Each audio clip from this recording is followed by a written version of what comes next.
Ah, hello. Oh, I'm in the center. Never mind. I thought I still had... I don't know why. I thought I still had the angle from yesterday. I don't. They're gonna have a plushie today. Again. Okay. I want to just jump right into it because I want to get as far as I fucking can. This game is so long. I mean, it is 2 games, but Steam says I'm at 72 hours. Damn.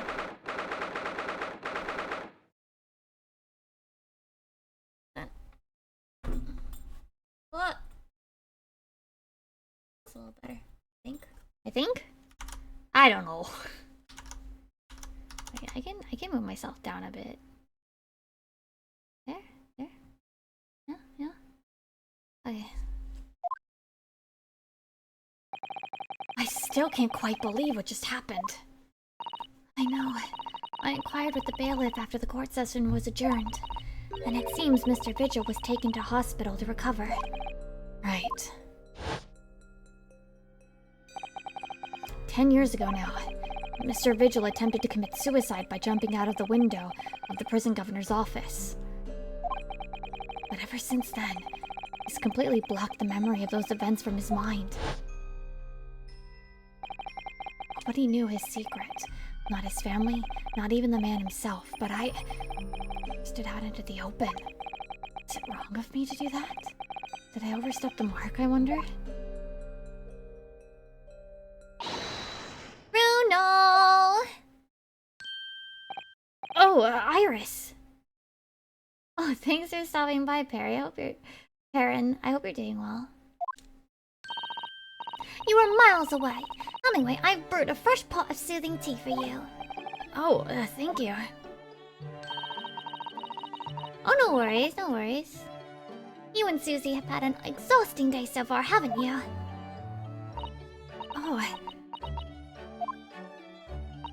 Thank you, Iris. How thoughtful of you.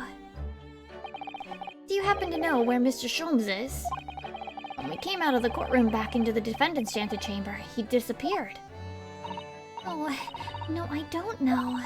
He just suddenly sprang to his feet and left. All he said was, I must leave.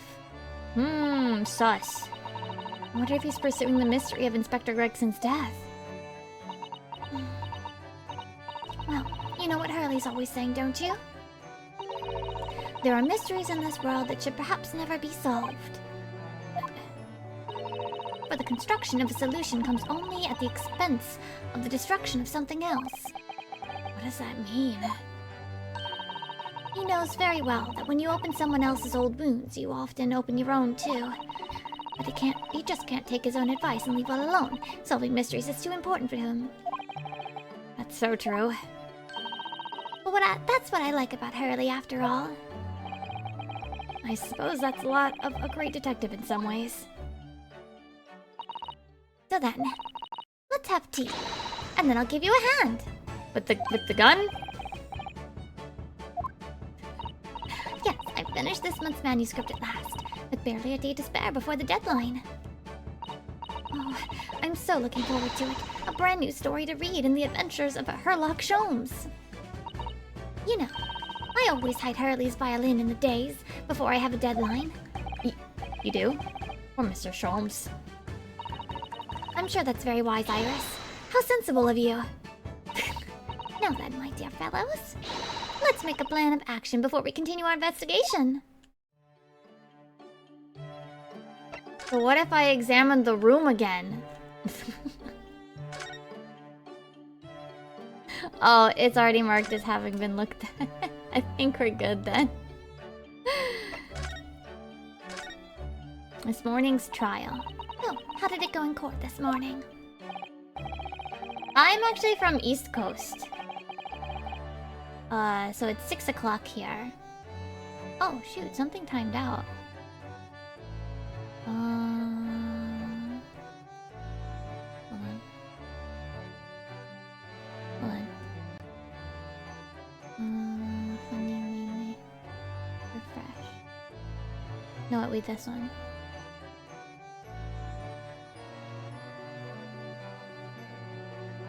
Will it load? Maybe.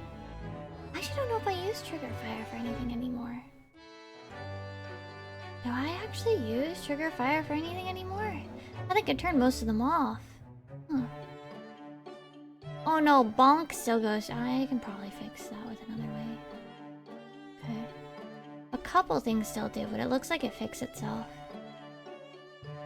Okay. Well, we still don't know the truth about what really happened, but one thing's increasingly clear. Lord Van Zieks definitely didn't do it. Oh, I think that was Ryunosuke, but I read it like Iris. Oops! Oh, goody.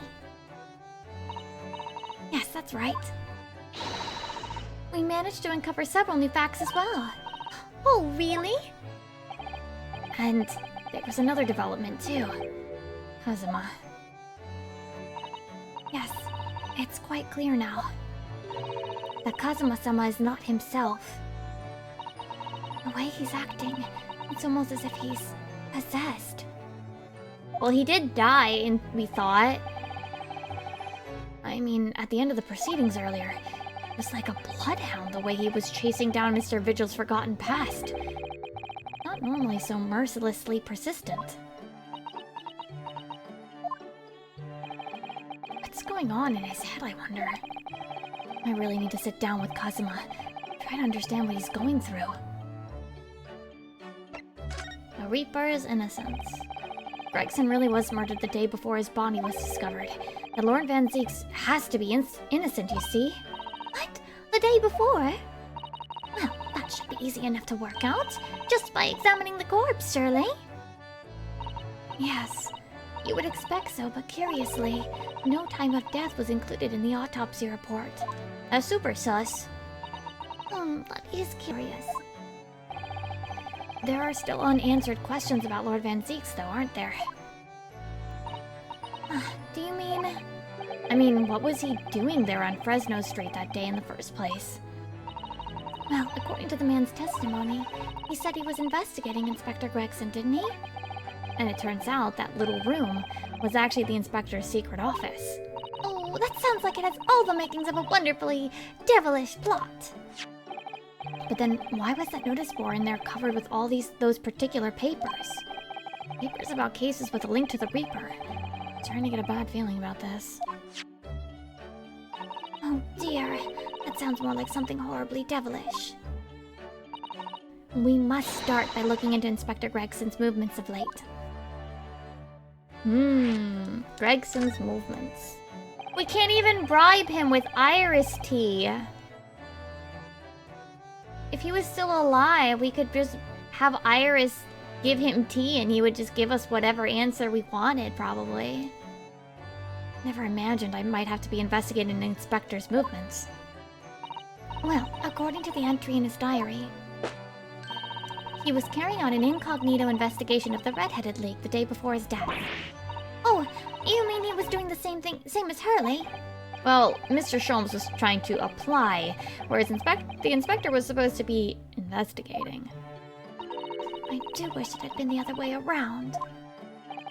Anyway, as it turns out, the inspector who went to investigate the Red-Headed League that day wasn't actually Gregson at all. It was Mr. Vigil, in possession of Gregson's identification. You know what that sounds like to me? Establishing an alibi.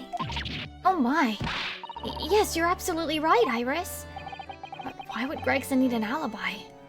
Ooh. It would appear that the inspector had something to do that he wished to keep secret.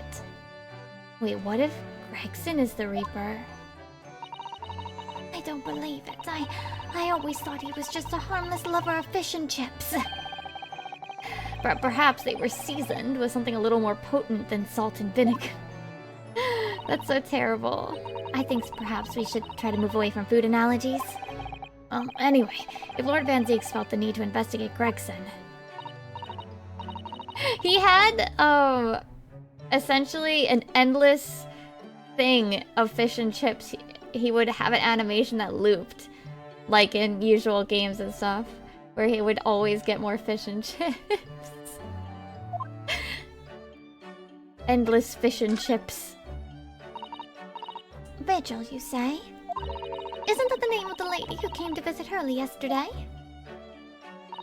That's right. Asked Mr. Sholmes if he would help her find her missing husband.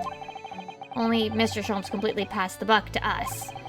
Actually, didn't you say that Mr. Vigil had been taken to the hospital? Do you know which one? It's St. Signers. I'm starting to wonder if all the other hospitals in London have closed down. But that's amazing, Bruno! You found the lady's husband already! Well, suppose I have. By accident. And 10 years ago, while Mr. Vigil was the chief warder at the prison, he was responsible for overseeing the professor's incarceration. No! So when the convict escaped, he was held responsible and immediately dismissed. Sometimes I really don't want to grow up. There's more. For 10 years after that, while he was ostensibly working as a peddler, he also had another secret job. He was paid by Gregson to be his stand-in, to impersonate the inspector. To impersonate Gregsy? But why? I have absolutely no idea. Ginny was right. I'm starting to think all adults are up to no good now. Including you, Root. Oh, Iris! I haven't paid anyone to impersonate me. Oh, she's turned on me. That means he has ties to the professor and to Inspector Gregson, though. And I do think we ought to pay a visit to Mr. Vigil, don't you? Back to St. Signers, then. Well, I think it's clear what we need to do, isn't it? Let us investigate, my dear fellows! Oh, Oh, Iris, you're even more enthusiastic than usual today. If anyone has anything to hide, my special Wilson shooting iron will soon set them straight. That water pistol? It's stuffed full of a piping hot extra special blend of mine. Oh, Jesus Christ. That will burn someone!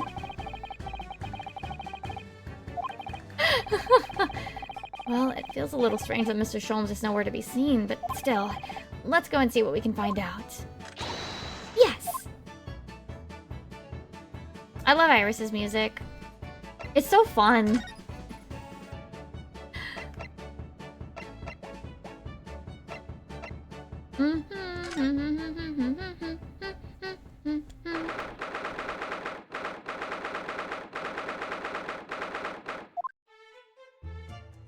Wait, no one's here? Or is he on the other scene?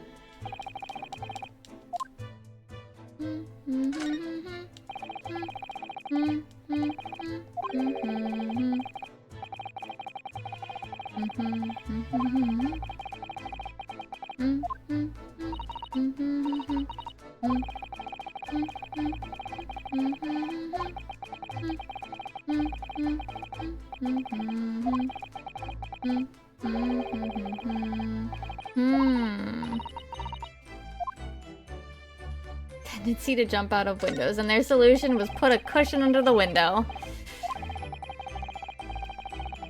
You know, even if they were to lock the window, I guess that is a solution.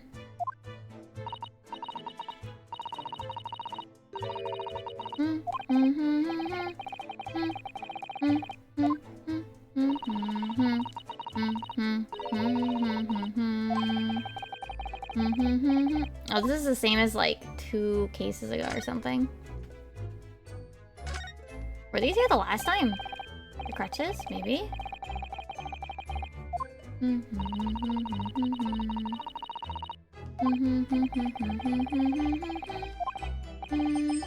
Oh, sorry, doorbell. Not even doorbell, just motion sensing. What? Yunosuke had to... Wait, you borrowed them to play with and sprained your ankle, then you actually needed them?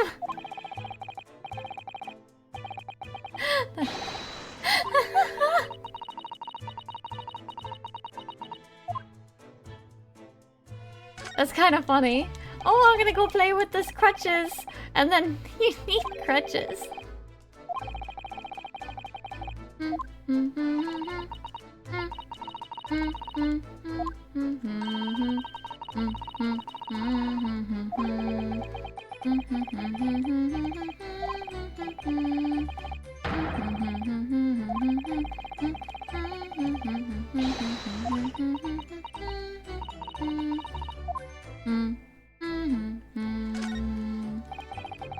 Well, no one's here though, unfortunately.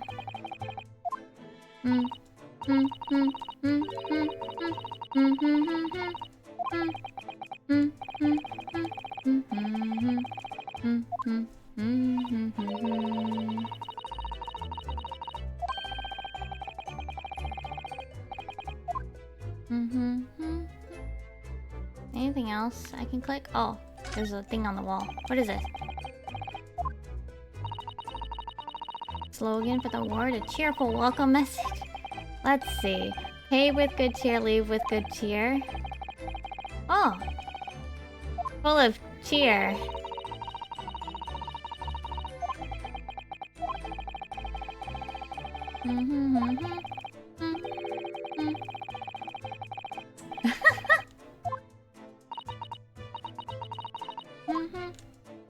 I think that's all that's on this side. Okay, doesn't look like anything else is clickable. Okay, well, I guess we can't.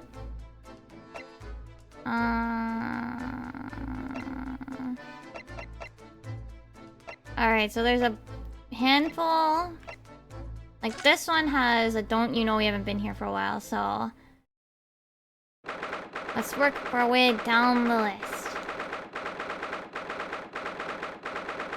I'm still really suspicious of the Lord Chief Justice. I think he's suspicious. Arguments, Prosecutor Asogi. I will continue with the trial exactly as I was instructed. Is that clear? Perfectly. It's Kazuma-sama! Defying Lord Strongheart by the sound of it. He never did know when to back down. No, it sounds like he's, going exactly as to plan? Anyway, now, Asogi. My lord. Pieces out. Oh, hello. Kazuma. Bye-bye? He left without saying a word. Yes. What are you doing here?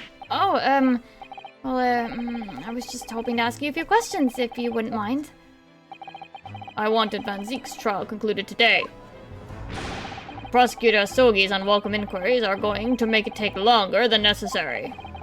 Unwelcome inquiries? As a result, I'm losing even more precious time. Yeah, the entirely... Maybe the hope? I would hope that there's some part of the clock, but they probably aren't now that you mention it, yeah. Currently 2 hours, 55 minutes, and 41 seconds. 42, 43. Then we must resolve everything before 3 hours have passed, Mr. Naruhodo. In a miraculous not even 5 minutes. Anyway, I can't let the man's obvious bad mood put me off. I need information. Alright, I don't think there's anything new in this room, so we're just gonna get to talking. Does Prosecutor Asogi believe that Lord Van Zeeks is the Reaper? I wouldn't know. It was 10 years ago, in that fateful close trial, that Lord Van Zeeks made a name for himself among the judiciary. But the next trial he fought, he lost. It meant the ringleader of a criminal organization was acquitted, thanks to all the jurors being under duress. Oh. Hold on.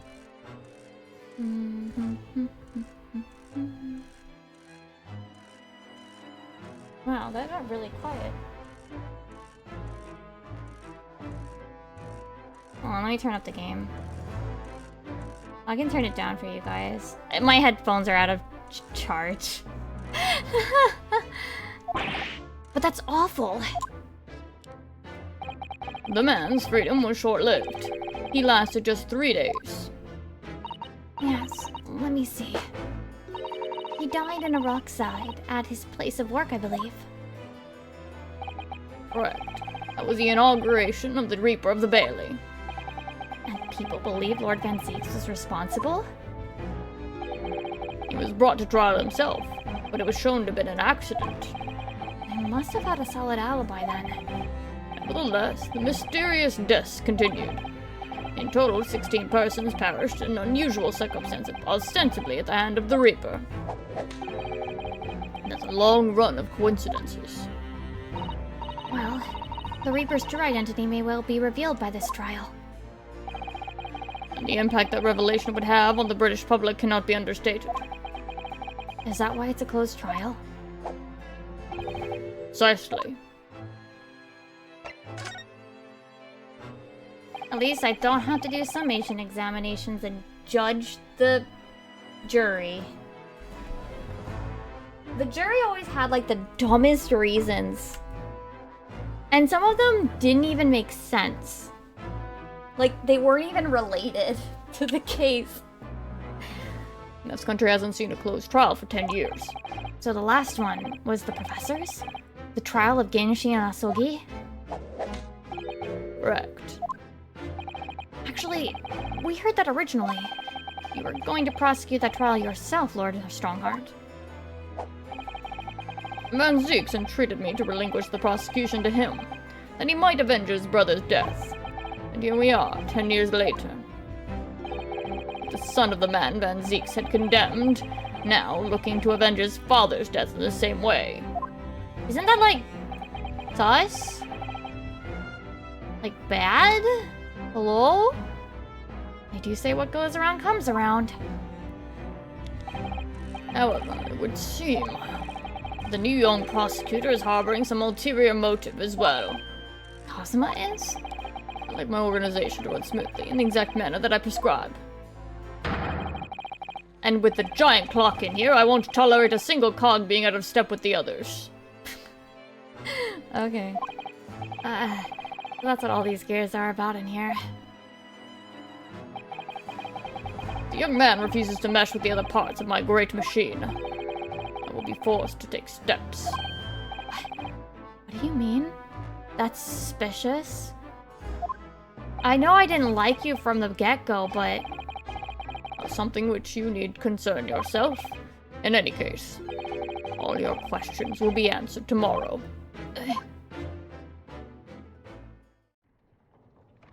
Okay, he's gonna peace out now.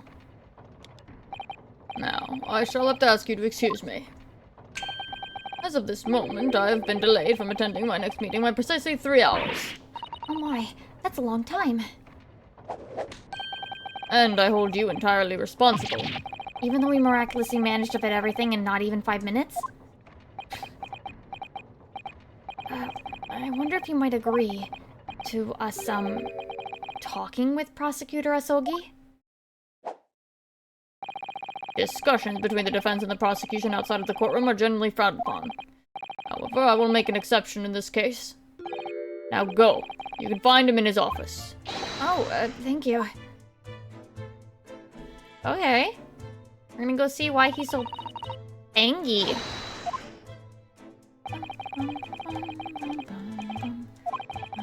I'm really not at all sure I know how to talk to him at the moment.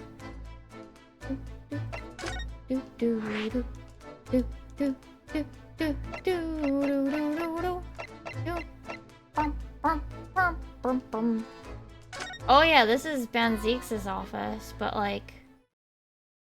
it's right now Kazuma's office. Okay, sure. Oh my god, he has a little setup. So this is the office of Prosecutor Asogi now, is it? Kazuma-sama is doing so well for himself. He just borrowed a room. Even though he's always forced to kneel on the floor Japanese style in that dark corner with the bats. It's his habitus at Seiza whenever he's working. Okay. Well, it looks like our journey here was wasted. Prosecutor appears to be out. Perhaps we should discuss things with another prosecutor we know first. Can I examine the room, though? No! Susato was gonna tell me don't!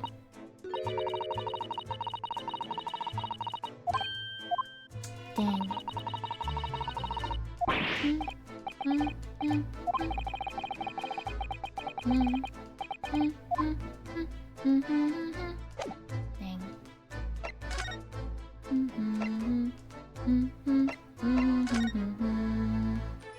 Time to talk to Van Zeeks.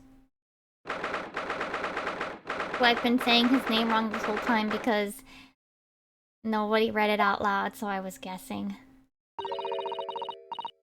Lord Van Zeeks is reading. Look. He doesn't seem like he wants visitors, does he? But he must have noticed that we're here, surely. He's trying to ignore us.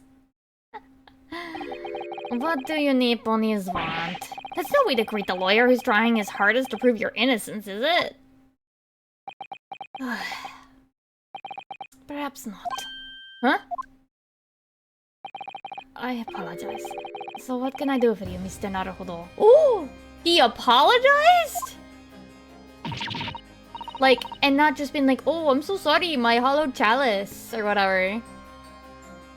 Lord Van Zeeks, speaking earnestly. Oh, the fog will lift over London for the first time in months tomorrow. This does feel very, very strange.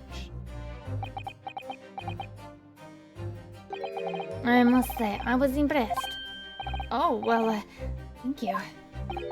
Not by you, but your fellow Nipponese, your prosecutor friend. Oh, I see. Yeah. It's sardonic, don't you think? For a man such as me, so loathing of the Nipponese, to be entirely at the mercy of the two of you. I suppose. It's retribution for having played the part of the Reaper all these years. Played the part?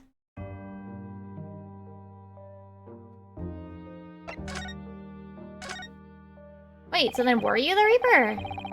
You once told me that you gladly allowed people to believe you were the Reaper, because it helped reduce the amount of serious crime that took place in London. If keeping quiet and playing the part benefits the cause, a cause I myself am committed to pursuing, then why would I choose to say anything? But the henchman of a criminal killed by the Reaper attacked you only the other day. That was just the most recent of many attempts on your life, wasn't it? Someone is clearly profiting from your silence about all of this. Someone is using you. Believe me, ever since the Reaper first appeared, I've been doing my utmost to expose him. Or rather, expose the organization. It's a whole organization? It's inconceivable that all those accidents were orchestrated by one man. True. No, the Reaper always appears to have very accurate information about the accused in each case. Which can only mean that somebody at Scotland Yard is involved. Someone at... You can't mean... It's taken me many years, but I finally identified the central figure in this Reaper organization. Tobias Gregson. No! Gregson, the Reaper? I was thinking this might be the case. So, the reason you were investigating Inspector Gregson is because you intended to expose him as the Reaper? As I said, the Reaper of the Bailey is no single person. It's a highly secret organization with close ties to Scotland Yard. But there is no doubt about Gregson was a key member of that organization. I don't believe it. Are you saying that Grexy... that he was behind all those awful criminals meeting there?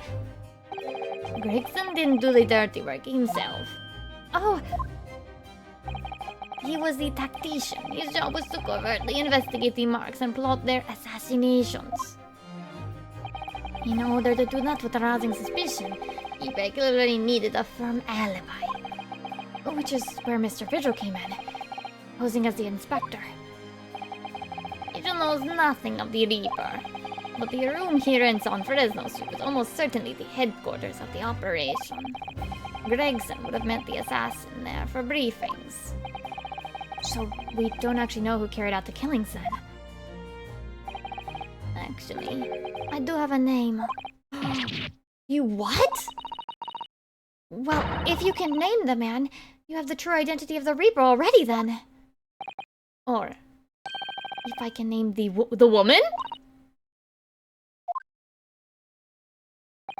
She's a young woman by the name of Assassin. Wait. What? Shin? Miss Assassin? The true name of a terrifying killer I know only too well. Giselle Brett! She came to Japan posing as a visiting student and murdered Dr. John H. Wilson. Then just when it seemed that diplomatic protection would help her escape Japan and conviction, a mysterious woman herself murdered in a small summer beach. Wait, then who's killing now? And that woman was actually the Reaper of the Bailey? How? Mr. Naruhodo, this perhaps isn't the place to discuss. No, of course not. We can't mention it here. The fact that she killed Dr. John H. Wilson. Because Iris doesn't know, and it's very likely that the man was her father. Huh? Oh, poor innocent Iris. Assassin. I should let father know at once. Yeah, I agree. Oh, poor Iris. Kazuma, is it? Kazuma Asogi. You say he's a friend of yours. My best friend. It's the whole reason I got to come to Britain. It's all on his merits. I have nothing but respect for him. But what the fuck is he smoking right now? Yes, I understand only that the very best students are selected for such opportunities. fortnight, a fine demonstration of how sharp he is in the proceedings earlier today. He missed nothing. In fact, his flawless performance very much reminded me of his father. Genshin Asogi, the professor. It's true that the aristocracy at the time was the root of numerous grave societal problems. They were abusing their power, playing with the common man as pawns in politics, in economics, and war. In many ways, Asogi was carving out a canker from society that we British couldn't deal with ourselves. I see. That's precisely why it makes no sense. Clint Van Zix was a noble and upstanding man. He wasn't corrupt. Why did that damned Nipponis have to go and take my brother's life? In spite of having once saved mine. He saved your life? How did that happen?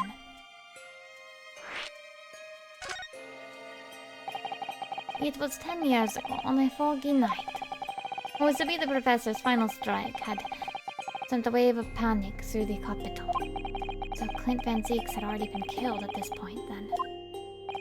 Einstein and I were walking down some back street at a late hour. Of course, at that point, I had no idea the true nature of the man at my side. All of a sudden... Don't make a peep. You're coming with us. We were surrounded. All of our assailants were armed with pistols, their faces obscured by scarves. Clint was not only from noble heritage, he was a brilliant prosecutor as well. The scum of London hated the sight of him, and they had no sympathy for his younger brother either. Been targeted several times before already. It's Van Zix, alright, we got him! Oh, I could hear them murmuring amongst themselves. I knew they were after me. Just when I thought my time had come. If I let them kill you, Clint will never forgive me. It was Asogi's voice, just a whisper in my ear. Bang. After that, I don't remember exactly what happened.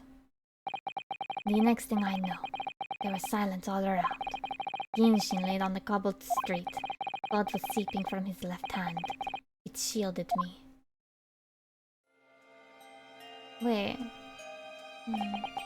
2 days later, they arrested him. On suspicion of being London's most notorious mass murderer ever. The Professor. How awful for you. All at once, I lost the brother I revered, and the foreign friend I held in such high regard. What if he wasn't the Professor? I'm so sorry, Lord Van Zix. What if he wasn't? That's the end of my miserable tale. I never thought I'd recount it to anyone. Well, thank you for confiding in me. Aww. Bro! The Professor, the Reaper, and Inspector Gregson. I wonder just how intimately related they all are. I still can't quite believe that Gregson was essentially the Reaper, giving assassination orders to Giselle Brett. Mr. Naruto, let's go and inform my father. I'm sure our government will want to hear about this new information. That means I get to meet your daddy, Susie! Hooray! Iris. Yes, alright. Iris is a good bean. I love her.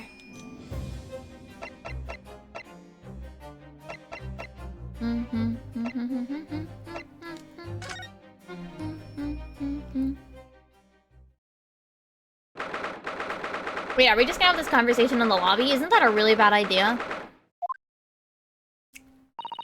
I thought it yesterday, and I think it again today. This place is so princely. Wild guess, but I have a feeling you'll think the same tomorrow, too. My tea has finer fragrance than whatever they're serving in the tea room here, though, wouldn't you say? Look who we have here. This is an unexpected pleasure.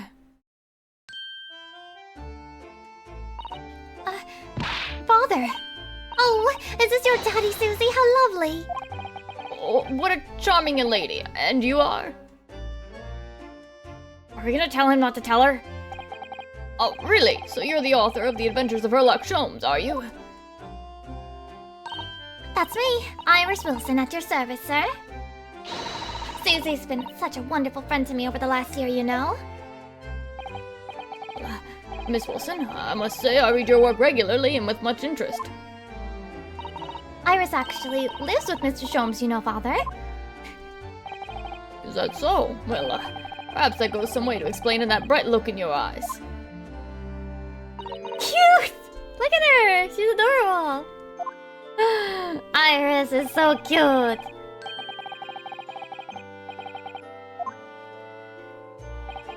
Now then, young Naruhodo, it was a pleasure seeing you in action earlier. As an invitee of the symposium, I was allowed to observe from the gallery, after I took some arms. And I must say, it was truly an exemplary performance. Oh, well, thank you very much. Although I'm fairly sure you omitted by Kazuma on the end there. No, please don't misunderstand. It was you who impressed me. Really? You didn't miss a step against Hosogi. We all know how capable he is. Really, to have matured into such a fine defense lawyer in less than a year is quite extraordinary. It's very kind of you to say so. Really nice to hear. Aww. What I saw in court today confirmed what I've been hoping for. The favor I mentioned yesterday, Naruhodo. I trust you haven't forgotten. Oh, no, you did mention something, didn't you? But first, we have something to report, Father. Of course. Shall we take tea while we discuss matters further? I wonder where Judge Jikoku has gone to. We're the judge.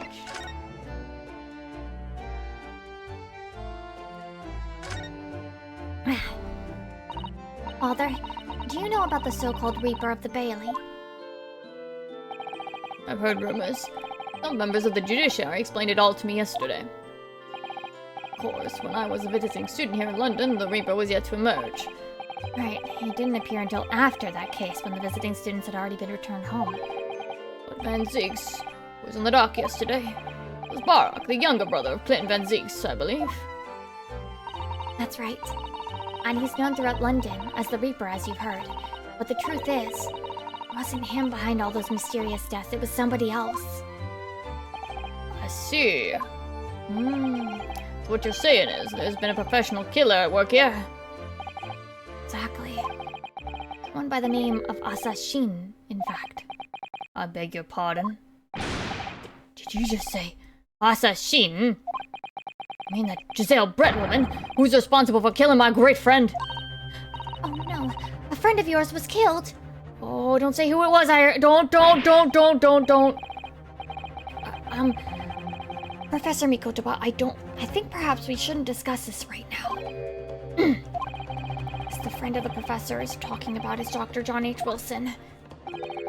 And that's not something we want Iris to find out about, not like this anyway.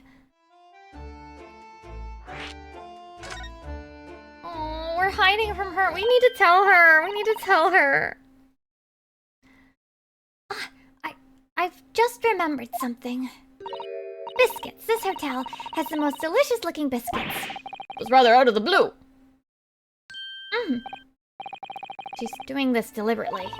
I think I'll go and see if I can purchase some. I wonder, would you like to come too, Iris? Oh, yes. You just try to leave me behind. So that young girl is called Iris Wilson, is she? Yes, that's right. She's the author of all those adventure stories, starring in the great Detective Sholmes. The name of the credited author isn't Iris, is it? Dr. John H. Wilson. Yeah, I know. That's the name of her father, you see. Her father? Dr. John H. Wilson. Deeply indebted to the man for all the kindness he showed me during my time in London. I was keen to reciprocate and invite him to the Imperial Yume University 4 years ago. But he was murdered last year by Giselle Brett. Why? Why would the hand of the Reaper stretch all the way to Japan? Iris knows nothing about that case, but it seems very likely that the victim, Dr. Wilson, was is her father.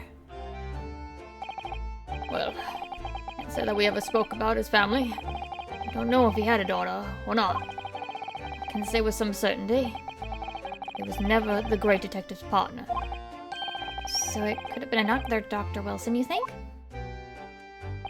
Well, Arn and Wilson are both common names, after all. Because... Sure. Well, it's probably best not to mention this to the young lady until we can be sure. That's what we thought, yes. A bat with cinnamon biscuits! Ooh, those sound good. Oh, they smell delicious, Iris. I think cinnamon will go very well with the tea they serve here. Don't you, Susie? Yes. I'm sure you're right, Iris. Well, that's all we can talk about that. I haven't seen Judge Jigoku for a while, have you? He still doesn't look right in this outfit. No, now that you mention it, I haven't seen him since this morning either. Suppose since the symposium's opening was postponed, he'll have to go on to explore the great exhibition. That reminds me of something you mentioned yesterday. About Judge Jikoku having once been on the dock himself.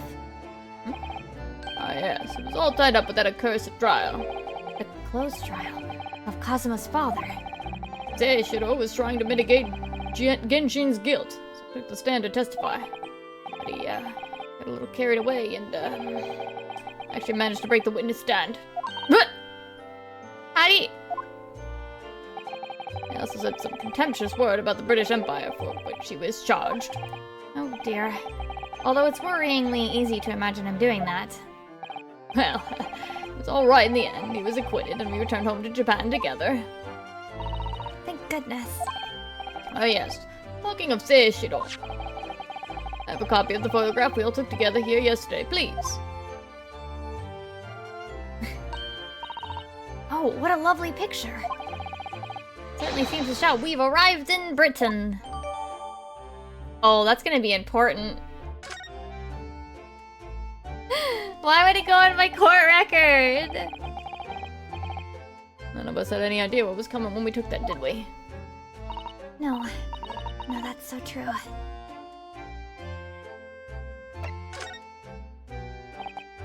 So, you mentioned a favor that you'd like to ask me. Well, this fateful trial that you're fighting, one way or another, it will be over before long. And when it is, I'd like you to accompany me back to Japan. Wait, why? You want me to do... What? What? Father, what's the meaning of this? Susato, you should understand. I've seen how our courts work firsthand. Japan's judicial system is in its infancy, especially when it comes to defense. Oh, you mean... The Supreme Court of Judicature is in desperate need of a good defense lawyer. As soon as possible. Really quite urgently, in fact. But I've not even been in London a year yet. I've read all of Susato's reports. I'm well aware of your extraordinary talents. And having seen you in action with my own eyes earlier today, there's no question. You, Naruhodo, are precisely the man our country needs. Okay. So, you'd be leaving then, Runo? But then, what am I supposed to do, Father? You came here to serve as Asogi's judicial assistant. Oh, yeah, she's supposed to be Kazuma's assistant. Our government is still in the process of deciding how best to deal with the situation, though. You've always chosen your own path, Susato. And I trust your judgment in this matter also. Father! Oh, please, the pair of you, don't look so downcast. Merely a suggestion, you understand? I hope, if I'm honest. I won't force you. All I ask is that you consider it, and come to a decision by the time the trial concludes. Yeah, alright. Won't leave, will you, Runo? Oh, baby Iris, baby Iris! Can I take her with me? The thought hadn't even crossed my mind. Up until now, I've just been trying to do what I believe to be Kazuma's will. It turns out that he's still alive, so... Does that leave me?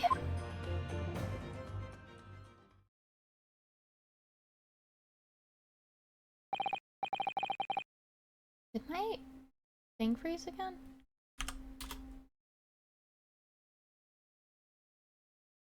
Yeah.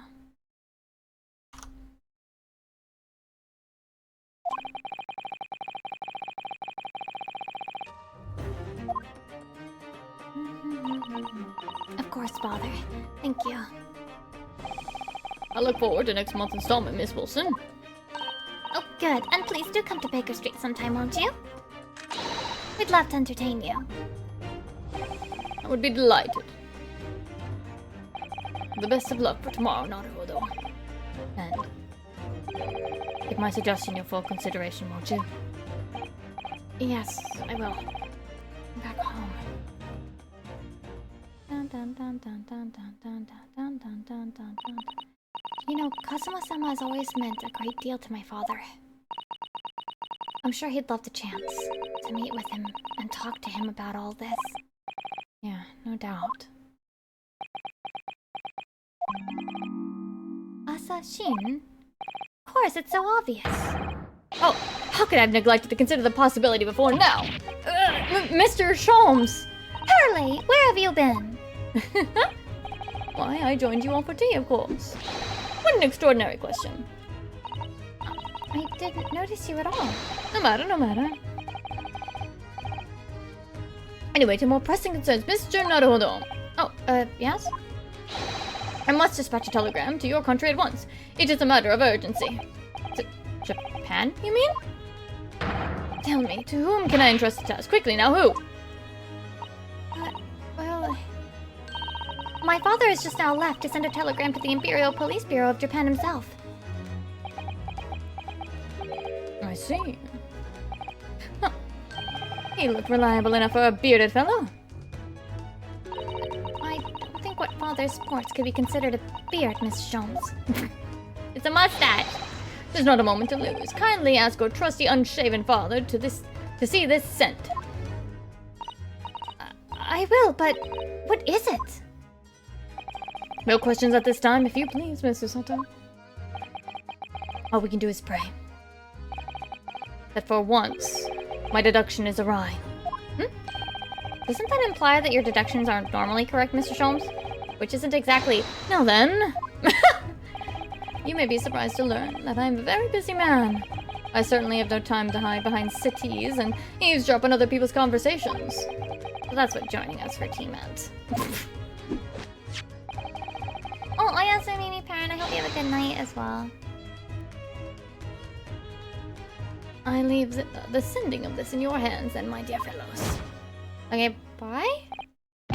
Wait a minute, Mr. Sholmes. He just sort of ran off, didn't he? At quite a pace. And left the unpaid bill for his tea behind, too. Damn. I must catch up with father at the telegram office at once. And I'll run and call us a cab. Straight away. And there was me, thinking everyone would be clamoring to pay Mr. Sholmes' bill.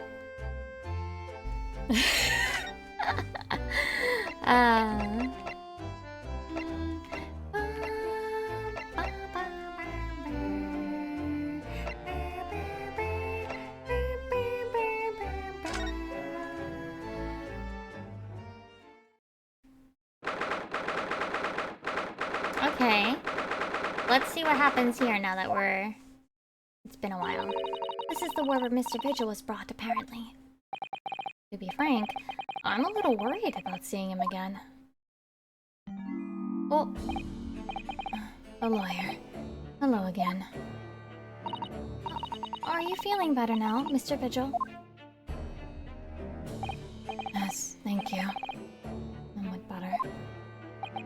I'm so sorry to have caused you to, I mean, it was because of me. If I hadn't exposed your secret and forced you to remember things you'd obviously tried to forget. The prosecutor was here until a few moments ago, too. You just missed him. Oh! Cosmo beat us to it. Said much the same as you. He was very apologetic. But the truth is, I brought this all upon myself. Please, don't think of it like that. Keeping it from Evie, my wife, all these years, I've carried such a sense of guilt. Aww. That's not the worst of it. Over time, I obviously came to deceive myself as well. I mean, true. You mean about your dismissal? Looking back now, I'm beginning to think that perhaps Inspector Gregson didn't stumble across me by accident at all. I mean, he compensated me so generously for acting as a stand-in. He was clearly concerned for my well-being and doing what he could to help. So perhaps Gregson knew exactly what had become of Mr. Vigil all along then. I'm sure this is just desserts for 10 years of lies and deception, but... It wasn't me that helped the professor escape 10 years ago. It wasn't me! I swear it's true. Oh, Mr. Vigil. I'm sure you'd rather not dredge up even more from your past at this time, but if possible, could you tell us exactly what really happened? Oh, his eyes are glazed over. I need to get all this off my chest. Just want someone to tell me what I should have done.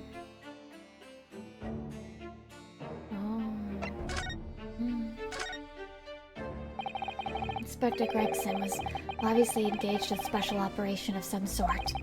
He was investigating something that even Scotland Yard couldn't know about. Details of the Reaper's marks, yes. It was when he had to carry out those investigations that I would take his identification and impersonate him. You'd pretend to be an inspector and carry out investigations on his behalf? Oh no, never. A common street peddler couldn't possibly carry out a proper police investigation. All I would do is go to the specified location and make a little hoo-ha. Just something to leave an impression, so everyone there would think a detective called Gregson was here. So, that's what you were doing on the day prior to the incident? Yes. He asked me to make an appearance at the park on Lime Street for the Red-Headed League event. So, as usual, I flashed the inspector's identification around and was very vocal about my presence. But you were taken prisoner by those red-headed fraudsters. True. Yes. So, you would always make a point of showing Gregson's identification generally being loud? That's what the inspector asked me to do, yes. Well, that's one way of becoming a legendary detective, I suppose. Not a good one, though. Damn. As you know, I suffered this bruising around my neck at their hands. But the following day, they kept their word and released me. Without returning the inspector's identification to you, however. We'd arranged to meet in the Fresno Street room at 5 that day, so I could report back to the inspector. But at the agreed time, that's when I heard the gunshot. Oh. It was at midnight on the 17th of June 10 years ago. That was the scheduled time for the execution. But the professor's execution never actually took place, did it? Or rather, the execution itself must have been used to effect the plan of escape. I hardly dared to imagine what a chilling plan it was. Berkeley was renowned for being the highest security prison in the country. Everything that went in or out of the place was searched multiple times. But there was one notable exception. Or rather, one notable loophole. Something that was never questioned. I have a feeling I know what that loophole was now. The coffins into which the bodies of the executed convicts were placed, correct? Yes. Oh? Once the coroner had confirmed the death of a condemned convict, the body was taken into its coffin for immediate burial in Lowgate Cemetery just behind the prison. The chief warder first had to sign the necessary papers. And after that, no member of staff was permitted to touch the coffin containing the body again. When executions took place, only the executioner and the coroner were permitted inside the chamber. I would wait in the adjacent room for word that the condemned convict was dead. On that occasion, once I had the confirmation, I went into the mortuary to find a lone coffin as usual. The procedure was that I would sign the paperwork having checked the coffin, then nail it shut. But for some reason that day, The coffin was already nailed shut. No. Oh, that's suspicious. I didn't think anything of it at the time. I assumed that my deputy must have checked the coffin and nailed it shut before I arrived. So, you mean the coffin contained... Yes. I can only imagine that Asogi, having escaped his execution somehow, was alive inside the coffin. The coffin was then taken out to the main gates and deposited in Lowgate Cemetery. Presumably, there wouldn't have been enough air inside to breathe for long. In the early hours following the burial, somebody dug up the coffin again to set Genshin free. But in the end, he was fatally shot in the graveyard anyway. What on earth really happened in Lowgate Cemetery that night, I wonder? I'm afraid I really don't know. All I can say with certainty are two things. Asogi couldn't possibly have escaped that way without help from somebody working in the prison. And that somebody was not me.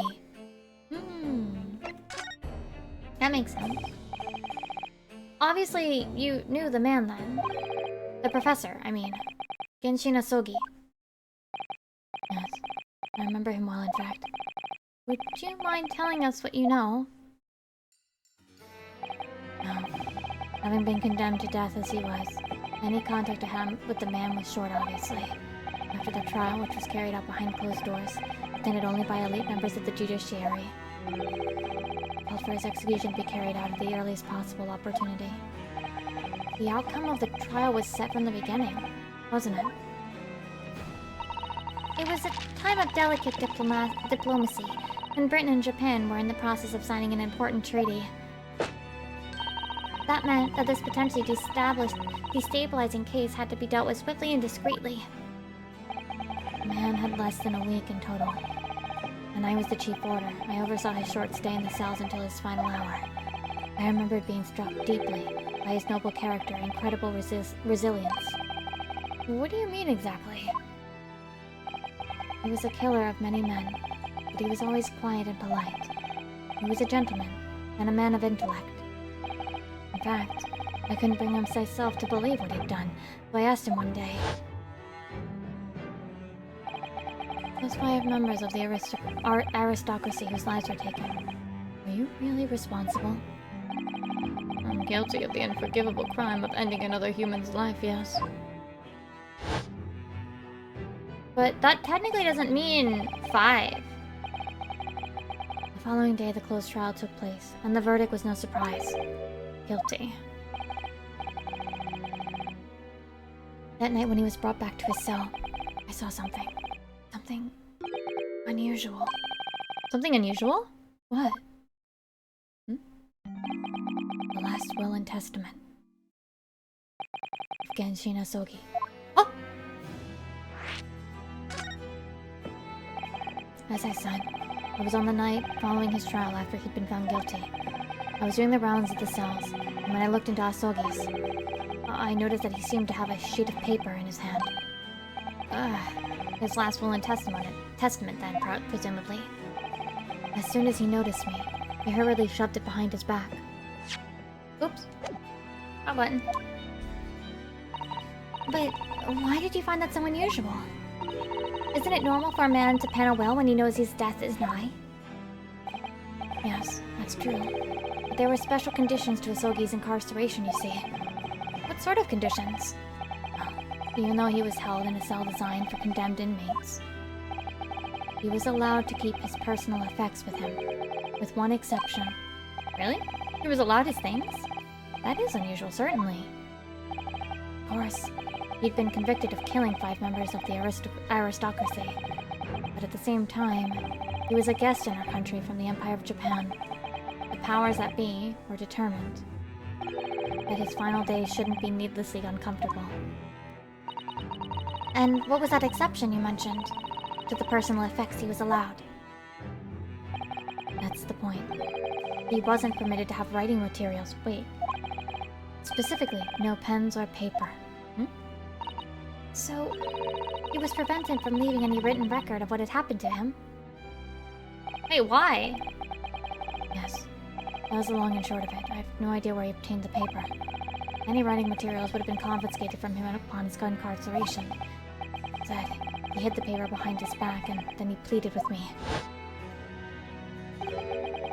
Why did you just hide behind your back? Please, please, turn a blind eye. This is my lifeline. But you know it's against the rules. You're the only person who's seen. If you just agree to keep quiet. Alright, then. But what's on that paper? A last will and testament. This will is the only weapon I have left now. How can a will be a weapon? So I decided to pretend I'd seen nothing. And I let him keep his will. Then later... it just seemed to vanish without a trace. What? What do you mean it vanished? It would seem that it isn't the end of our story of this mysterious will.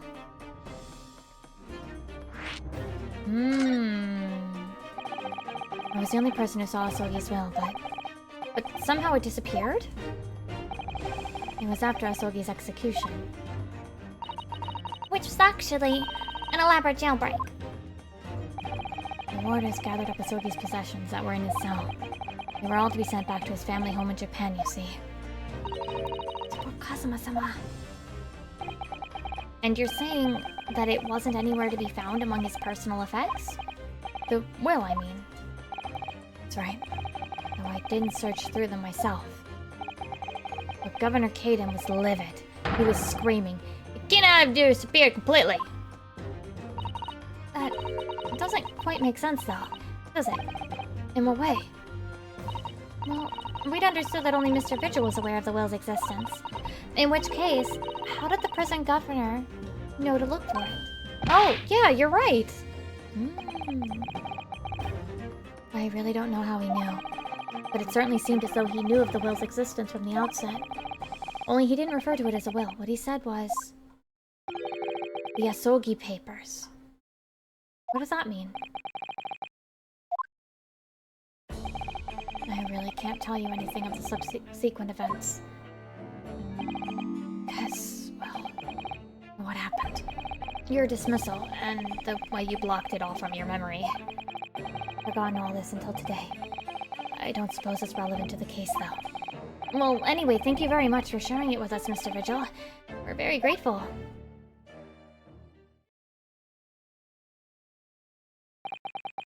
I'm afraid there's really little more I can tell you. My wife Evie will be here shortly. I hope I don't appear rude, but... No, not at all. Thank you again. But what will become of you now? Oh, impersonating a police officer is a criminal offense. Of course. I imagine that once I'm fully recovered, I shall be arrested. That sucks. So sorry. Don't be, please. This was all my own doing. I always knew that this day would come. I wish you well. Goodbye, Mr. Vigil. I hope for his sake that because he was like... Whoa, wait. Why do you scream? Before you go, there's just one thing. Oh, yes? What is it? The Asogi Papers. Huh? I'd be very grateful if you'd make no mention of the things I told you about them. Presumably for some good reason. My understanding that their very existence is a closely guarded secret. If it became known that I'd remembered, well, it could be rather troublesome, I think. I understand. Too bad we're probably going to need to know about their existence. Some sort of will that Genshin Asogi penned just before his death, which the man himself claimed was his last weapon. I wonder, perhaps it had something to do with his plan to escape? If there's anyone who might know more about a document that Cosmo's father left behind, it would be Mr. Vigil's governor. Then we know precisely where we must go. Back to Barclay Prison. Oh, it looks so sad. Wait, hold on.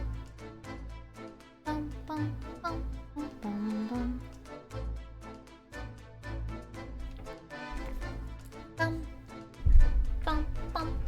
Bum bum.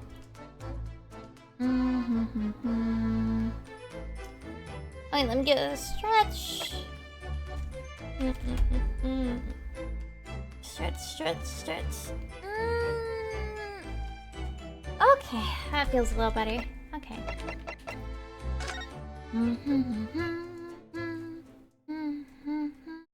So will he actually be here? I don't think he's gonna answer us straight, you know? Did it freeze again already? Yeah. Something else is... Where is it?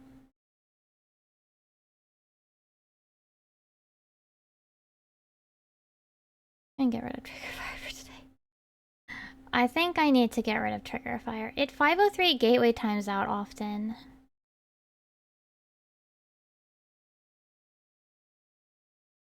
Not often, but too much. Whoops. Pause redemptions. Oh, whoops. Hold on, I accidentally closed something. Redeems. That's what I want to see. Games. Oh. Oh, I'll read that in a bit. Okay. I should probably check something. Hold on. OBS browser sources crashing.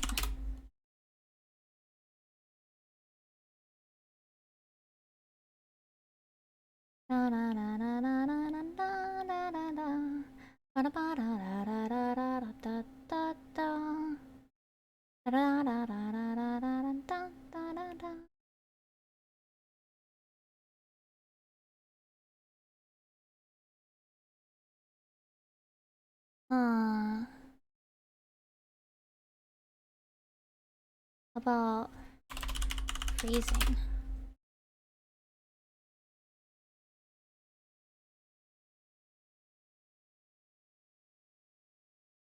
I'll read this in a bit.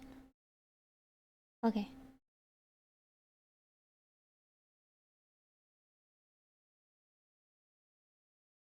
Okay. Oh, back again. Yes. Hello. I've heard all about your investigations. I read the report just now. You found him, eh, Vigil? Yes, luckily. Well, anywho, the laddie doesn't work here no more. So this is not to do with Barclay. I wouldn't like you to get the wrong idea about that. Of course, yes. Mr. Vigil stopped working here 10 years ago now, so... Yes, we've seen his dismissal notice, haven't we? He was given the job. Iris. Aye, Kimma, you came very well. How about we handcuff Biscuit? Oh, they really are like little handcuffs. And hard as irons, too. So, what's brought you down here today? I don't even... Well, there's something else we'd like to ask you about, actually. So...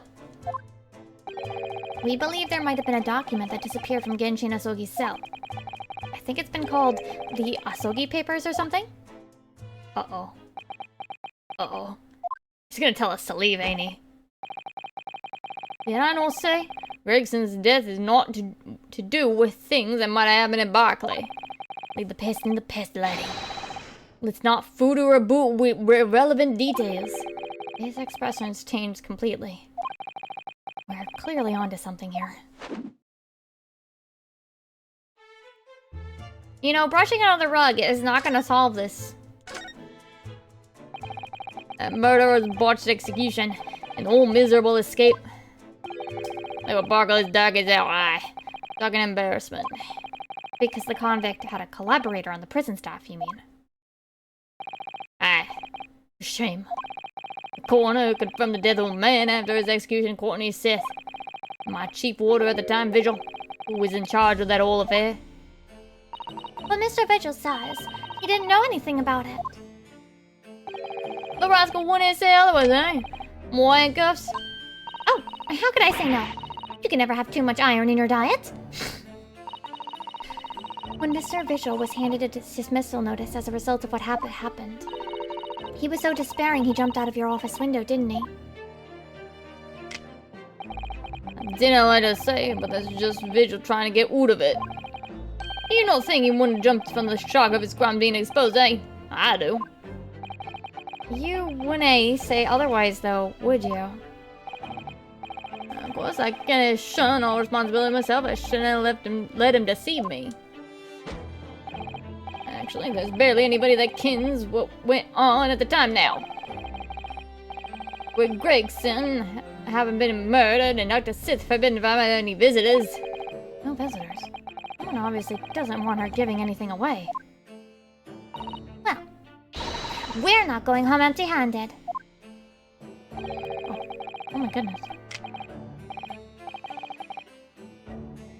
What? Wait, do I not have this as... Okay, sorry. And I wouldn't dream of sending you packing with Nog, Gimma. Here, take a handcuff or two.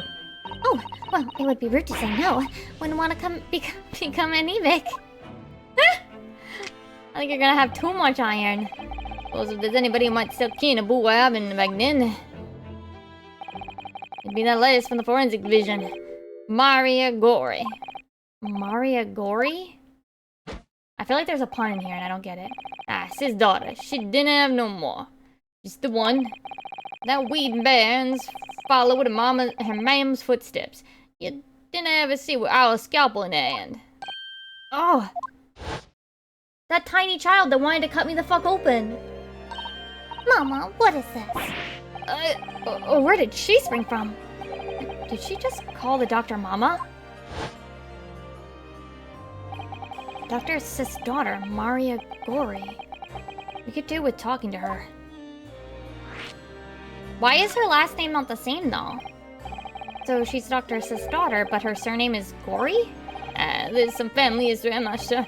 But I didn't ken the ins and outs of it. Hi, Doc, how are you?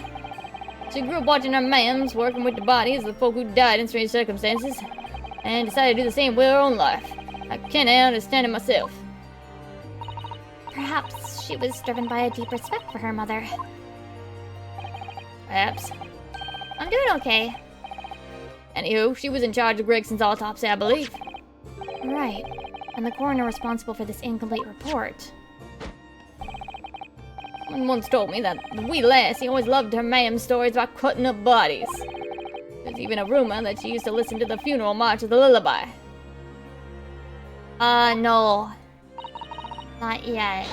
But we found out that Gregson was involved with the Reaper stuff. And that, what's her face?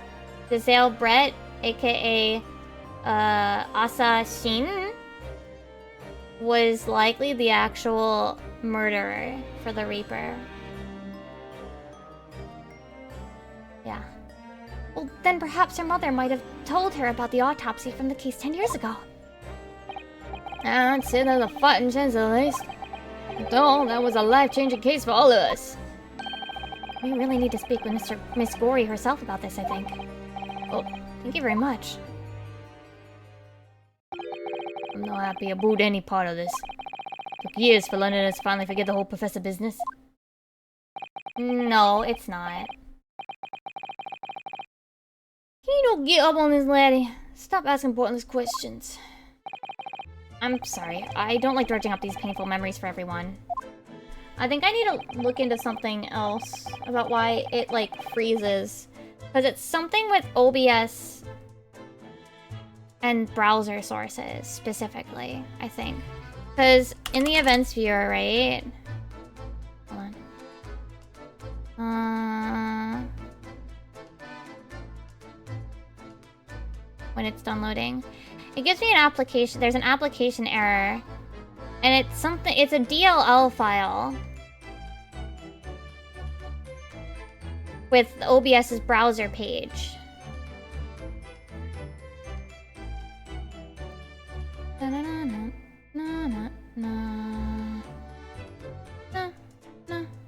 That's when it always fails, right? libsef. Is it always the same one? Yeah.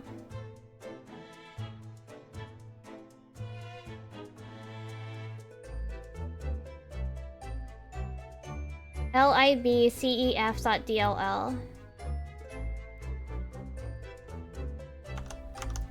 Well, copy was all their problems. That's with stream elements. That's with the thing itself, right?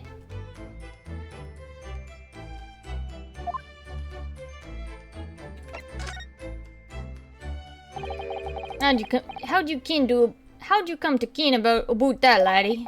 There's no many folk here in the prison who've heard all those papers. I can't tell him Mr. Vigil told me. I'm afraid our sources must remain confidential, sir. Well, we have been led to believe that the papers are actually a last will and testament. Is that right? The professor's, or rather Genshin Asogi's...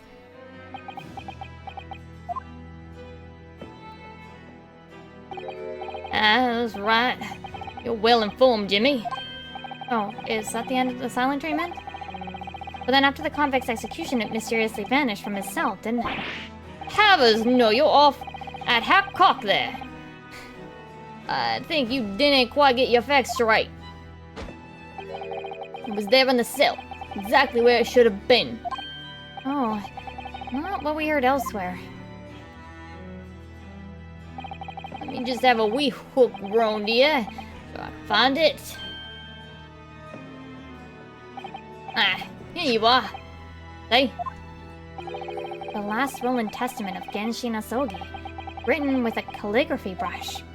Of course, I cannot read a word of these Japanese squiggles. But I mind it says he leaves all his worldly possessions to his son begging his homeland. Yes, that's correct. That's the gist of it. So these are the Asogi papers?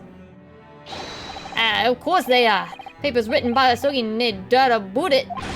There's no mystery here, laddie. That's your lot. After all the stramash, all that... What?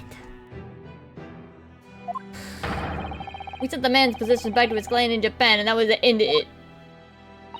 I think we ought to make a record of this, Mr. Naruhodo, just in case.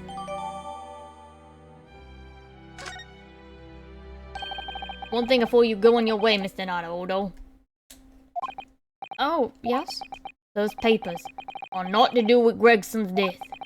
I prefer it if you didn't make no mention of them outside this office. Or rather, I wouldn't just prefer it, considering an order from the highest levels of all government. I understand.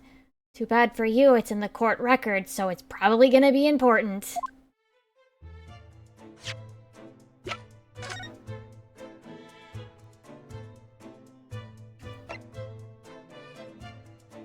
Knowledge, I will never see my homeland if I regret nothing about my chosen path.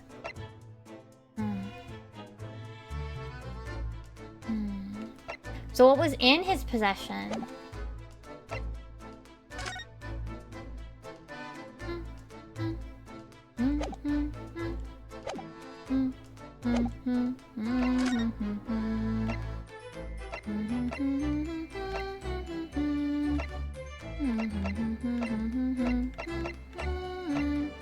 Okay, will Kazuma be here yet?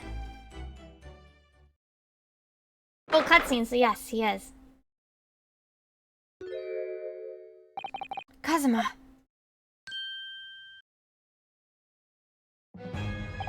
I thought it wouldn't be long before you paid me a visit, Ryunosuke. I was right about what I said, wasn't I? Sorry? That you have all the makings of a great defense lawyer. Well, I always believed that you fulfill your dream of advocating in the British courts. I just never imagined for 1 second that would be as a prosecutor. Dang, you stand in a foreign courtroom, so gallantly realizing your dream, Kazuma-sama. I'm truly happy for you. But what the hell happened to you? And I'm truly thankful to you, Judicial Assistant Mikotoba. Ryunosuke, I always thought it would be fun for you and I to shake up the British legal system a little together. This isn't quite how I envisioned it. But I suppose it's just another twist of fate. I've learned a lot of things during my time in London. About how Susato-san's father was himself a visiting student here once, along with Judge Jikoku. And what happened with your father? And you'll have no difficulty understanding why I had no choice. Why I had to find a way to get to Britain as a visiting student myself. I want to hear it from you, Kazuma. As you wish, Yunosuke. Not a hold on. Can I look at your stuff now? Boop, boop, boop. I touch.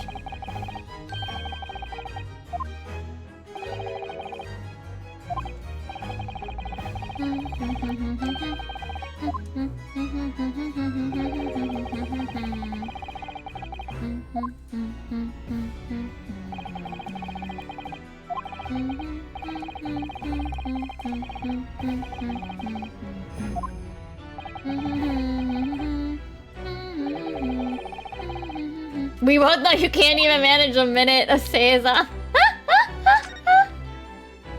How rude.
I'm literally just examining the whole goddamn room because I will.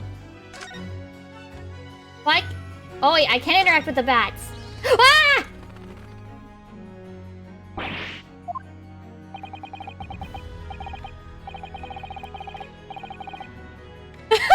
Fitting companion of Lord Van Zeeks.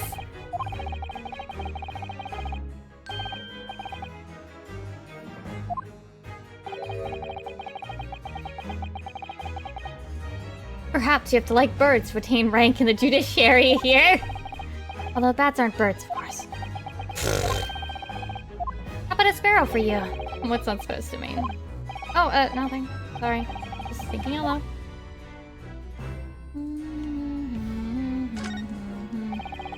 I didn't interact with those last time. I didn't know that they would come flying at me. That was kind of... Oh man, that probably would have been super cool if you were playing on the 3DS with the 3D on.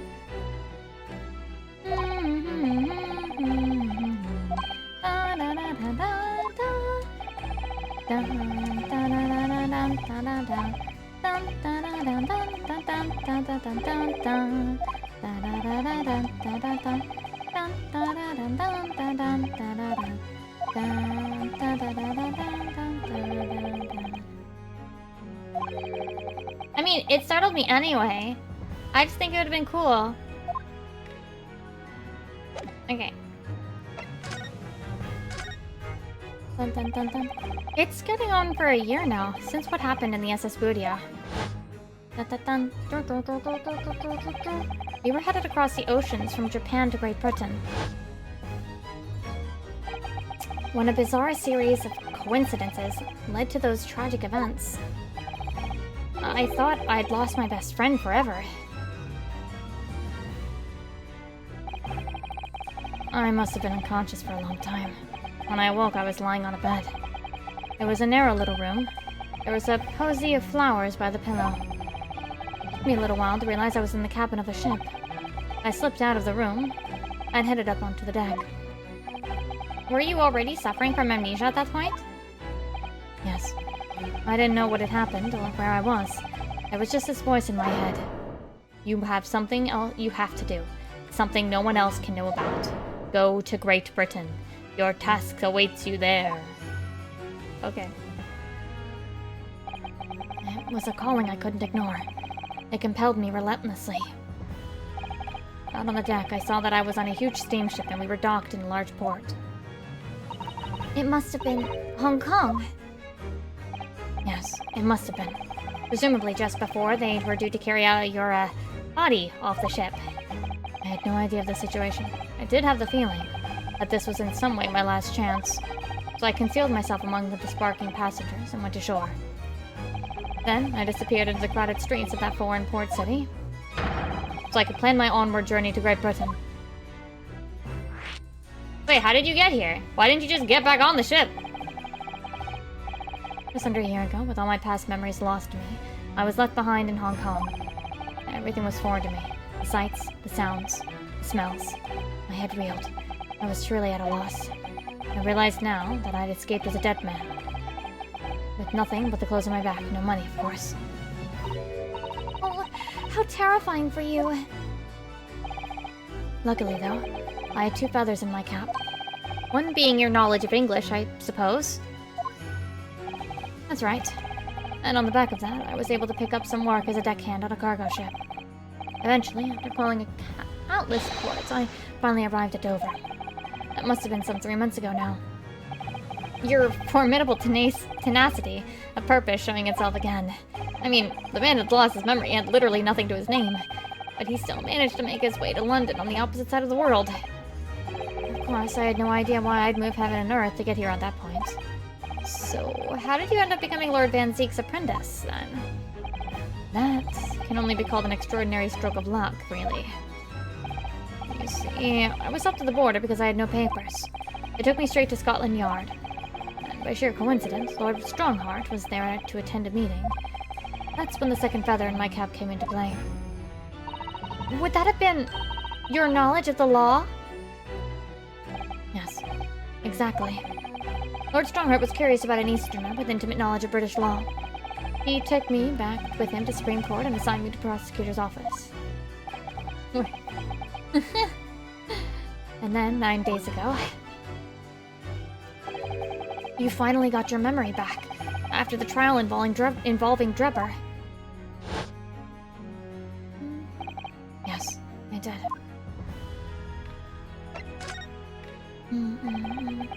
Ever since I first met you at Yume, you talked about your dream. Mark my words, Yunosuke. I'll be chosen as a visiting student and make my way to Great Britain someday. Did you know the entire time about what happened to your father here? 16 years ago. Oh, baby Kazuma! Look at him! When my father left on that exciting trip to Great Britain, I was just a boy. We took a photograph together the day before his departure. My last memory of him. What I remember most about my father is his unswerving sense of justice. 6 years after he left, a gentleman called at our family home. He told me that Genshin, my father, had been taken ill in England and passed away. It was Professor Mikotoba, your father, Susato-san. Oh my. Ever since then, the professor was very good to me. He even helped me fund my university education at Yume. I will be forever in his debt. But nevertheless, I just couldn't bring myself to believe what he told me. Oh. That one day, a letter arrived to our house from Britain. There was no indication of the sender, so I opened it assuming it was from an old acquaintance of my father. What I read in that letter changed my entire life. What did it say? It said that my father had been mass murderer, and the writer cursed the Asogi name. Oh no! As a result of that letter, I found out what had been hidden from me all those years. Wait, what was the letter? Who sent it? Presumably the letter was sent from a relative of one of the victims. If whoever it was had been a member of the judiciary, he could have been present at the closed trial. The letter revealed that my father had been sentenced to death, executed for being a killer. I'm so sorry you had to find out that way. I imagine the British government did its very best to silence whoever sent that letter. But someone who knew the truth and couldn't bear the resentment was always going to be a problem. But still, it could have been written by anyone. Why would you believe such a thing? There was a newspaper cutting included with the letter. It was the first I'd ever heard of the professor and his terrible killing spree. Well, what did my father have to say about the letter? I couldn't bring myself to show it to him. Makes sense. Because he deliberately concealed the truth from me by telling me my father was taken by a fatal illness. It couldn't have been easy for him. And he'd done it out of consideration for my feelings. But instead, I showed the letter to Judge Jikoku. To the other visiting students. He faltered for the briefest moments, but then he just laughed the letter off. But in that moment, I saw it on his face. He was undeniably shocked, shaken momentarily, before recovering his poise. A year later, my bereaved mother succumbed to the strain of grief, and she too passed away. That's when I made up my mind. One day, without fail, I would cross the seas to Britain and seek the truth for myself. The truth about my father, Genshin Asogi. And I wouldn't let anyone stand in my way. Kazuma-sama.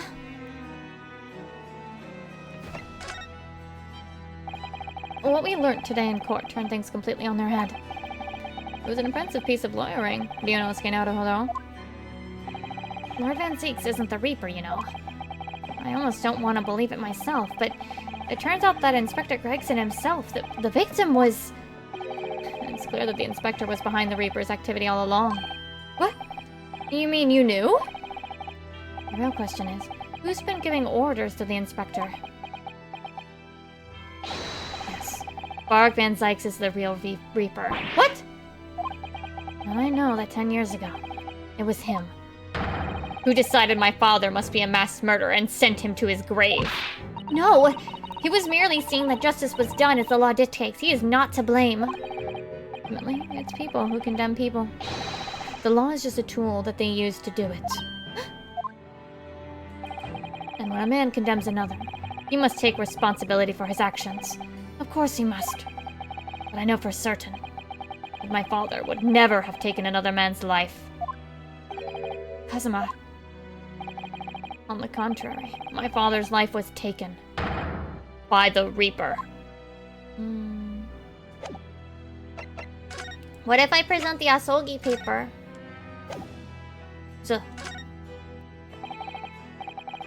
Oh, he won't look at it. Well, that's not.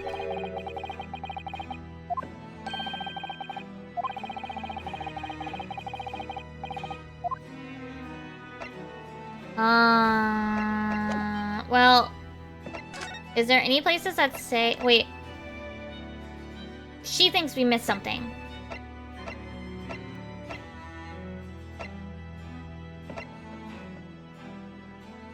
Well, I should probably have to go here too. Okay. Well, let me just try presenting random shit.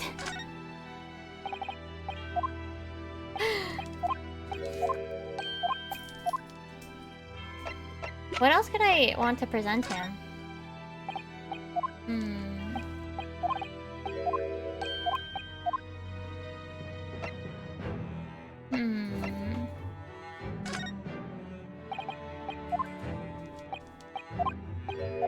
No, he doesn't want to.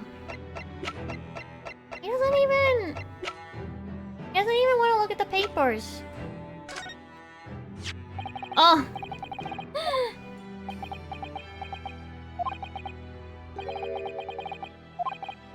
Sorry. You're the defense lawyer.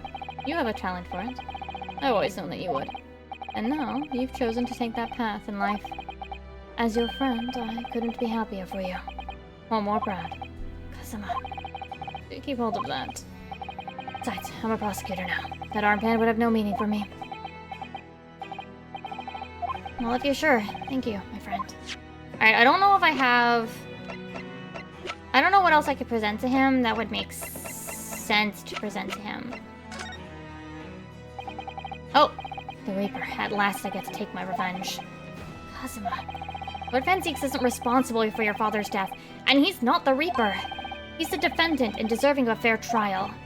You mean, like the one my father had? It's a closed trial now, too. The conditions are exactly as they were 10 years ago. And even if it ruffles some feathers, I have a plan to show that man for what he really is. Kazuma. Okay, well that procced something.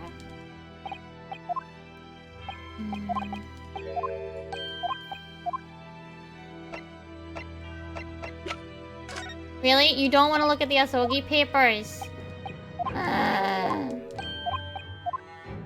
Come on. That would be like the first thing I would have assumed.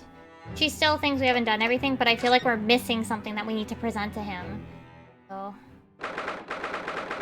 I think we don't have something that we're supposed to present to him.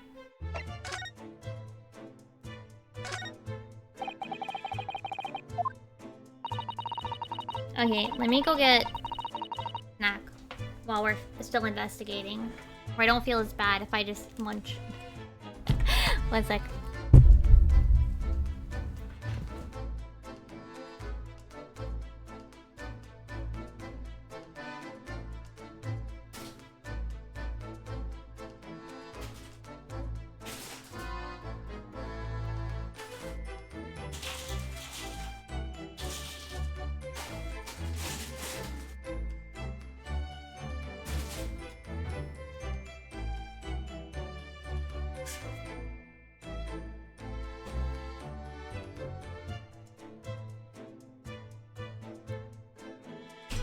Okay. I'm back with snack. I got pretzels. We're running low on goldfish, so I need to eat more pretzels and what is it? And tortilla chips. Okay.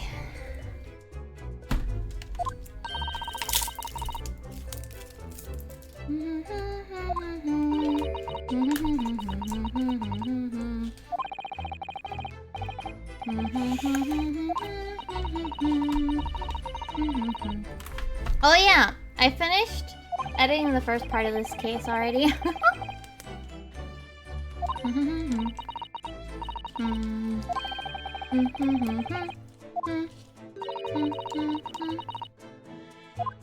So hopefully I can finish. No, I can't reload.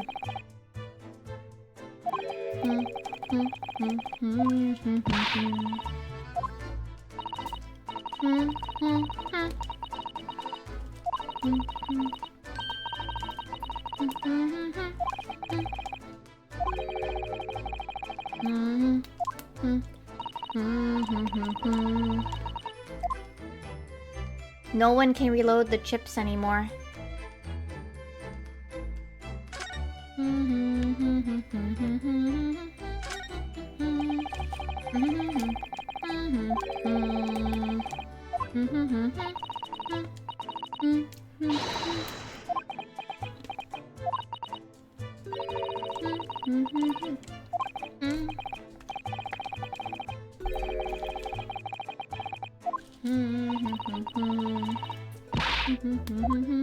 Imagination is the culprit.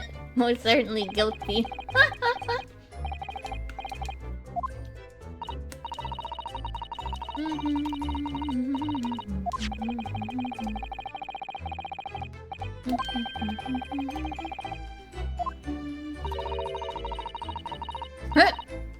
If only he hadn't picked up that gun on the floor. Something you probably told yourself once upon a time, I imagine. Yes. I've learned that lesson by bitter experience.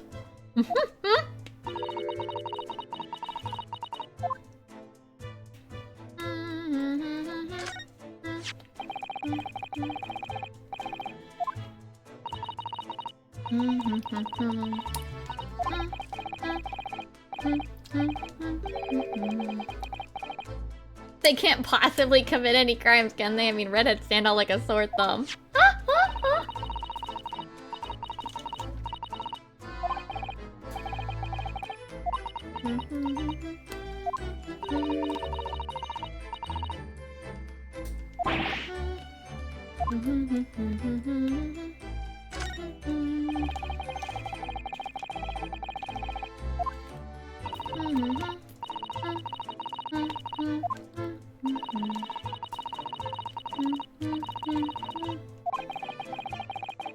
It was the fish and chips that threw us off. I felt as though it ruined his image.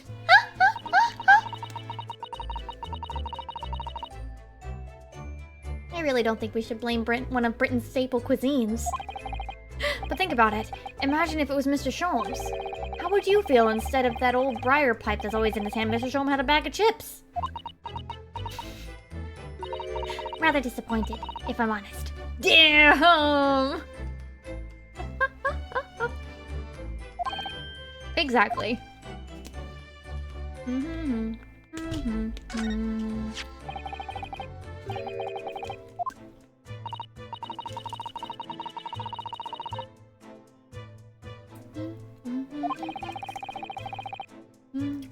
Beans on toast? How would you reload beans on toast?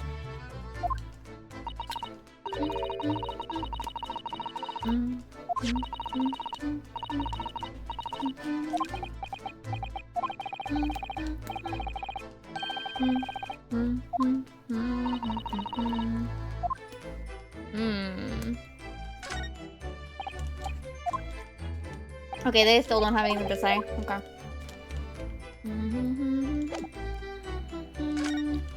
Okay. Is there really nothing else new to click?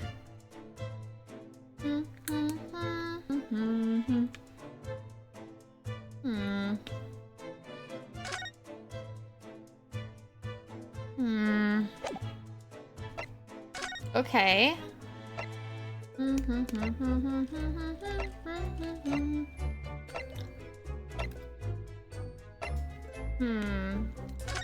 She thinks we've missed something here, and I legitimately don't know what I'm supposed to do. Do I need to examine something in the room? Let me try poking around. Let's see if I see any things unclick. Besides the bats.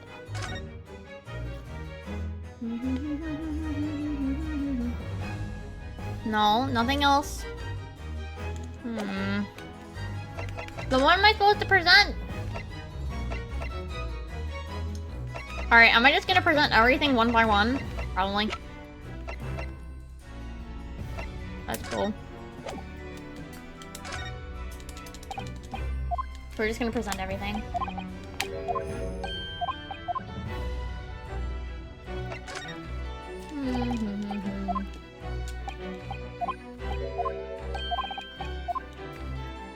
Wait! What if I... Wait, hold on. Where is it? Here. Hey, bro.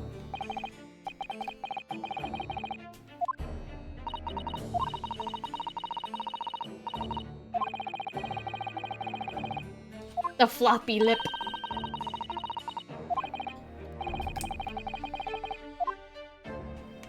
Damn it, I can't talk to him. Ah!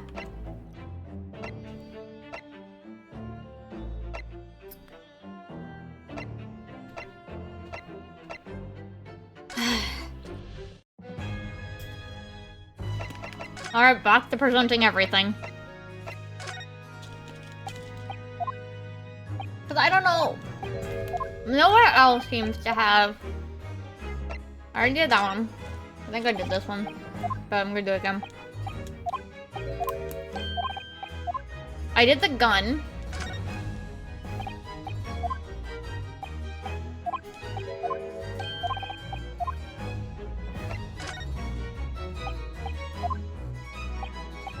The thing that I thought would be what you show him is just not.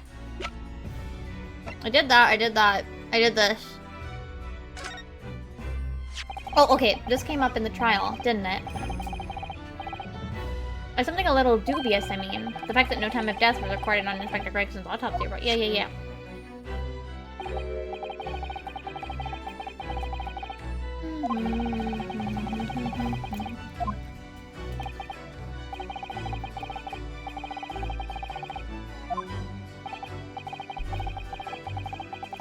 Bum bum bum bum.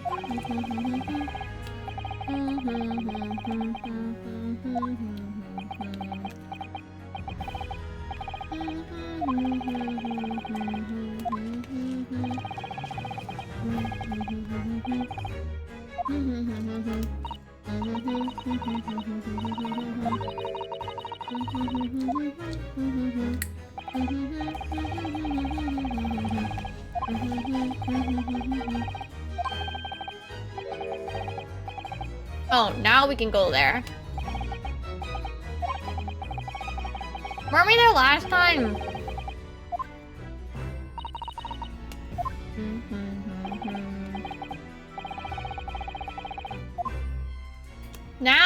Now we're good.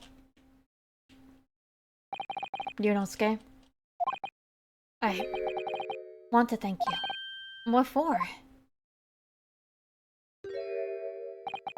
For this. You safeguarded the soul of the Asogi clan. Well, it is a famous sword that's been in your family for generations. My only slight regret is that I never got the chance to draw it before I returned it to you. Karama is said to have been forged by a master swordsmith during the Sengoku Warring States period. I come from a long lineage of warriors, many of whom were expert swordsmen. Well then, you're a chip off the old block, I'd say. This blade, Karama, is the symbol of the Asogi clan's honor and might. Apparently, one of my father's apprentices even took the blade's name for a surname. Really? Karama. Does sound formidable, that's for sure. 16 years ago, when my father was a visiting student here in London, he had this sword forever at his side. Which is why it means so much to me that I have it by my side again now, too. And that is all thanks to you. It was an honor. Okay. Bye.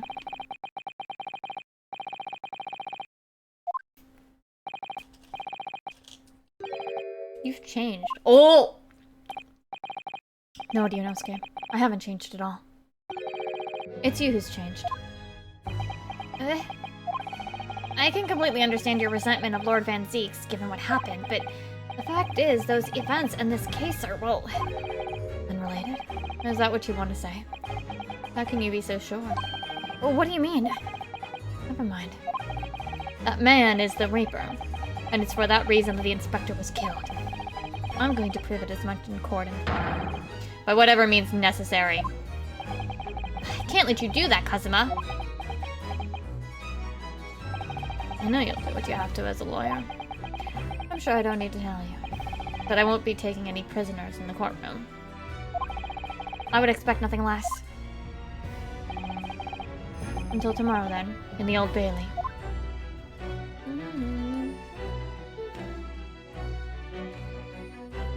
You froze again.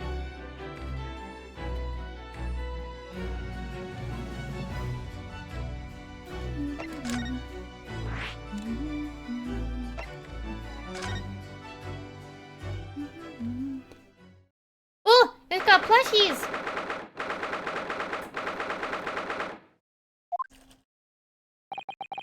This place really is creepy, isn't it?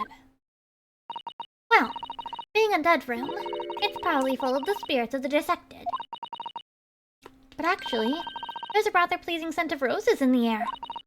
Well, being a dead room, the coroner probably needs a bold scent like that to make that mask the odor of death. Iris?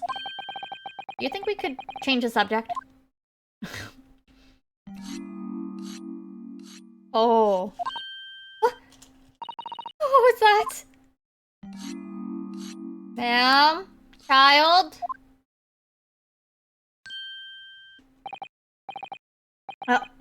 Just Dr. Gory? Ma'am? What? That noise before. I was sharpening my tools. I'd be dead meat if I didn't keep a perfectly keen edge on them. Right. And following the collagen fibers of the dermis, an expertly sharpened scalpel cuts like cheese. Would you like a demonstration? Oh, yes, please. I'd love to see. Then, I think you'll do nicely. What? No. I wouldn't do nicely at all. I mean, maybe some other time. Was that a tut? Oh, we came here to ask questions, so...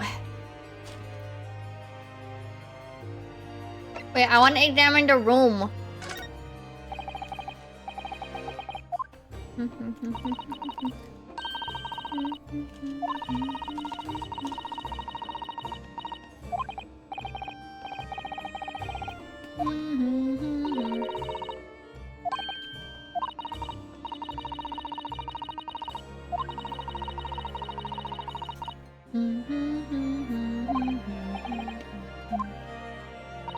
I want to see her face behind the mask, though.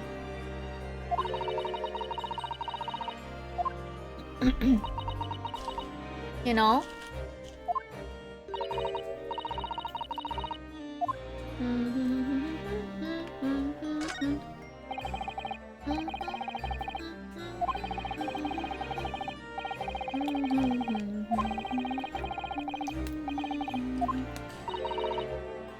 It's 10 people?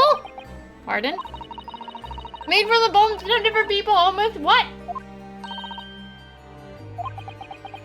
It's not wood? Or oh, you mean the skeleton?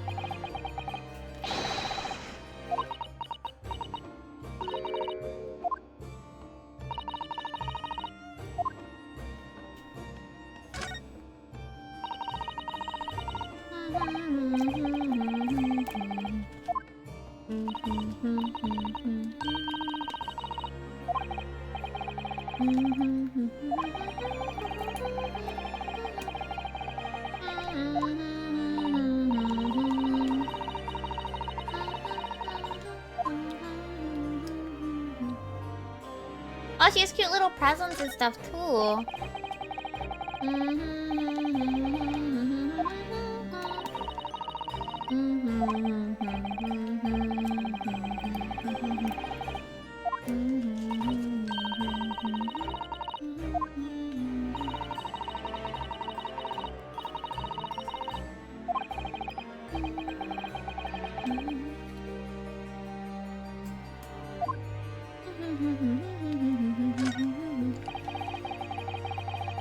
She has a skeleton hung on a noose. Plushie. Okay.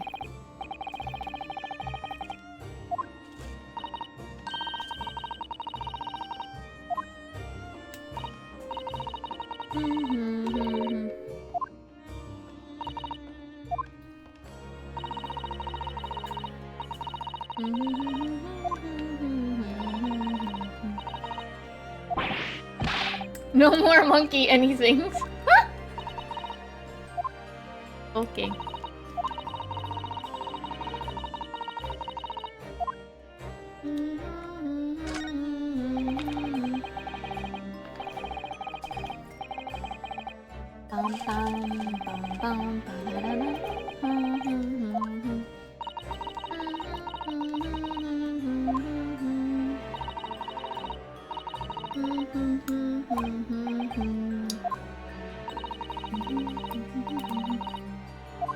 Are you talking about sleeping on it?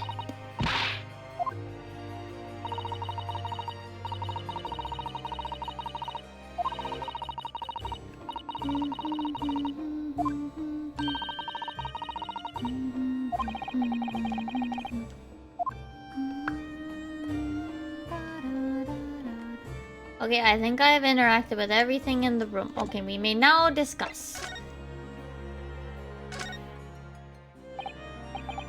We have actually met before. I'm a lawyer, if you remember. You're not dead yet. What? So Mama said I wasn't to cut you open. She's so strict about things like that.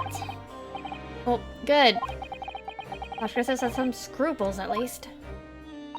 Oh dear. It looks like she's not interested in talking to us. For the time being, anyway. For the time being? You mean until we die? I hope that's a way off.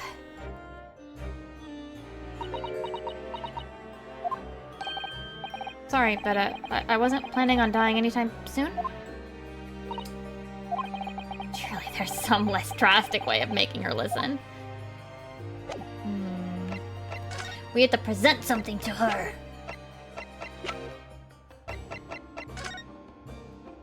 Dr. Gory, we actually came here to ask about this. good. Good? Sorry? His skin didn't snag my blade once, and very little mess. His joints dislocated easily, and his muscle tissue was a pleasure to work with. Jesus Christ.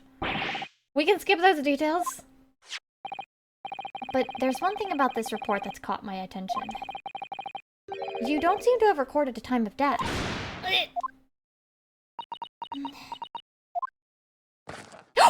Oh no, she's cute! That's not my fault. Oh, that made me jump. Then please, tell us what happened. Look, she's the coroner. She's already threatened to kill us, to look at our insides. What's the worst that she can do? She can't do anything worse. She's just insane. But she's cute. So why doesn't this autopsy report include the victim's time of death? It really is the most crucial detail. I was told not to write it. What? By whom? Male Stronghearts. The Lord Chief Justice, he came here. Lord Strongheart came? Oh, I knew I was to be sus of him. He said that from the witness statements about the gunshot and the other evidence, it was obvious. The man clearly died at 5 p.m. on 1st November when the gunshot was heard. But that's not the type of death you wrote on the report. You didn't write anything. Was there some reason you didn't include it?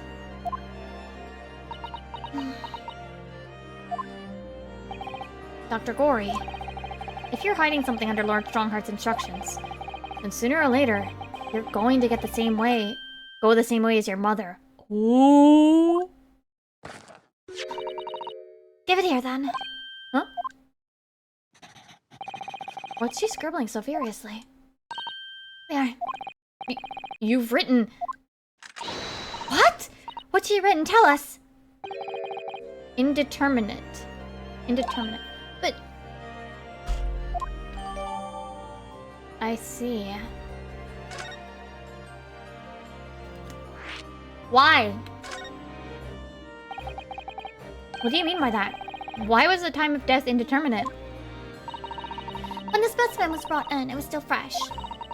So the time of death could easily coincide with when the gunshot was heard. But there was one small discrepancy. What discrepancy? There was some fried fish in the pocket of the specimen's overcoat. And that fish had started to rot. What? If the victim liked fried fish, he presumably liked to eat it before it went off. Well, yes, he reloaded it constantly. It's possible that someone tried to manipulate the apparent time of death. Manipulate? Is that even possible to do? Theoretically, if you were to chill the body in ice, you could delay the onset of putrefaction. And if the overcoat wasn't on the body at the time, then only the fish would have started to rot. With today's science, it's not yet possible to determine if the body was chilled or not. But today's science is advanced enough to let you freeze a corpse, it seems. But surely, to chill a corpse like that would require an enormous electrical refrigerator. I don't imagine many households in London are equipped with such a device. No, definitely not. But maybe in a factory? Or some other special places? I don't recall seeing any factories or such light on Fresno Street, though. I wonder if the inspector's body had been chilled somehow. What might the actual time of death might have been?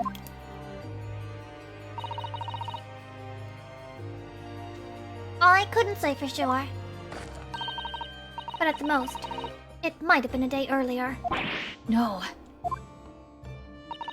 In other words, it would corroborate your previous deduction, Mr. Naruhodo. That Inspector Gregson was killed a day before his body was discovered at a different location.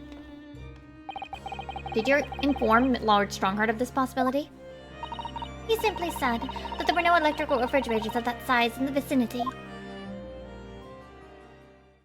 Sus. I knew to be sus of Lord Strongheart. Oh yes, one other thing. It's something the governor of Barclay Prison told us. He said that your mother, Dr. Sith, was responsible for confirming the death for the professor after his execution. The professor? apparently you always enjoyed listening to your mother's stories about her work, so we were wondering if you might know something about what happened 10 years ago. That's not all Mama did. Sorry? My mama carried out the autopsy of Clint Van Zeeks as well. Oh my gosh, her eyes are sparkling!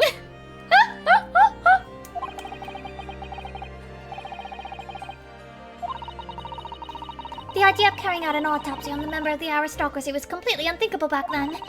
But the detective in charge of the investigation insisted, and it was miraculously authorized.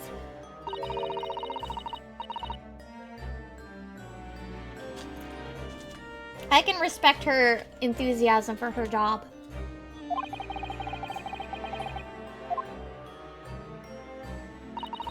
The autopsy provided a vital clue needed to arrest the killer. And Mama was there for that historic event. What does all this mean? You know, that amazing autopsy happened right here in this very room. The professor and Clint Van Zeeks. They both spent their final moments before their burial on the dissection table there. So this lab, Mama's lab, was instrumental in some of the country's most important events. I wonder if you'd tell us more about exactly what happened back then, Dr. Gory?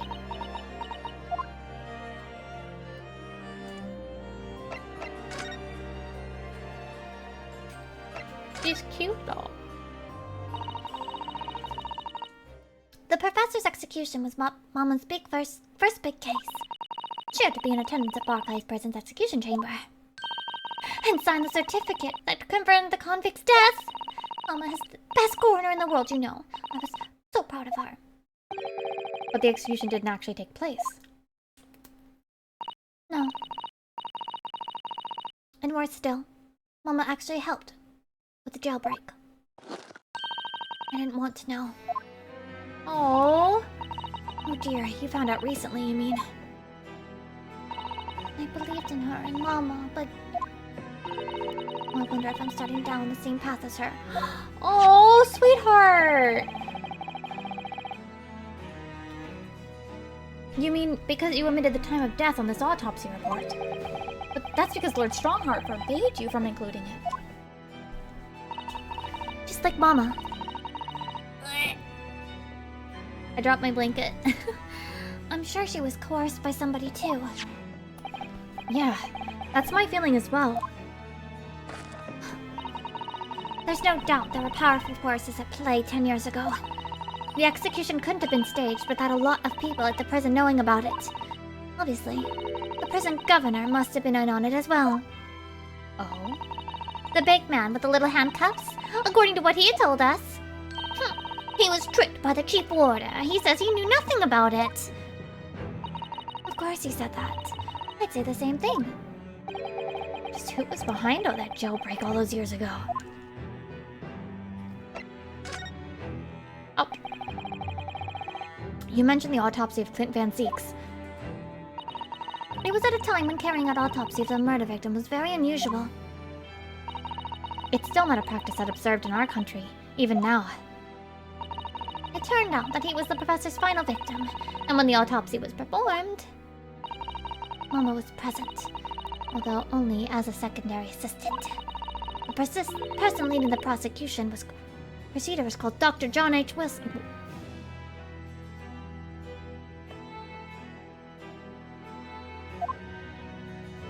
That's right, my daddy! And there was one other person present, the primary assistant. He was a visiting student from the Far East. Wait, a visiting student? It must have been my father, Yujin Mikotoba. I had no idea Professor Mikotoba had been involved in something so important. But the outcome of that historic autopsy was the discovery of a vital piece of evidence that led to the capture of the professor. So that's how they came to identify Genshin Asogi as the infamous mass murderer. Do you happen to know anything about that piece of evidence? Can you tell us any more?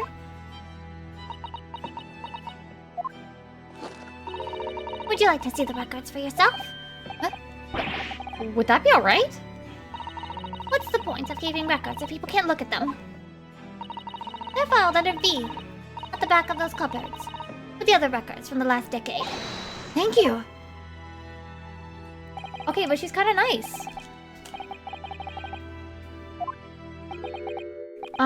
That's strange. What, Mr. Naruhodo? They aren't here.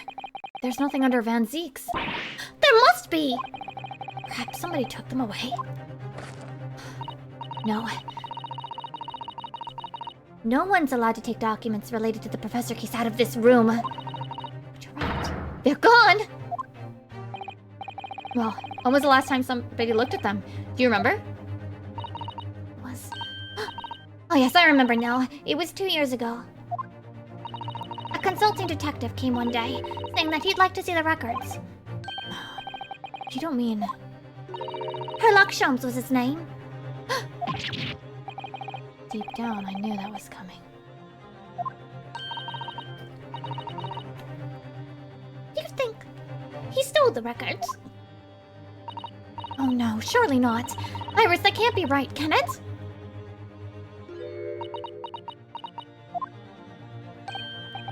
Iris? Iris?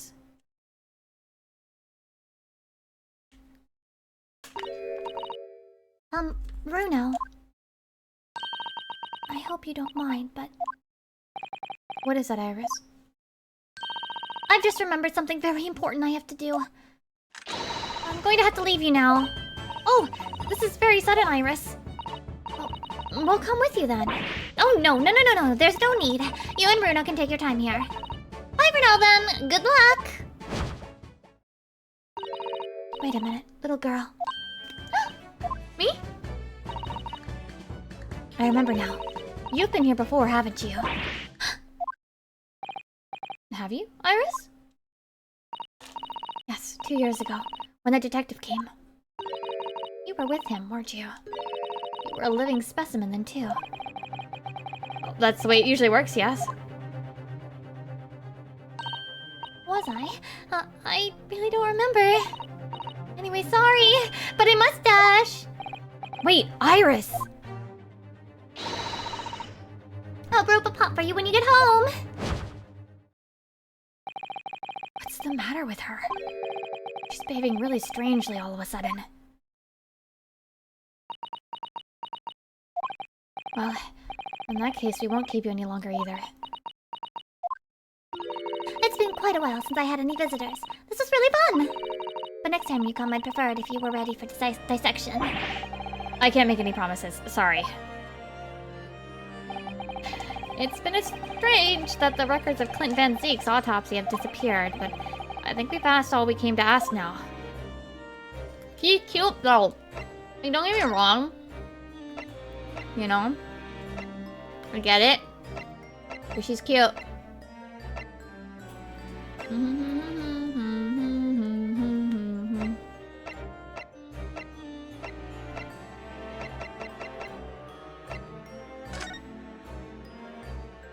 And she's very helpful. She's very helpful.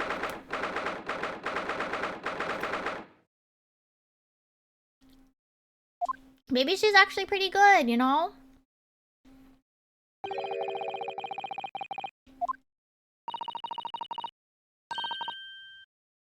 What's this box on the floor?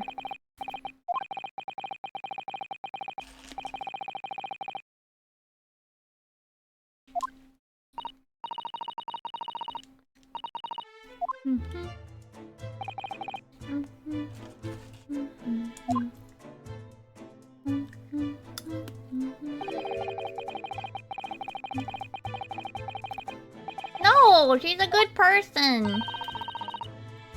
He learned not to dissect living people.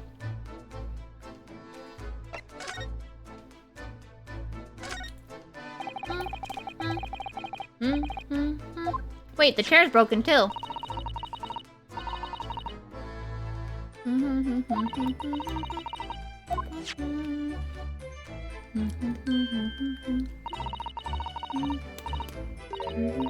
TG?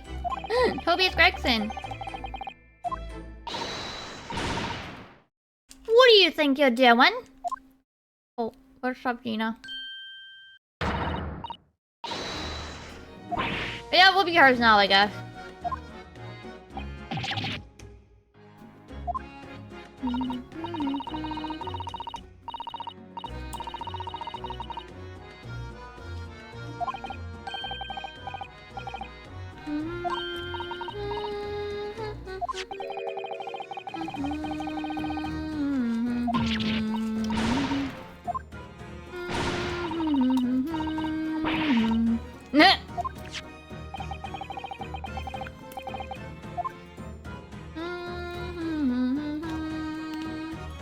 Can I examine the chair too? Why did it broke? Broke. Chair broke. Was it broke before? I don't think so.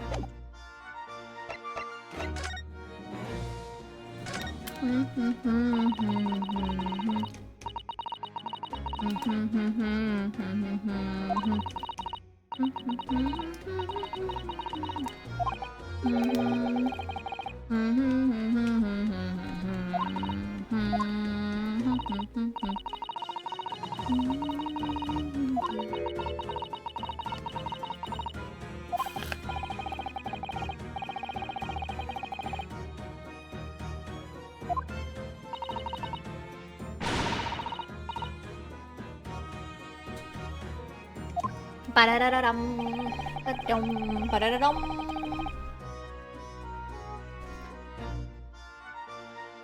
But why would people be suspecting Inspector Gregson of being involved in the killings?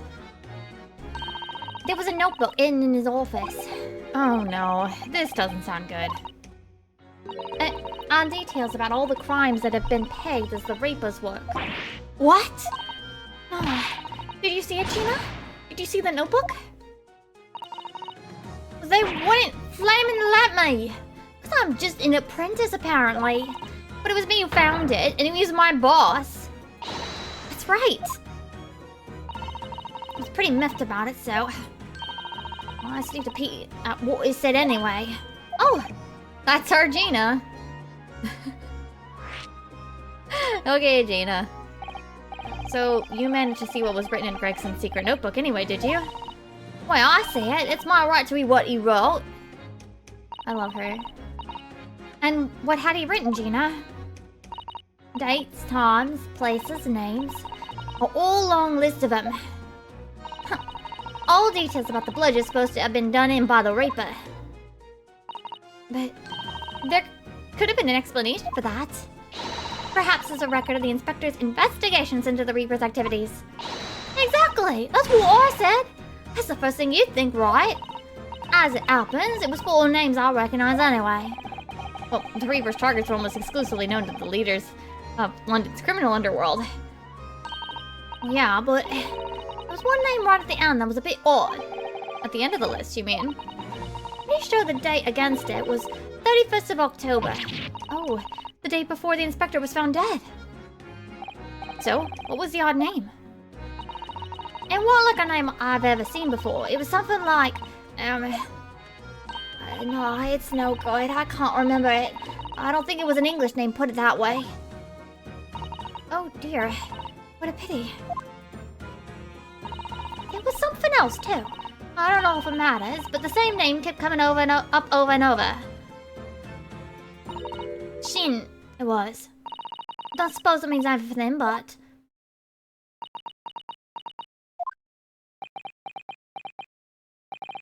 Did you say Shin?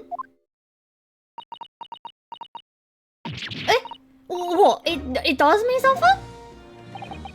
Lord Van Zeeks knew the name too. He mentioned her as well. The woman who actually did the deeds. No, why not her name appears in Gregson's secret notebook? We haven't seen you for a little while, have we, Gina? Well, of course not. I've been busy, ain't I? Investigating and all that. I was at the yard trying to trace the boss's movements the day before it happened. The day before? That would be the undercover investigation to the Red-Headed League, then. I mean, the boss didn't go, did he? You found some cove what pretending to be him, didn't you, Odo? Yeah, it was Mr. Vigil who actually went to the park on Lime Street that day, posing as Gregson. I love Gina. She's so sweet. She's so cute. Well, anyway, you ain't the only one turning stuff up. I got my own ways of getting results. Puppy! Puppy! When me and my partner get together, there's nothing we can't track down. Oh, little Toby! He's such a faithful great friend. So, have you tracked anything down then? What do you think, eh? Of course we have. Can't show you the police business and ain't you a good boy? Anyway, the point is, if you lot ever need any help, you know how to turn to, right? Me and the L-hound, yeah. Alright. Because he looks oh so hellish, honest. Puppy. Puppy, puppy, puppy, puppy, puppy. Puppy. Gina, about your hellhound there. Chief Inspector Toby, you mean? He's the pride of the force, he is. You sure? In Japanese, please dog means something quite different and not altogether nice that is involved in crime. But here in Britain, it's a wonderful compliment, it seems. For a canine, at least. It should be, after all. In the Great Exhibition case the other day, it was Toby here who managed to locate Drebber's workshop. Maybe it's time for another demonstration of what this super dog can do, eh? Do we have something the Chief Inspector could catch the scent of, I wonder? Do we? Do we? Wouldn't there be a scent on this? Take that! No, Chief Inspector Toby, if you wouldn't mind having a sniff of this.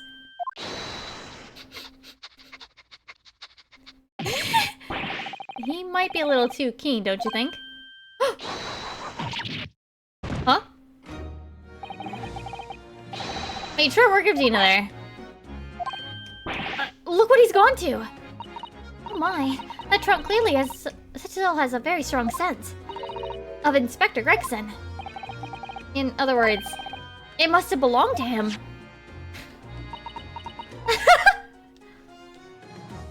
Alright. It's fair cop, I suppose. and you nearly got away with it too. The smells of chips. You always talk so proudly of Chief Inspector Toby's nose and what it can achieve. Did it not cross your mind that he might identify something that was right next to us? Yeah, it was a bit of a bloomer, wasn't it? That's enough now then, Gina. Hey, I think it's time you told us the truth about that trunk. The metal trunk. It weren't like that. It just weren't. What are you talking about? I know what's going on in that head of you, but that ain't what happened. Alright then, what did happen? Well, like I said before, we were trying to trace the boss's movements. I let Toby here have a whiff of the boss's overcoat. And as soon as I done that, it went off like a shot. Straight up to that sandwich. The person, right? But also, puppy gun real. He went off like a gunshot. To a sandwich, not a bag of chips? Mr. Naruhodo, I believe Gina means the witness. Oh, I forgot about that sandwich. With the capital S. Yeah, he had it in between those wooden board of his. The boss is drunk. You mean when they heard the sound like a gunshot and all piled in here? Exactly. He nabbed it from the scene. Goodness. Me and the Chief Inspector gave that sandwich a good grilling, you know. And you know what he said? I thought it might fetch a good price, and the chap wouldn't be needing it anymore, so... But that's all I did. No, nothing more, nothing less. But you had the cheek of that, eh? Stealing the dead boss's stuff to flog. So, Miss Venus wasn't the only one to meddle with the scene of the crime, then. How could they? Sorry, that's how it happened. And in a pretty decent trunk, so I figured I might as well make use of it. Is there something wrong with that, eh? Well, maybe you and Mr. Sandwich should try to find the answer to that question together. So what's inside the trunk, though? I think perhaps this trunk should be turned over to the police, don't you? What are you on about? I am the police! Dina, if you wouldn't mind, could we maybe examine it? Yeah, alright then. Do what you want with it. Thank you. We shall make a detailed record of our examination of the evidence. Dun, dun, dun, dun, dun, dun. Why is Toby growling? What's up? What's up, boy? What's it, boy? Mr. Naruto, be careful. It must be the trunk. Puppy!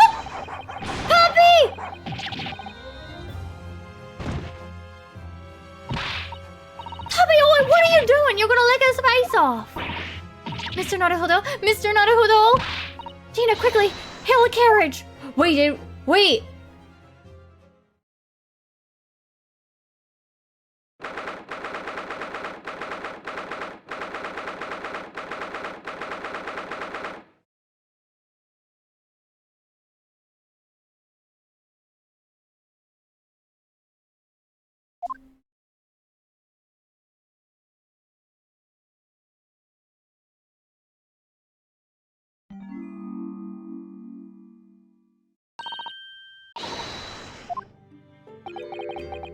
Mrs. Sato.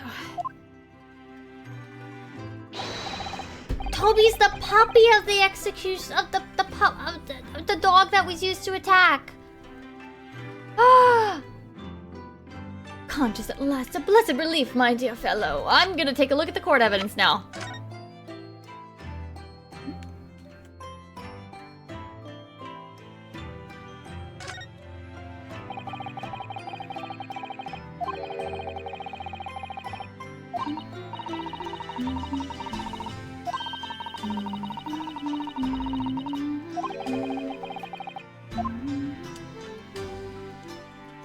Bro, there's blood on this.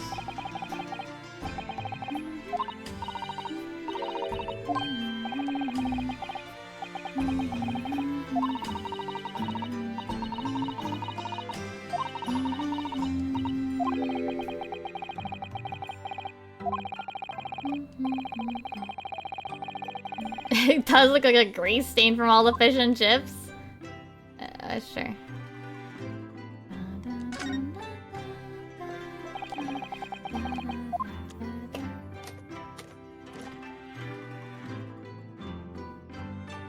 Oh my god.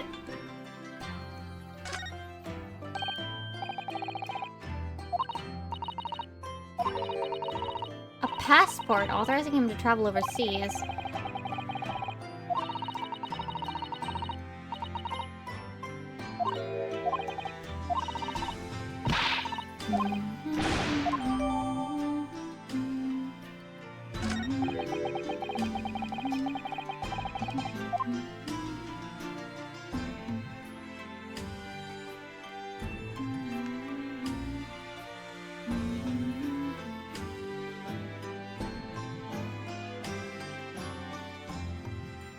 What's this?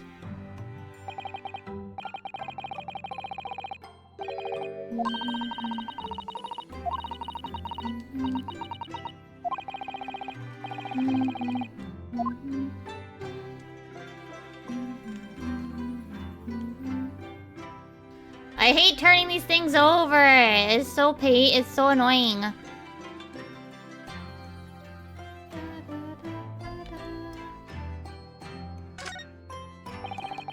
Okay.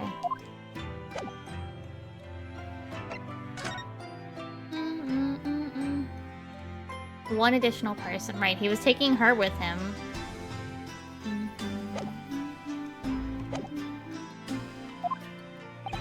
After all, to drop dead after a moderate licking by a small terrier most unseemly. What is or isn't seemly is irrelevant here, Mr. Sholmes. He just fucking drops the ground. Ah! I'm so glad there's no lasting damage. How are you feeling? I'm fine, thank you. Did you bring me back here? What's this on my head?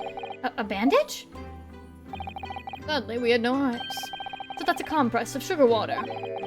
Sugar water? Don't worry, Mr. Naruto. It's a first aid treatment that my father taught me. Oh, thank you. Now, let us take tea while you're feeling up to it. But of course, no sugar in the patient's cup. The bump on my head is throbbing sweetly enough, don't worry. Whenever you feel ready, then.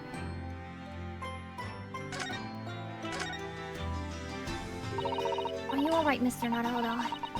It's rather unusual to find ourselves here in the middle of our investigations. It's just occurred to me that I might have forgotten something when we left this morning. Please don't worry. As long as you continue to investigate thoroughly, you won't go far wrong. Oh, yeah, of course. I must get back to work as soon as possible. Oh, so that... Why you vibing in our room? Thank you for your concern, Mr. Sholmes. My dear fellow, think nothing of it. I must say I was quite startled when I heard that you'd been attacked by a dog. For a moment I feared that the infamous murderer of so many had come back from the dead. I mean, the professor. Fortunately, I see your prized throat is unscathed. That stiff turned-up collar of yours obviously afforded some welcome protection. Like that close to death. All I really remember is the dog licking my face over and over and over again. If you wish to avoid such troubles in future, a little mustard spread on the cheeks should do the trick. I should think that would balance the sweetness of your bandage rather splendidly. What? Whenever you serve me tea, it always takes me back to Japan. I know you're not particularly fond of the bitter taste, are you? I do always try to pick out less bitter matcha for you. It is often served up in an unusually mellow blend, it's true. But the anticipation of the taste in my mouth makes me bitterly worried anyway. It is very difficult for you, isn't it? Oh, we gotta talk about the shovel again!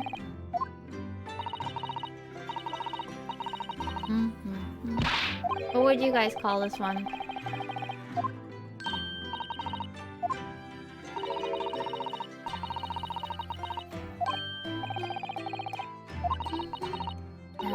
Let's call it Yunosuke?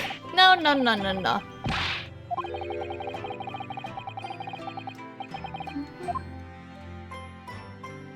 Dig Dug? I see.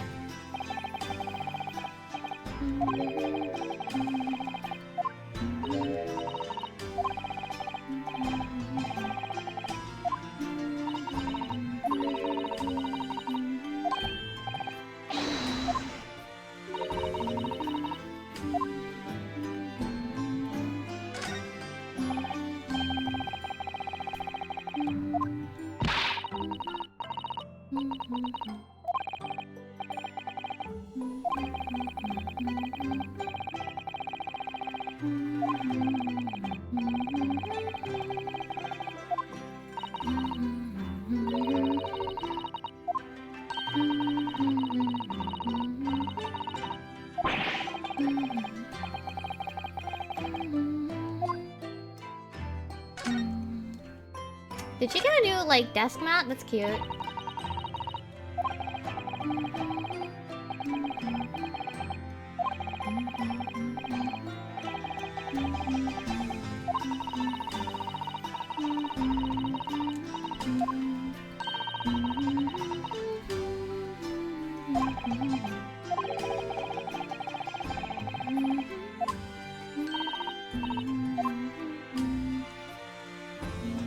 Okay, wait.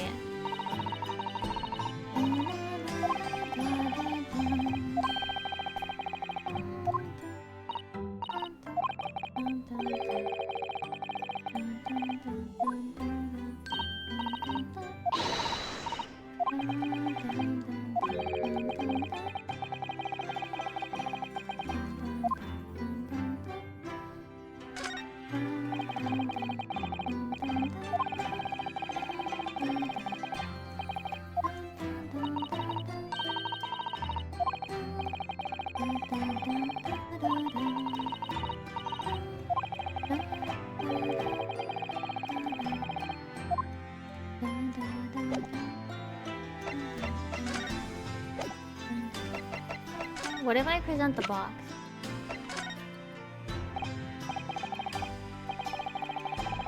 No. Okay. Okay. Wait, so then what am I supposed to do? They just move?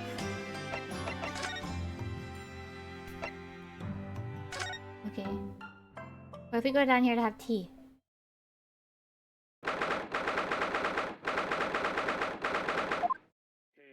Mit dem Schwarzbiergebot, brodend wie ein Feuerberg, den Schlund es mir verbrannt, ach Hopfen deine Wut. What? Her mit dem Knacker ich befahl, Am I having a bad dream? wie ein Oh, it's an old German folk song. Not that a fine rendition, I think. That's the least of my concerns. Iris? Herr den scheint holdlich gelobt und auf den Iris, what's the matter? ersten Streich alle Seiten Who's that I mean, that relaxed gentleman over there. Iris, is she even listening? Excuse me, sir. I do apologize for you troubling while it's just singing so merrily, but would you be kind enough to explain the situation? What happened to her dad? Well, that worked. A crooning gentleman and a mute young girl. A rather tantalizing juxtaposition. And one that appears to have incited the gods of reduction within me there to find their voices, too. Mr. Sholmes, do you mean...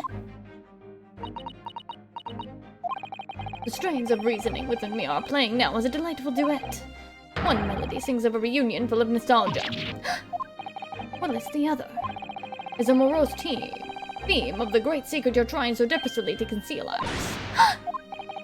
He's turned as white as a sheet. So as usual, you've instantly seen to the very heart of the matter. And by the time my own brief performance is over, I feel sure this gentleman's song will reach its finale. So then, to Music Land, where all is sweetness and delicacy and harmony. Pray do enjoy Sherlock Holmes' latest logic and reasoning spectacular. Okay. Oh, they actually gave him a different, like, silhouette sprite when he doesn't have his hat on. Interesting. Personally, we consider the gentleman's nationality. Clearly, he's a German. As evidenced by the Germanic song he sings as an apparent inability to understand what asked to desist. So why is the man here at all, and in such apparently high spirits? Holmes, are you dumb? The answer is of course, Iris. It's clearly known to you. Indeed, we need only follow the gaze of those bright young eyes to unravel the particular part of this mystery. The reason for the man's mildly irritating warbling is revealed by the herbal tea. Iris. You obviously offered our German guests a cup of your latest herbal blend. The tea's delectable flavors made the man's spirits soar, and resulted in this joyful ditty tumbling incessantly from his lips that are not moving. Yeah, okay. I eagerly await the sampling of the flavor myself, that I may join the fellow in his state of elation. And the next question. Who exactly is this gentleman availing himself so thoroughly on this of the settee?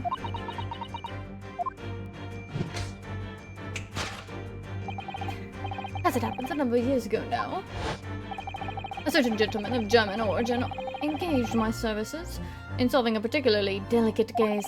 He required the retrieval of letters once sent to an acquaintance that might have proved problematic.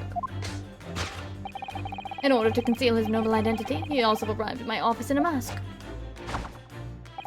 The gentleman's name was Wilhelm Gottfried Sigmundson von Orvenstein. Okay. The King of Germany. If my memory serves, the mask worn by this gentleman is identical. Yes, there can be no question. The mask belongs to the King of Germany. It's so dumb. It would appear that His Majesty remembers the fine service I afforded him, and has decided to show his face again, mask and all, in order to express his gratitude. A well-mannered monarch, indeed. Wouldn't you agree, my dear fellow? Okay. So the identity of this masked visitor is in fact my former client, the King of Germany. Indeed, his son is currently in London as well, enjoying the wonders of the Great Exhibition. If you say so, bro. He's so dumb. How is he this dumb? Which leaves us with one remaining imponderable. Yes, your lives. But your apparent inexplicable silence is unable to hide the truth. Yes, the reason for your muteness is concealed inside that knapsack. A £5 note, I believe. I must say, as your compatriot, I'm deeply saddened. It would appear that you've allowed yourself to be bribed into silence by His Royal Highness, earning yourself some spending money in exchange for keeping quiet about the King's secret. And now, the final piece of the puzzle. What is the secret you strive to hide with your silence, Iris? Oh yes, we need only follow that brief involuntary twitch of your eyes to find the answer. You were attempting to abscond with that coffee cup! My favorite coffee cup, in fact. Or should I say, the handle of my favorite coffee cup. It appears that His High-Spirited Highness broke it in the midst of his hijinks. But lead us to the sad truth. My favorite coffee cup has been broken by the King of Germany, and Iris, you tried to conceal it from me! I shall have a bill sent via governmental channels to the German royal family for its replacement.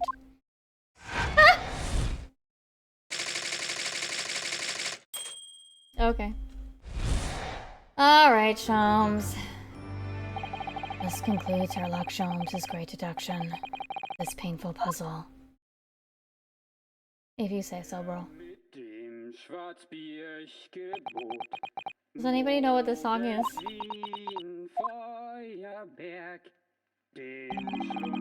With your silence as well, the fellow's jovial warbling rather rings in the ears, does it not?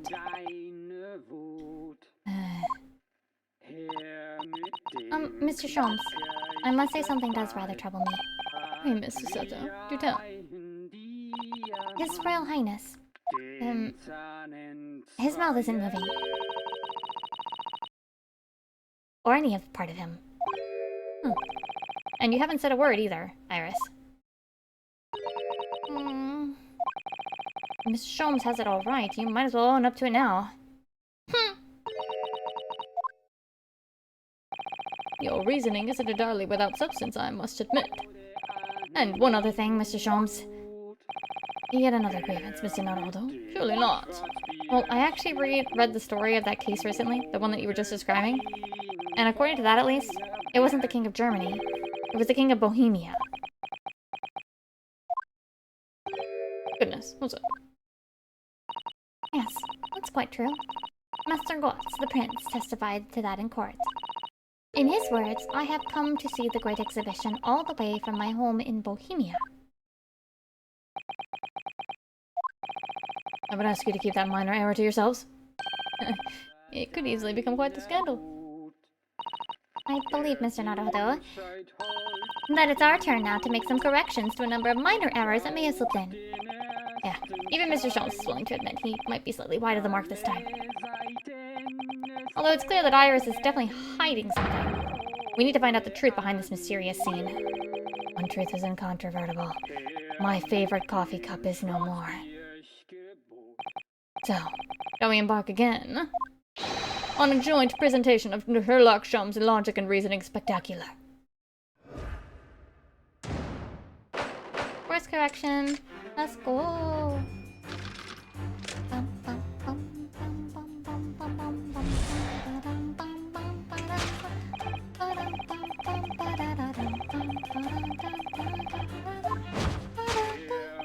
Please stop, I don't want to hear this song anymore. Make it stop, make it stop. Ah.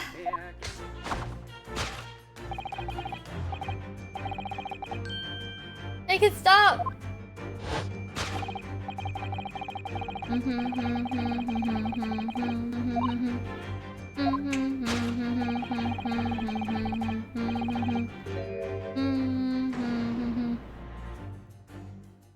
No, I'd still probably get tired of it. It's a short loop.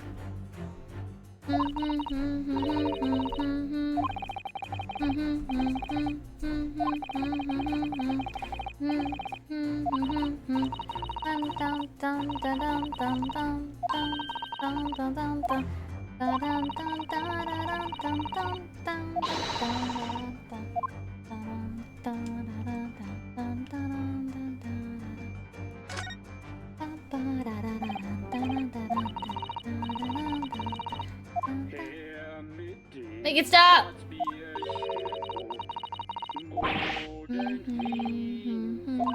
Please make it stop, please make it stop, please make it stop, please make it stop, please make it stop.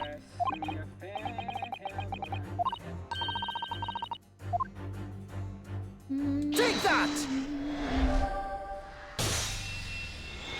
The reason for the man's mildly irritated warbling is revealed by the gramophone. Indeed, for no well-bred gentleman would break into an obscure folk song when making a social call. Make it stop! In other words, this gentleman isn't singing at all. In fact, he's unconscious. Can we stop?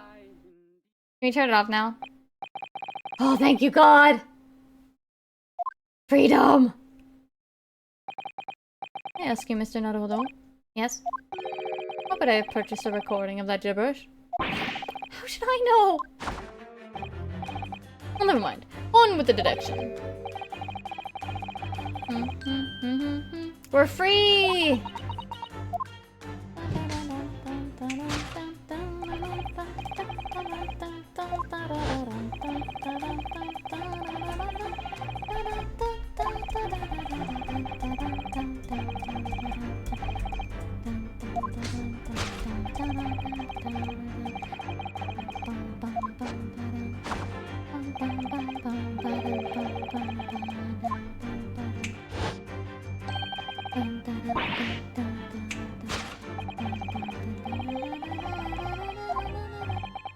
Okay, come on.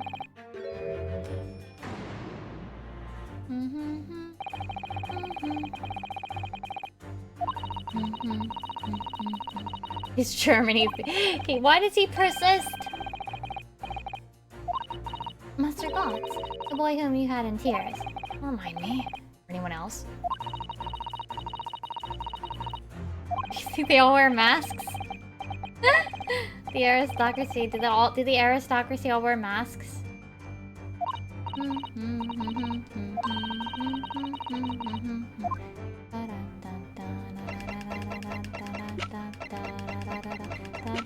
Wait, where is he? Where is he? Where is he? Oh, I'm blind. There you go. Take that! Kazuma Asogi. Yes, there can be no question. That mask belongs to Kazuma Asogi. In other words, my memory is sublimely unreliable. Thanks. Only you could try to make that sound positive. Kazuma's mask has been languishing on this metal chest for several days, though that doesn't explain why the gentleman is wearing it now. But it is now a simple matter to determine our guest's true identity. After all, the gentleman is unconscious. We need only excuse ourselves in advance, gently lift the mask and peer beneath it. Not really. We all know who it is. How are you guys this dumb that you didn't know who it was? I don't believe it. But father? Ooh, look how pretty Susato looks here. I'm afraid, Miss Susato, you must be mistaken. No! I think not, Mr. Sholmes. Then it would appear our logic and reasoning has once again revealed the truth. This mysterious visitor... Oh! Is my unconscious father, Eugene Mikotaba. Oh! Oh, that's cool! Logic and reasoning? Or just looking and saying?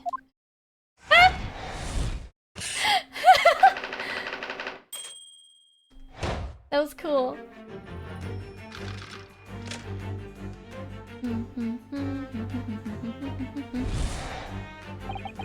Which leaves us with one remaining imponderable. Yeah, because the pictures are like static.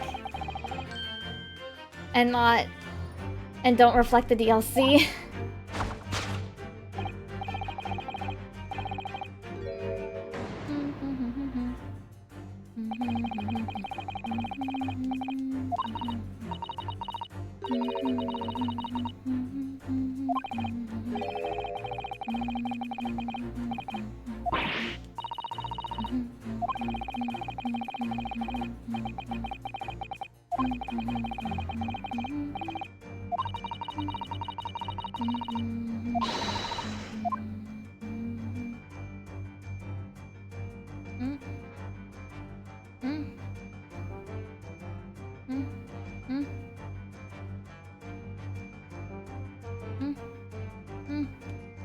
This is so hard. Maybe the metal chest? It's open!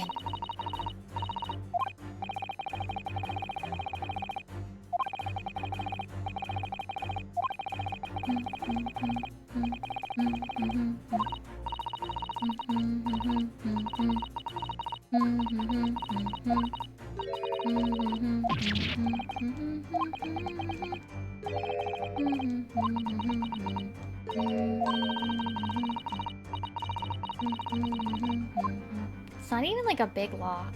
Take that! Like, this is just a flippy lock. This is super easy to undo and open. Yes, the reason for your muteness is concealed inside that metal chest. An excellent observation, for upon closer inspection, there is something different about the chest's appearance. It's kept locked at all times, yet now, the catch is open. Catch is open. Evidently, this has something to do with your refusal to speak, Iris. But it's a simple enough matter to incite you to speak, I'm sure. I merely need to open this chest. Here we go! No! Hurley, don't!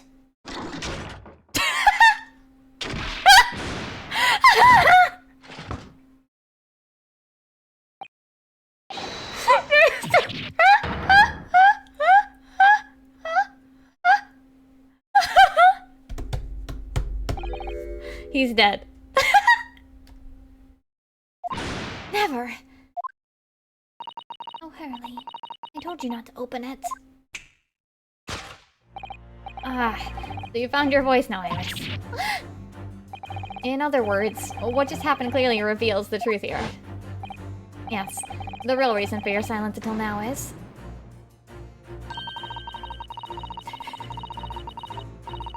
Souls is dead! Well, he's left me alone on the ballroom floor, so I'm gonna have to dance this next part solo. Oh my god!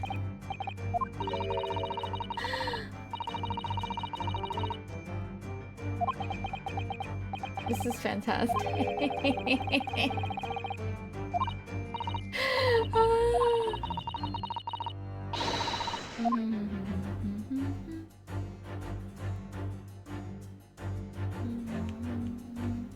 Aw, what you got there, sweetheart?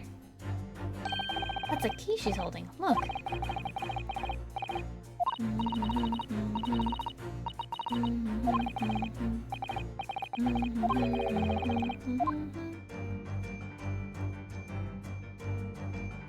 Take that! It's the key.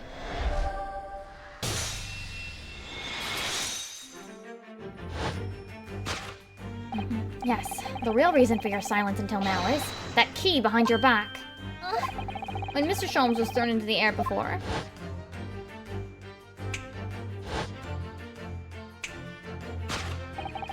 just before you called out to try to stop him, you slipped something out of your mouth.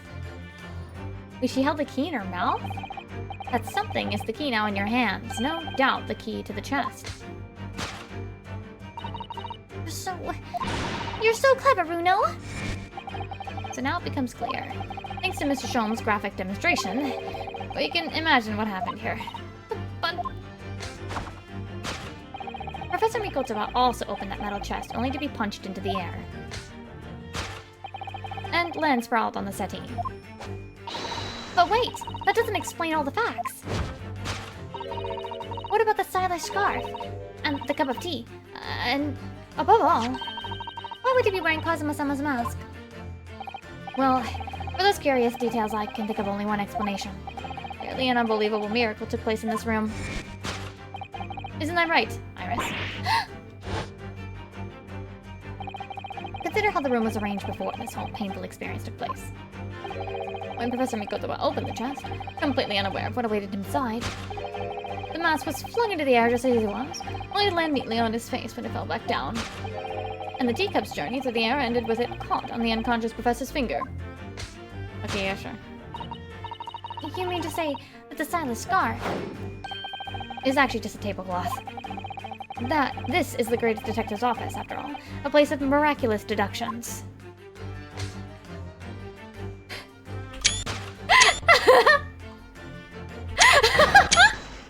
Would you expect anything less? That was cute. Susato being like, wait a minute, me? Yes, you're right. It happened exactly as you said. Brilliant, Runo. This concludes Nunosuke Naruhodo's great detection of this punchy puzzle.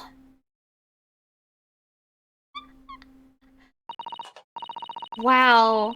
The extra work to this scene is really nice, though. So then, why don't I make us a fresh pot of tea for all of us?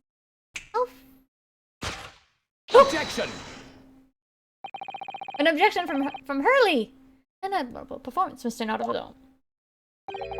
But in the final act of the show there, you rather missed everything of importance. Mr. Sholmes, you're not dead! If you would cast your mind back to my earlier deduction... Iris, clearly you're hiding a great secret. She is? From the look on her face. Mr. Sholmes might be right. Whatever that great secret is, the cat isn't out of the bag yet. So I put it to you again. You were attempting to abscond with that coffee cup. No? it really is a shame about Mr. Sholmes' cup. I mean, yeah.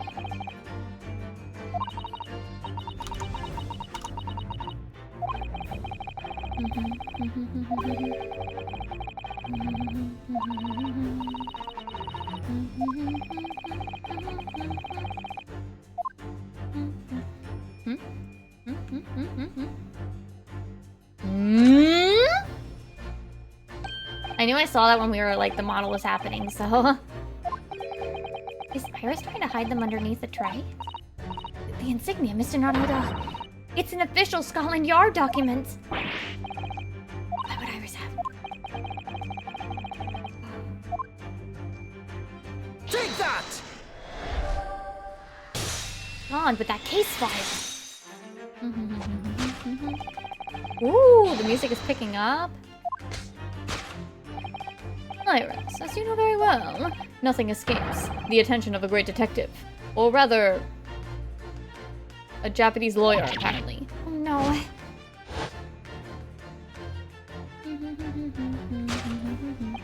We visited Scotland Yard Autopsy Laboratory earlier today. Oh. And Dr. Gorey informed us that the autopsy report of Clint Van Zeeks had gone missing. Clint Van Zeeks? Yes, I do seem to recall. But some years ago, I asked to see the report in question. You were with me, weren't you, Iris?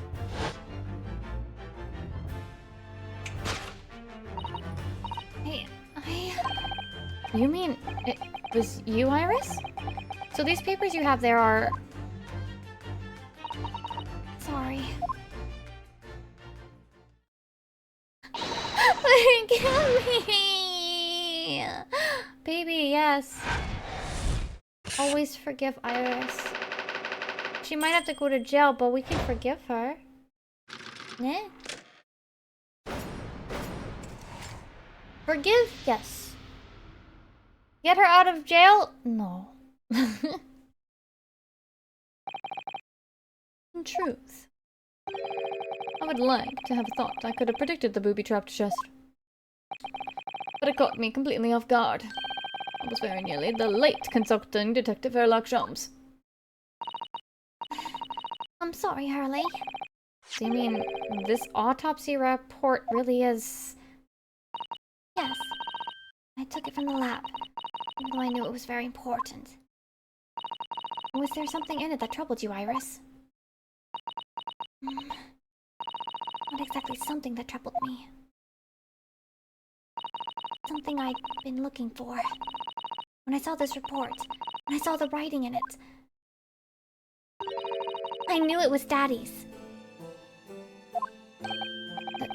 The writing? Your father's writing? What do you really mean? Iris? It must be something that's hard for her to talk about. Forgive me for interrupting, my dear fellows. Miss Sholmes, what is it?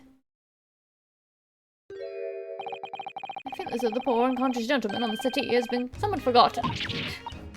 But, Father! Perhaps we should find our guest somewhere more peaceful to rest. Mr. Not Alone. Yes? Would you be so kind as to lend him your bed? We must do our very best to make him comfortable, I feel. Oh, yeah, of course. I'll help you carry him up. So will I. I can manage alone, thank you. You have tea to enjoy. We wouldn't want Iris's brew to stew. Because there's no better way to make the professor comfortable than dragging him upstairs like a trunk. I wonder.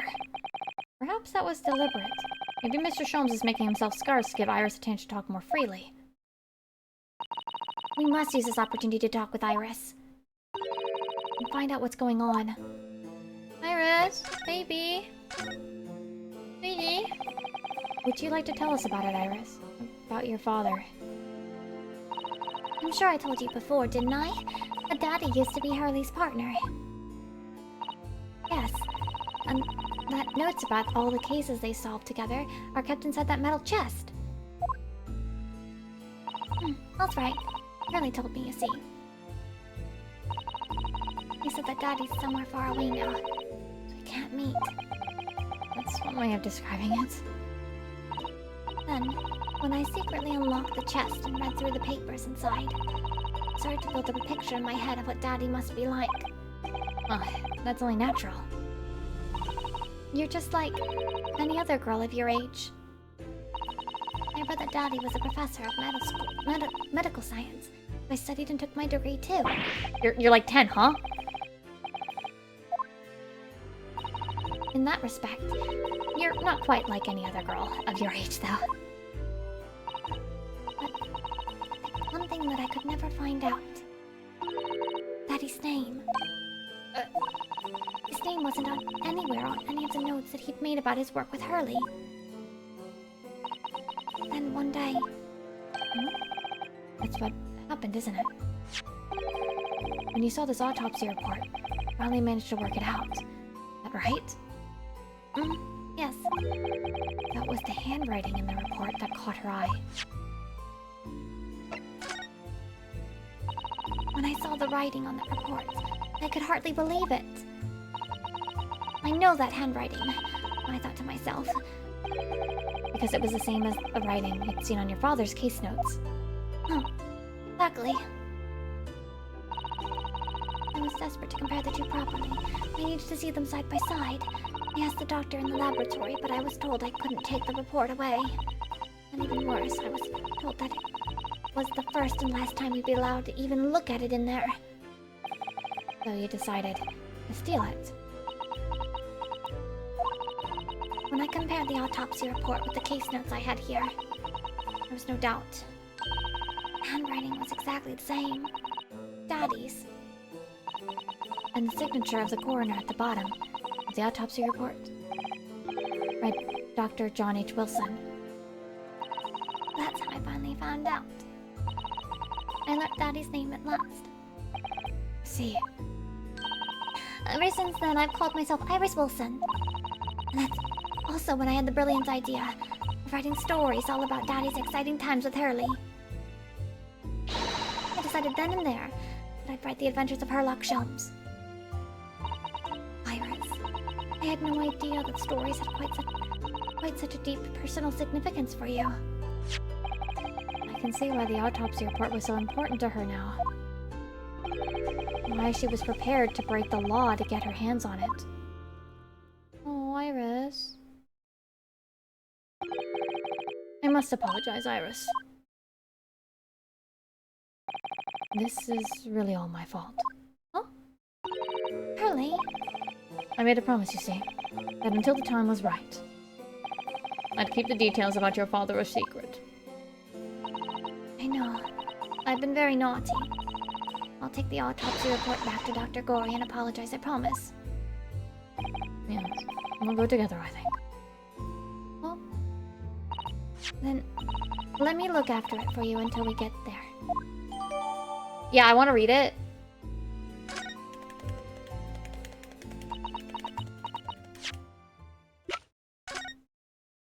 "33, 9 p.m. at midnight. Death from a single stab wound to the heart. Other superficial external wounds indicative of a duel. Recent scarlet ink stains visible on the little and ring fingers of the right hand, but no document in corresponding ink was found. Autopsy findings. Vital evidence recovered from the victim's stomach during the autopsy. Credit to Inspector Gregson for petitioning so doggedly for the autopsy procedure. No internal trauma noted anywhere in the body. What was the vital evidence?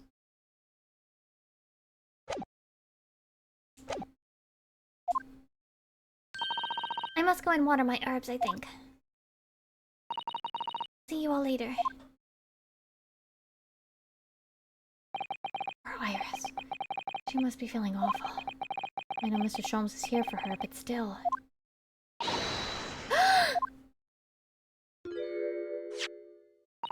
What? How? What's the meaning of this, Mr. Sholmes? Wait, what? Oh dear me. You've noticed, I see. But that would mean... What on earth's the matter, Miss Usato? You've turned as white as a sheet. It's this autopsy report, Mr. Wait, what did I miss? The writing isn't Dr. Wilson's at all. Huh? What do you mean? How could you possibly know that? Because I know this writing very well. This writing is my father's. Wait, what? What? What? Huh? What? Indeed, it's true. And now you know. My dear fellows. No, I don't know anything! What on earth does any of this mean, Mr. Sholmes?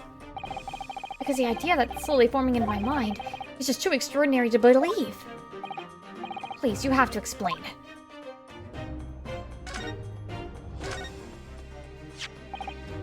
So this autopsy report was actually penned by Professor Mikotoba then? But that makes no sense. It's not possible, surely. Not possible. My dear fellow, pray, take a deep breath and think again. Yes, you're right.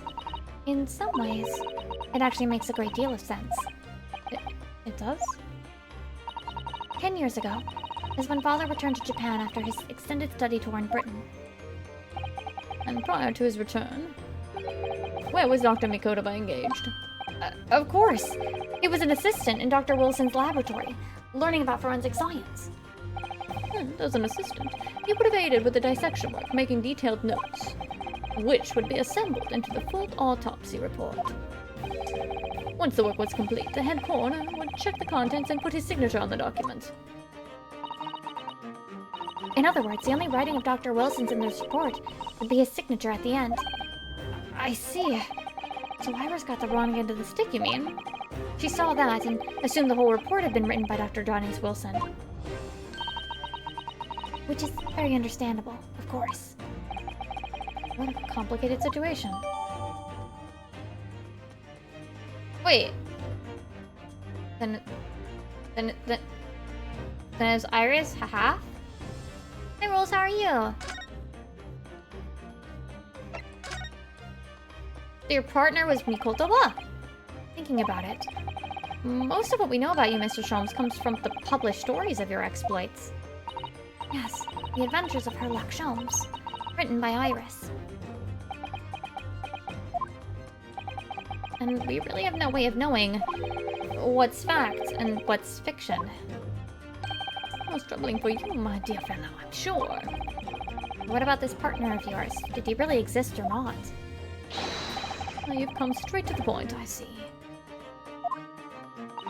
And please come straight to the answer.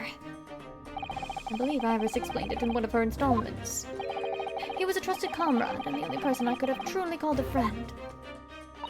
And did this partner of yours truly make a record of all your cases? Are his notes really stored inside that metal chest? Absolutely, my dear madame. Absolutely. So, where's your partner now? We rarely meet. You see, he lives on the other side of the world. autopsy report and the records of all your old cases were penned by the same hand. The autopsy report was written, though not signed, by your famous partner. There would be only one logical conclusion. Right. Impress me. Your partner would be Eugene Mikotoba. In other words, Miss Susato's father. On my word, Mr. Naruhodo. Huh? You are coming along wonderfully. You've hit the method. You hit upon the method at last.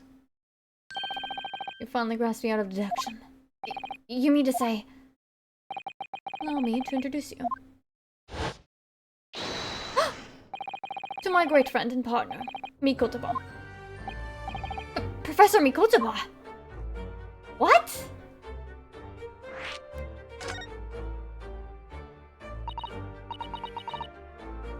So then... who's Iris' dad? Are Susato and Iris sisters? Like half-sisters? Wait, hold on! That you're the real Dr. Wilson? No, my dear. I'm still my old self, Eugene Mikotoba, your father. Oh, of course. This is obviously too much for Susato-san to take in. I must say, though, how my old friend has attained worldwide celebrity is a great mystery solver, is the greatest mystery of all. I still remember the first time we met. Pray remind me. Who is the V exactly? When was it again, Mikotoba? 16 years ago, Sholmes. Ah yes, quite. 16 years ago. I just arrived from Japan with Seishiro and Genshin.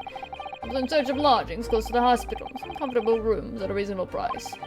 Rents are devilishly high in that particular area. That's right, so I said I need someone to share lodgings and the expense. I was fortunate enough to be introduced to Sholmes. He found himself in a similar situation. I was a callow fellow back then. A mere shadow of the great detective you see before you now. I was working at the hospital's chemistry laboratory at the time, indulging my curiosities for little gain. And the situation of our cohabitation led us to pursuing cases together, you see. Hard to believe. It was a mere 6 years. We had a great many adventures. But in the last year of Mikotoba's stay in Britain, a most infamous case presented itself. The case with which you've become rather familiar with yourselves. The Professor killings. After the trial, Seishiro and I were summoned back home. Hardly surprising, given the circumstances. But there you have it. And as you know, all the details recorded by my trusty chronicler remain in that metal chest. It's just amazing. Professor Mikotoba really is Mr. Sholmes' famous partner. So then who was Dad? Father. Goodness, my dear. What a cutting look. As your daughter, I'm very proud to learn that you were the great detective's great partner. Nevertheless, there's another mystery that I really must ask you to explain now. You know very well what it is. The unresolved matter of Iris's father. Oh god. I should have seen this coming. I suppose. Oh, times were turbulent at home indeed, weren't they? Iris told us that all the notes about the great detective's adventures that are in that metal chest were written by her father. Isn't that correct, Mr. Sholmes? That is indeed what I told young Iris. But if you're Mr. Sholmes' partner, father, and you wrote all those case notes, then Iris's father must be you. On my word, Miss Susato. You are coming along wonderfully as well. You too have hit upon the method at last. Oh my god, wait. Wait! You finally grasped me out of deduction. What? What you've always told me, father, is that my mother died when I was born 16 years ago. And you left me in grandmother's care whilst you embarked on your study tour of Britain. and I've always accepted that. But all this about Iris? Oh, there it is. Susato-san's ice-cold stare. No, now hold on a minute. It was a very complicated... I mean, it's really not what you think. Then perhaps you'd like to explain what exactly it is. There it is. Now the ice goes from ice-cold to red-hot just before she... Really? You got the wrong end of the stick. Show him. Say something, man.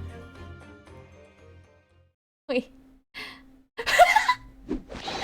It's quite enough, my fiery fellows. Mr. Shumps, why did you get all dressed up? Well, I don't like to interrupt the exciting exploration of the past. Mikoto and I have an urgent matter that requires a short excursion. But it's very late, Mr. Jones. Where must you go? Why, my dear madame, is that not obvious? My partner and I must pursue our natural enemies. Oh, get your coat, Mikoto. The game is afoot.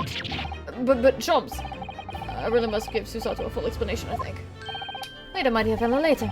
Our carriage will wait downstairs already. You haven't changed one iota, have you?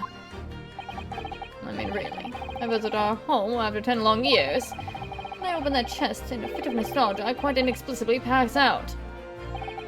As if that wasn't enough, when I eventually regained consciousness, I'm plunged straight into all this. Father, please. Go with Mr. Sholmes now. What? I have no doubt whatever has happened, you were acting in everyone's best interests. I trust you. Completely. Her? Susato. So then are they half-siblings? And sending the great detective and his great partner off on renewed adventures together is more than I could ever have hoped for in my wildest dreams. Very well then. Speak again later. Oh, I believe your own work is done for the day. I wish you the best of luck for tomorrow. Yes, Naruhodo. Good luck in battle. And in reaching a decision. Decision? About whether to go back to Japan, I suppose. So much happened that day that I barely knew what to do with myself. It would only be later that I'd come to realize how amidst the chaos I'd unleashed were all the clues I needed to finally unearth the truth, and that all the turmoil was necessary to give me the resolve to see everything through. Okay. Okay, so either there are two possibilities. We end? Huh? Wait, what?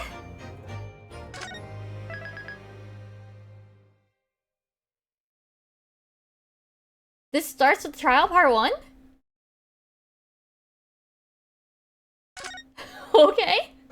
I guess we're gonna keep going. Like, it's only 9. Let me get some water though. Hold on, let me also do one thing.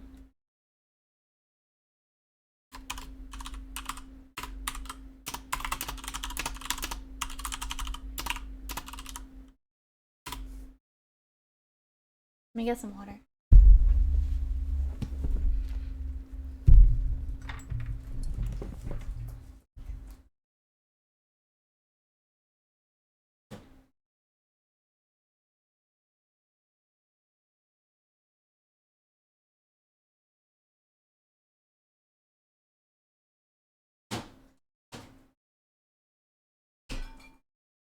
So I could have I could have finished this yet. I could have finished this yesterday. No, I didn't. I didn't yet. I did actually just tag Himiko saying that I hit episode 5 if she wanted to stop by. I am gonna actually go to the bathroom before we start though. I will be right back one more time.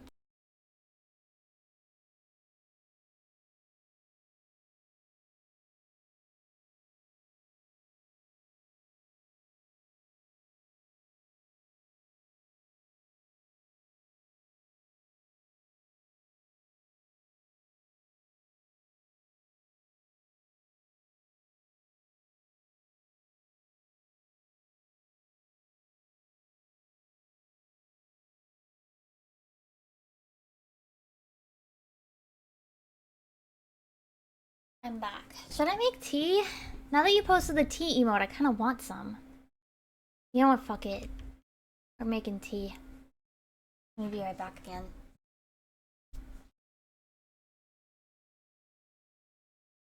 While it's boiling, I will change the title. Episode 5. Done.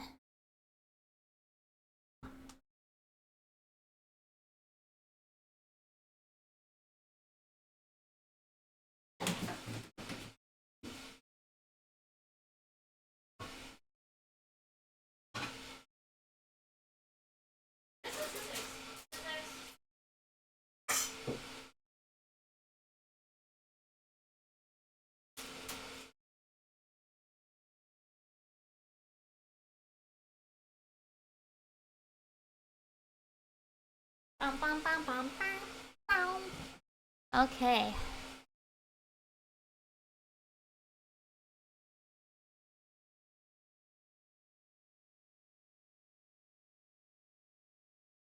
What's the thing freezing?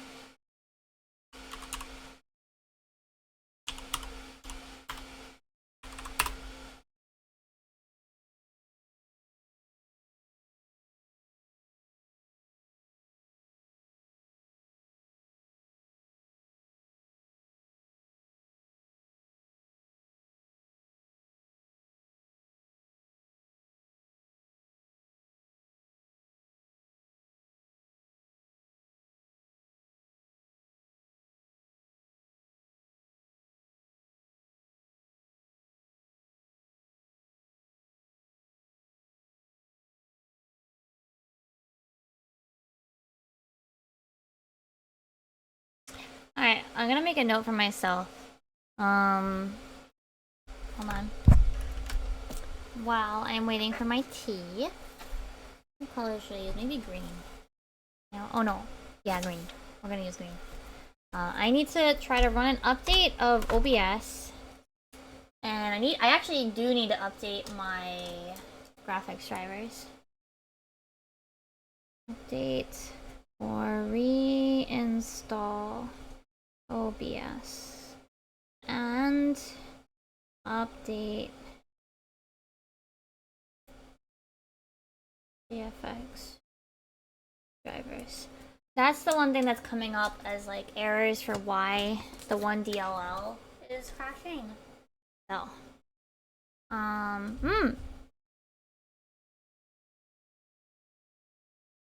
Oh. Okay, I gotta read this in a bit. You're out of tea? Oh no. My tea's almost ready. Well, the water is, but that's the same thing.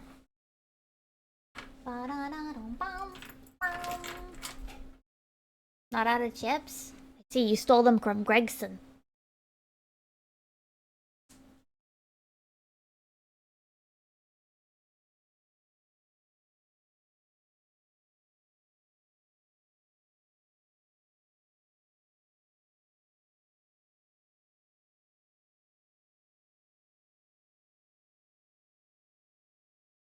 Make one more memo for myself for later.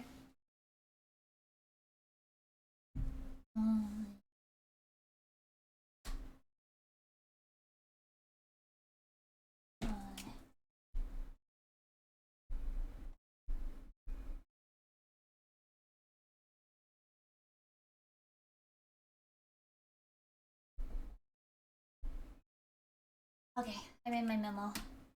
My board. Okay.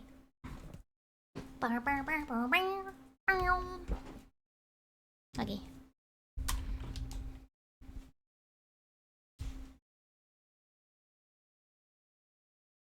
You can make your own reloading chips bag?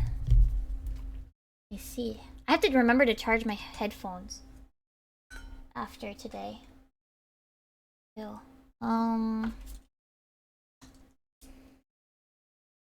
Recharge headphones. The really nice noise canceling doesn't work right now. I do, I think I have one more in the current box. Alright, final chapter. The resolve of Ryunosuke Naruhodo. Let's go.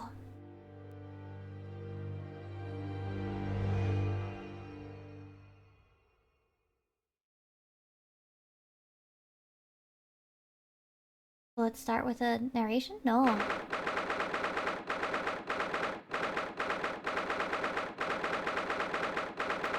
It didn't start with a narration. Oh.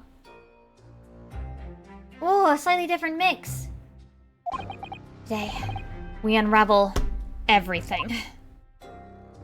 I'll be counting on your support more than ever today, Miss Susato. Miss Susato? Woo! Susato! Oh, no. Oh, what's the matter, Mr. Naruhodo? You flipped me upside down?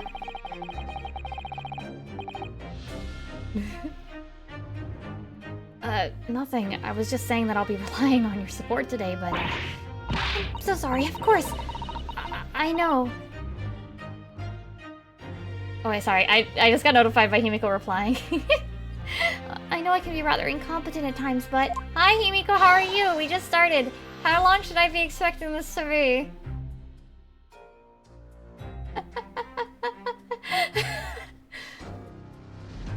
I shan't let you down. It's going. I should have kept going. I thought because I saw investigation again that there'd be another trial at the end, and I'm like, oh no, I can't do like another 6 hours. But now we're at the final part, and I feel like this might be a really long stream. Uh-oh. Would you mind helping me get to my feet then? Oh dear, I'm really very sorry. These last 2 episodes have been bonkers, though. Chisato-san isn't her usual self at all. That's hardly surprising, I suppose. She's just found out that her father is the partner of a world-famous detective. Not to mention... Bonkers in what way? Every way. Good morning, sir. Huh? Lord Van Zeeks, also... You could have corrected me. Told me that there's an audio line later that says Zeeks, not Zykes.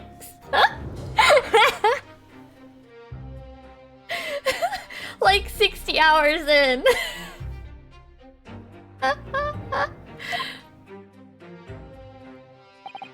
Thank you for all your efforts yesterday. Like, I'll commit to the vampire bit.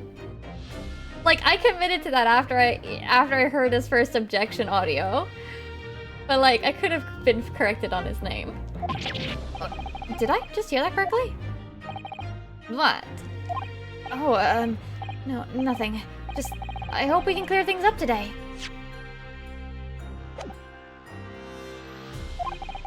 I really can't make this man out. His face says, I hate you, but his words are almost jovial today. In fact, he hasn't been very Reaper-like at all since this all began yesterday. Lord Van Zeeks isn't the Reaper, Mr. Naruhodo. Good point. The Reaper, I suppose in hindsight. I shouldn't have allowed that misconception to go unchallenged. Huh?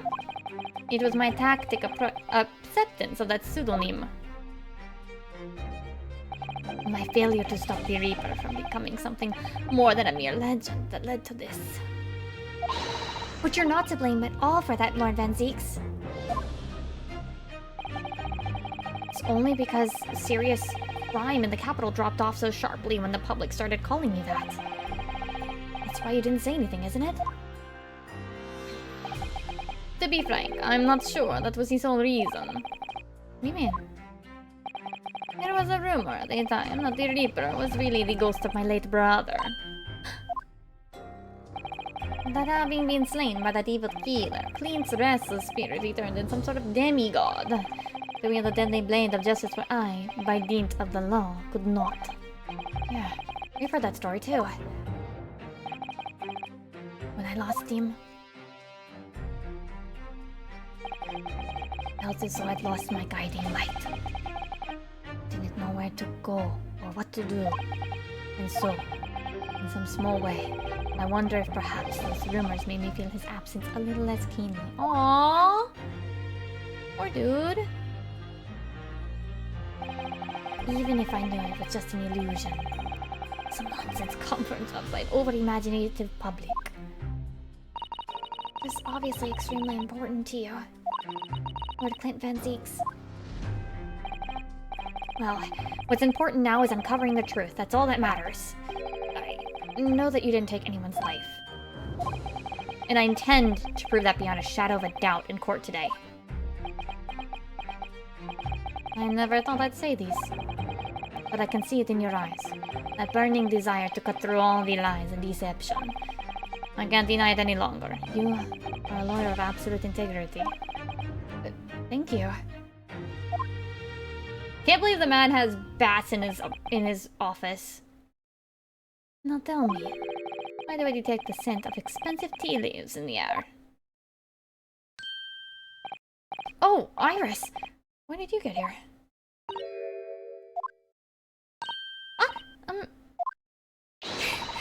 I brought you one of my special blends. Hurley loves it. He says it helps him to clear his head. I thank you. Oh. That's surely the first and last time I'll ever see a sight like this. Iris, a baby! You seem different today, Iris. Huh? Sort of subdued, I suppose. I am not!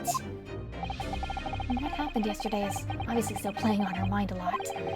She's clearly very troubled about having stolen that autopsy report from Dr. Sith's laboratory. Alright then. Good luck to you both. I have to make a move now. Oh, you're not staying? I thought you'd want to watch today's proceedings. Well, I'd like to cheer you on, obviously. But I've got lots to get ready. Ready? For what? Oh, yes. Would you like to take this? Her little Shroms bunny! Isn't that one of the little felt dolls that you usually hang from your knapsack? Yeah, it's a lucky charm. A little Hurley that I made once. Hurley? It looks more like a Hairly to me. If for some reason you completely run out of options in this trial today, then just pull this little Hurley's ears. As hard as you possibly can. Pull his ears? Is this like pull my finger and he's gonna fart? That's right, it's a way to bring good luck. I think you might need it.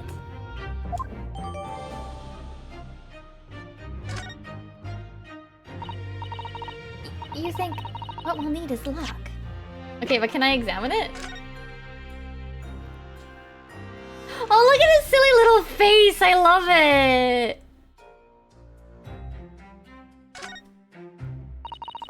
What a charming little rabbity version of Mr. Sholmes. I suppose this is how Iris sees him. Are you alright, Mr. Naruto? Your eyes are veritably boring into the poor doll's ears. Oh, sorry. I was just wondering. What do you suppose would happen if I were to tug its ears with all my might right now? I'm sure that we'll find out, when the time is right. To become a proper gentleman, you must really learn stoic patience. No, but I want to know! Usually it's important to touch thing before. You know, I will say, one thing I'll be glad about not having to do anymore is the godforsaken terrible rotating in this fucking thing. I just need to peek inside the courtroom. It seemed very different to normal. Yes, it would seem that a certain someone has decided to pull out all these stops. What does that mean? What about Mr. Sholmes, Iris? I don't know. He was out all night and he hadn't come home by the time I left this morning. Oh, see. Was Professor Mikoto out all night too, do you think, Mrs. Sato? Yes, seems so. I telegrammed the hotel this morning. And apparently they didn't come back to their rooms last night at all. They? Father and Judge Jikoku, I mean. The Belmonts to the stand? Oh, he's gonna bring Judge Hell to the stand. That's right. Nobody appears to have seen either of them since yesterday. Oh god. What is gonna happen inside this fucking courtroom? Good luck then, Runo. Good luck, Susie. Yes. Thanks, Cyrus. Oops. Sorry, the wrong button. And you, Mr. Reaper. I hope it goes well. Once again, I thank you for the delicious tea. It was very soothing. Oh, I'm so glad. We must go inside now, Lord Van Zieks.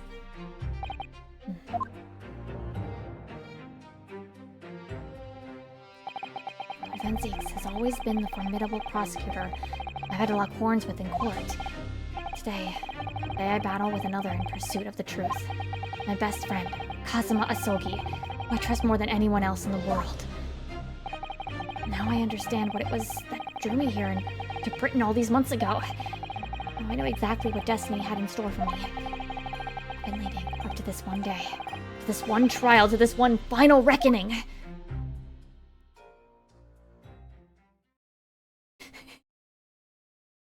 Yes. They had genetic splice child Iris.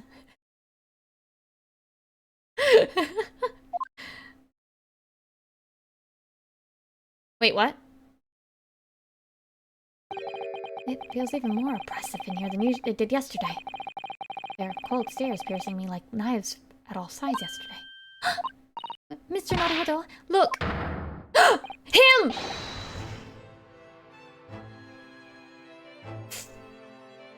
Dude who I suspect! Kazuma must have known beforehand. The ramifications of this trial now extend far beyond the murder of one Scotland Yard inspector. In fact, events have come to light that threaten to rock the very foundations of our country's legal system. The escape of a criminal on the night of his execution, the subsequent unlawful shooting of the man, and the revelation that the prison staff must have been complicit in the jailbreak. Britain is currently hosting influential members of the judiciary from all countries all around the world. It is imperative that we uncover the truth in these proceedings to avoid international embarrassment. Which we will eventually do, I'm sure. But hopefully not like this. By royal decree, this will continue to be a closed trial. And one over which I, Male Strongheart, exercise total and unequivocal authority. Wait, he has a horse now.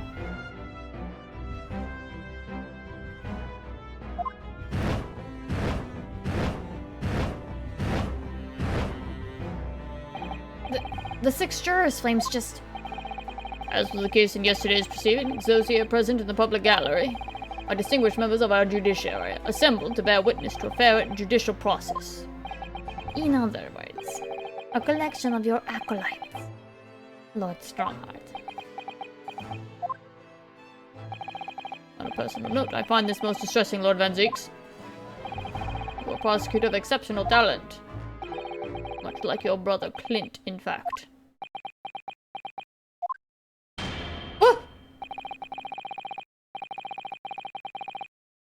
How has he not dented the horn? In the name of Her Majesty the Queen, I hereby declare this court be in session. For the trial of Barak Van Zieks, who officially stands accused of murder. Counsel for the prosecution and defense, are you in full readiness to proceed? The defense is ready, my lord. As is the prosecution. Oh, shoot! Ah! Missia! Hold on.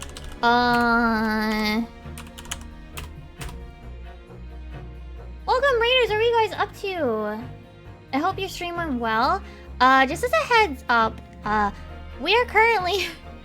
we are currently doing the final episode of Great Ace Attorney 2 Resolve.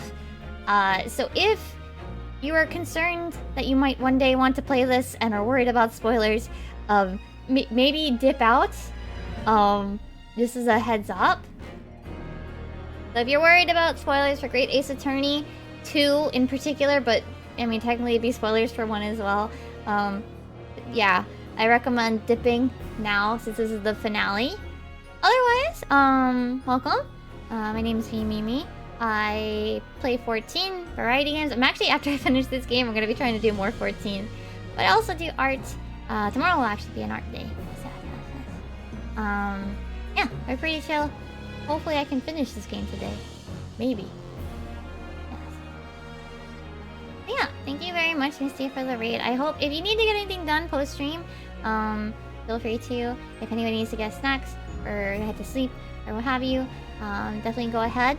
And thank you very much for bringing a raid over here. Okay, let's keep going.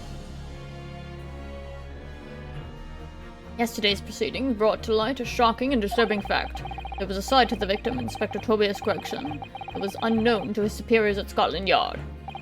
Yes, he was carrying out operations in secret, which Scotland Yard knew nothing about. And in those clandestine operations, he had an accomplice. Mr. Daily Vigil, who would be given the inspector's identification, and present himself around the capital in order to establish credible allies for Gregson. In that way, Gregson appeared to be carrying out his regular Scotland Yard work, when in fact, he wasn't. The end of yesterday's session, Mr. Vigil, who had been suffering from amnesia, regained his memory. It would appear he buried his memories of the time deep inside himself as a means of self-preservation. Because whilst he was engaged as a chief warder at Barclay Prison, he abetted the convict's escape. Mr. Vigil is currently recuperating at St. Siners. He recovered enough to give a signed statement about his movements on the day prior to the incident. He's formally admitted to posing as Gregson while investigating the Red-Headed League. Which brings us to the crucial issue of the victim's time of death. The defense yesterday proposed a suggestion that the victim may have been killed one day earlier. This is based largely on the discovery that the victim's pocket watch had not been wound. The prosecution has something to report on that subject, my lord. Really? Go ahead, Prosecutor Asogi. I met once again with the coroner yesterday to discuss the issue. She confirmed that the defense's suggestion could not be ruled out. Also, hi all. Slow, raid message. Oh, whoops, I didn't read that. Hold on. It's entirely possible that Inspector Gregson was killed on the 31st of October, the day before his body was discovered. I have here an updated autopsy report that includes amended details. The official opinion of the investigation team was made clear yesterday. The time of death was 5 p.m. on 1st November. There are indications of an attempt to disguise the real time of death.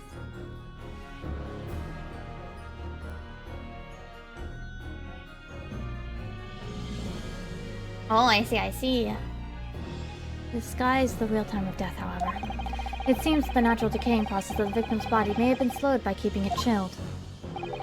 That's out of the question. There were no refrigeration devices in that part of London large enough to accommodate a human corpse. My lord, this is more than just conjecture.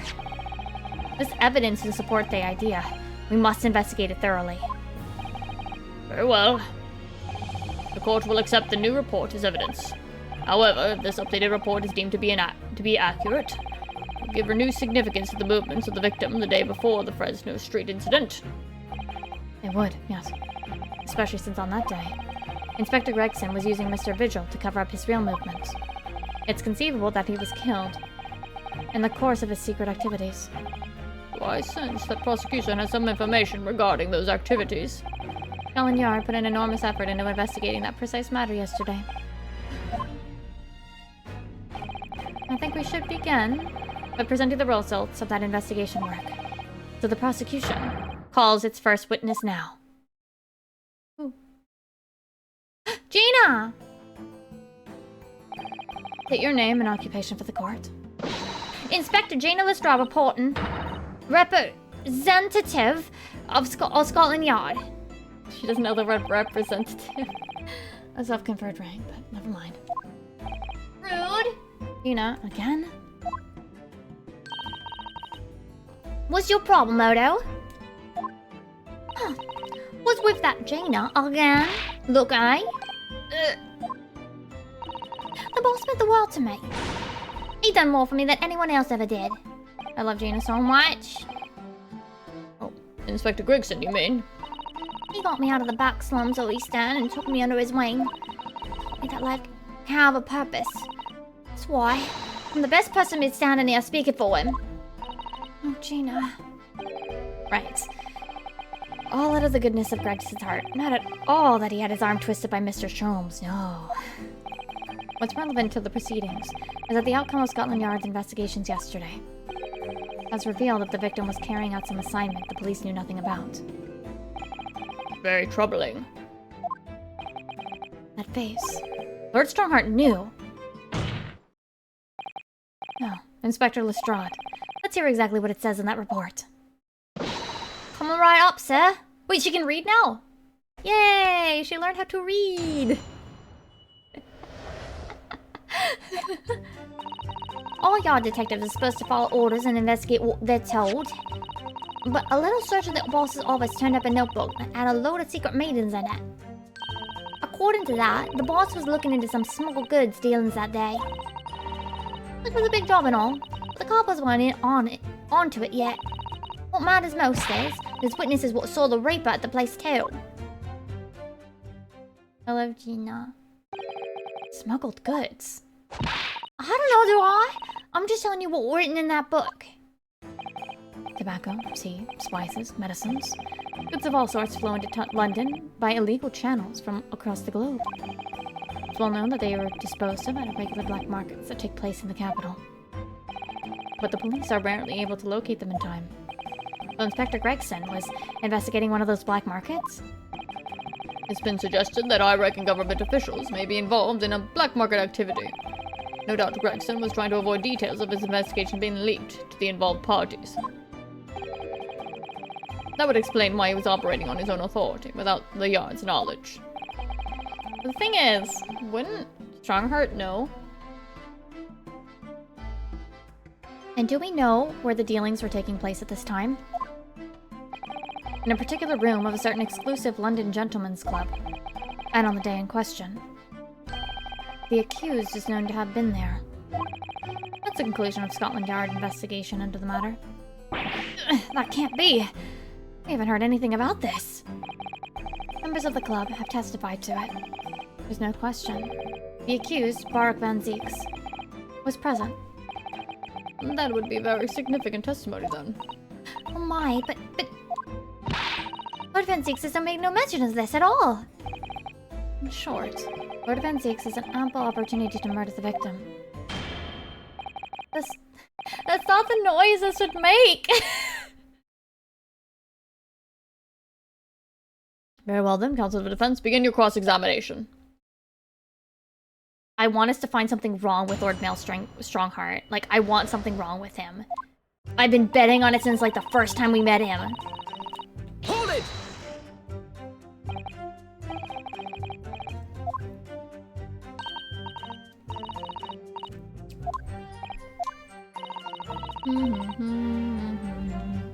Wait, he had special orders for Gakka some fish and chips, or go and give Toby his grub.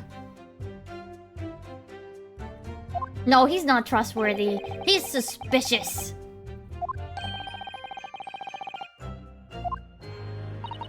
Yeah, well, this apprentice ain't one to sit around and wait to be told what to do, even by the boss. That's why I've been doing my own investigations and what happened. He's like the king of cops. Why would he be? That's precisely why he would be suspicious, Himiko.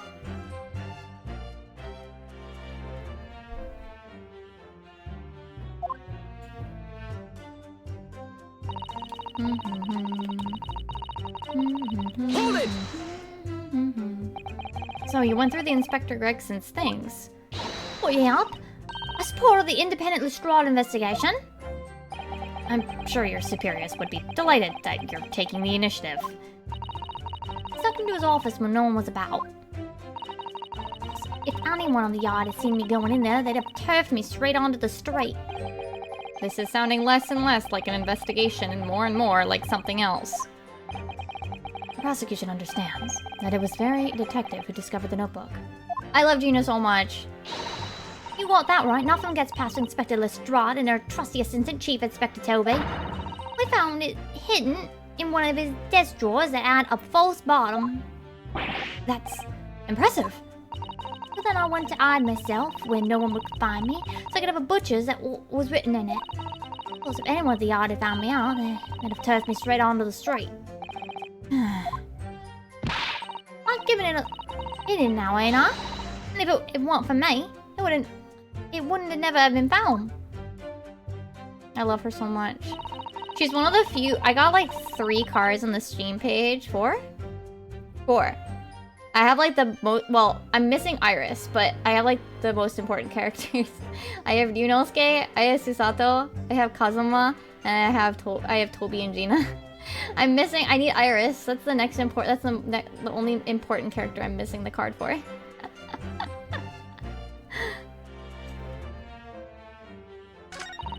Oh, whoops. I didn't press this. Hold it! I also have to say, I like reading her lines. They're fun. Very distinctive. Yep, it was all there in the boss's notes. Let's see if I can remember. As I already said, the illegal dealings were due to take place at the Gentleman's Club. Yeah, I remember. But I was hoping to find out the name of the club. That won't be necessary. What? It's conceivable that the club might be used again by the smugglers in the future. Therefore, the prosecution has been asked not to reveal the name in these proceedings. I don't know what all the fuss is about. It's right here. All I've got to do is read it out. And I could too. I got this reading game buttoned up now. Can't I show you what I got to do? What I can do? Oh, what's the arm?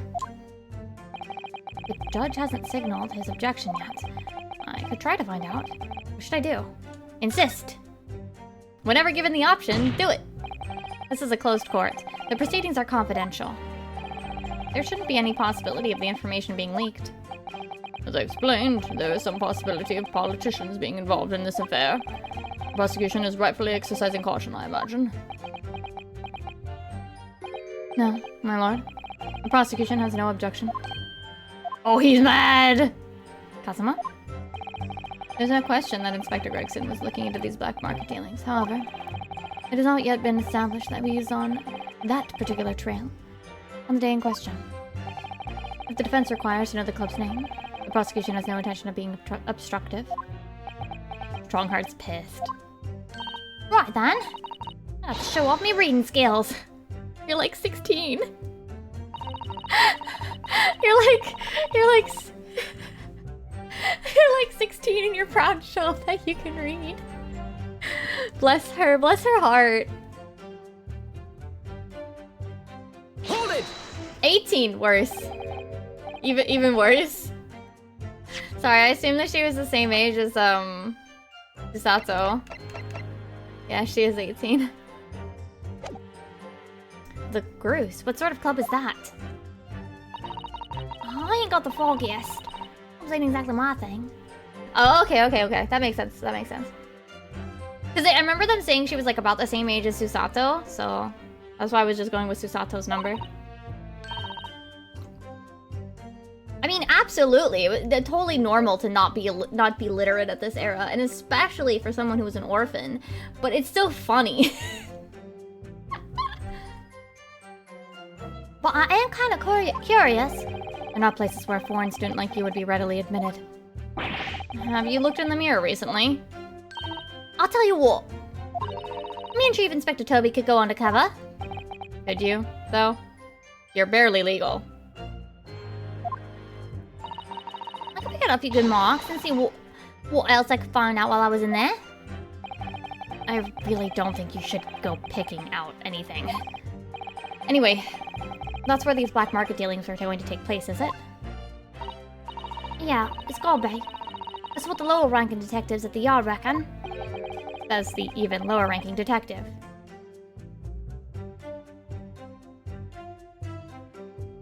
Oh, maybe I said just there was a word in here that sounded similar. But polychromatic, welcome. I hope you're having a good evening. Hold it! So how had Inspector Gregson come to find out about it in this case? That's the question, ain't it? Well, I'm just an apprentice, so... And why didn't he inform Scotland Yard of his findings? Yeah, that's what I was asking myself. Because, you know, I'm just an apprentice. When it suits you, yes. Anyway, the point is, something went on in that club, no question. You can't say that for certain, though, surely. A man witch? Scary movie? Well, I hope it's not too scary that you can't sleep. Unless does horror help you? Does horror help any? Does horror help any person sleep? Is that possible? I guess it is. Lord Van Zeeks was at the club. He was. Detectives who visited the club yesterday to make inquiries have confirmed it. It helps Mags. That sounds insane. I would not be able to sleep myself. Completely different mindset than me.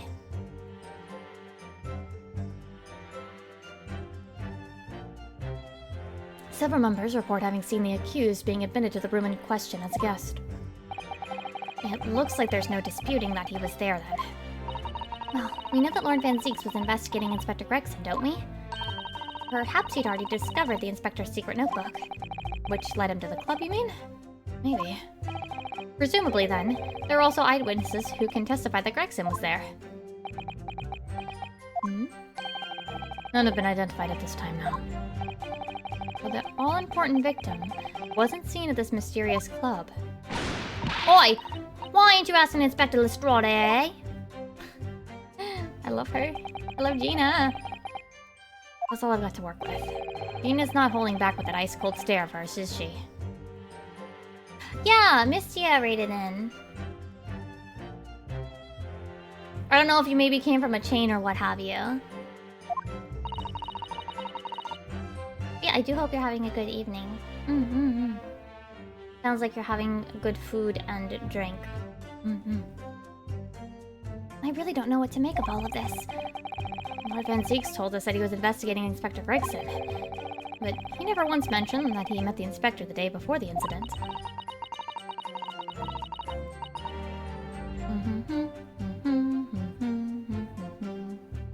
You don't think Lord Van Zeeks could have been lying to us, do you? That's not the only way to explain this. We're very chill yeah. I don't know. Himiko, sometimes you can be chill. Oh, if everything Lord Van Zeeks has told us is true, then there must be a mistake in this testimony somewhere. You mean, there are details we've yet to uncover? Exactly. A clue, perhaps, that even Gina hasn't noticed.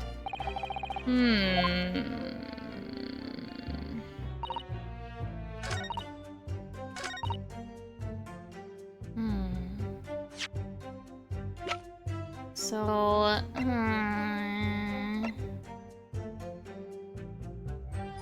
Wait.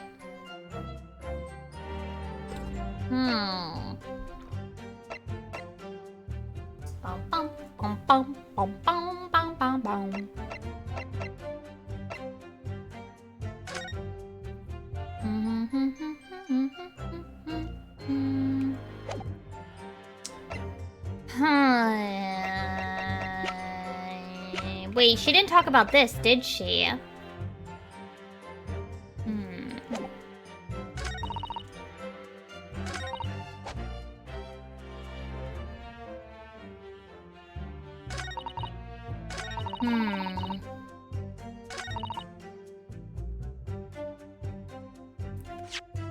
Alright.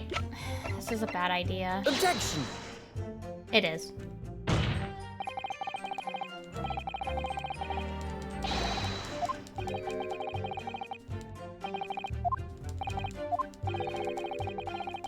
I was actually expecting Judge Jikoku to be there as the judge.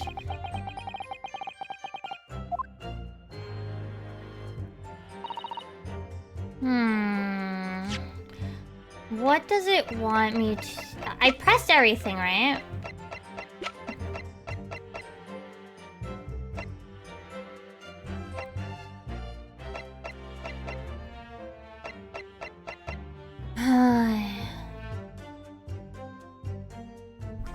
Wait.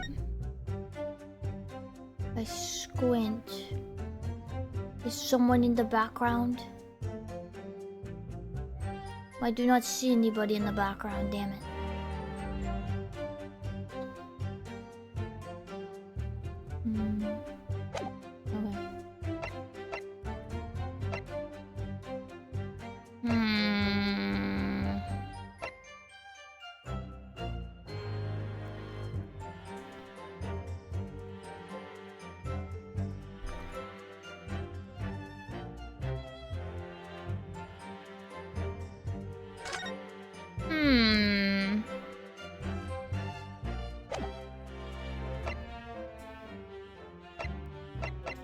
I'm not entirely sure what it wants me to present.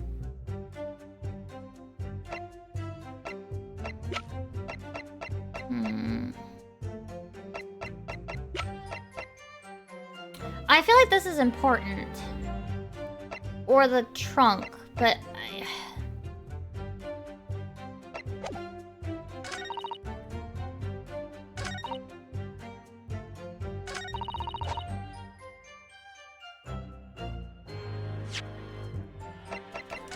well, that's the... I cannot fucking read this shit.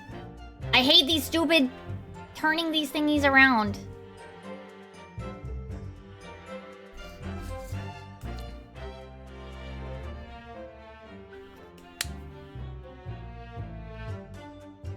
But wait, why does it look like I can look at this again? Oh wait! I didn't remember this. This is such a long time ago. Thank you for the direction on that one.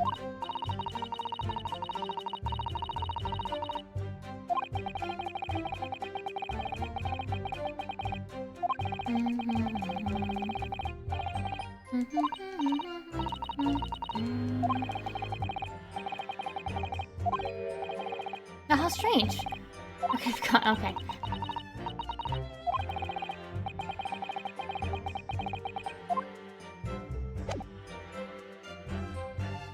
So wait. Present. Objection! It doesn't even update it. That's so weird. Also, hi, Faye. We're on the final part. Wow. As I understand it, they're places where well-to-do gentlemen socialize with friends and colleagues. Don't imagine for a second that a foreign student like you would be admitted. Only $1 because it was 100% use. Yeah, because I did it yesterday, right? And it doesn't update it in the thing. Well, I'm in the final episode.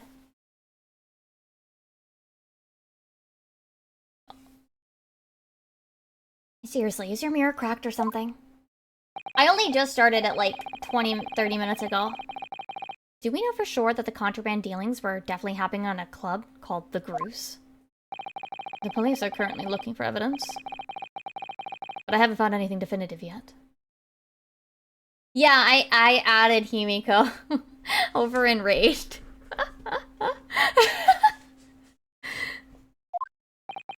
And I'm sorry to say, they probably won't. What do you mean by that? I mean, that the place Inspector Gregson was secretly going to visit on 31st of October may not have been a gentleman's club at all. You're showing a very irreverent attitude towards our country's police force, Counsel. If it wasn't a gentleman's club, then what was it? A steamship. You think it's a ship? I had the evidence to prove it. Here. Let me see that. This dark-suited young man is not in the least bit untrustworthy. The other side, my lord. Be more specific next time! This would appear to be a ticket for passage upon a steamship, yes. The SS Groose. Objection! So there's a steamship named the Groose that happens to share a name with the club.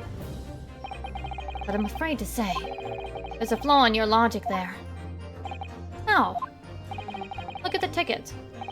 Notice the date of arrival in port. The ship arrived at the port of Dover on 1st of November. Oh. The day on which the sound like a gunshot was heard on Fresno Street. In other words, on the day in question here, 31st of October, when the victim was on his clandestine mission, that ship hadn't yet docked on British shores. That would certainly make an undercover investigation somewhat challenging. Objection!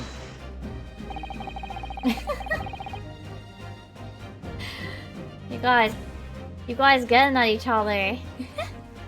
The fact that the steamship hadn't yet reached Britain substantiates the defense assertion that the victim was investigating the SS Groose on the day in question. And show your evidence for that assertion. Very well. I swear to God, that is not how that noise should be.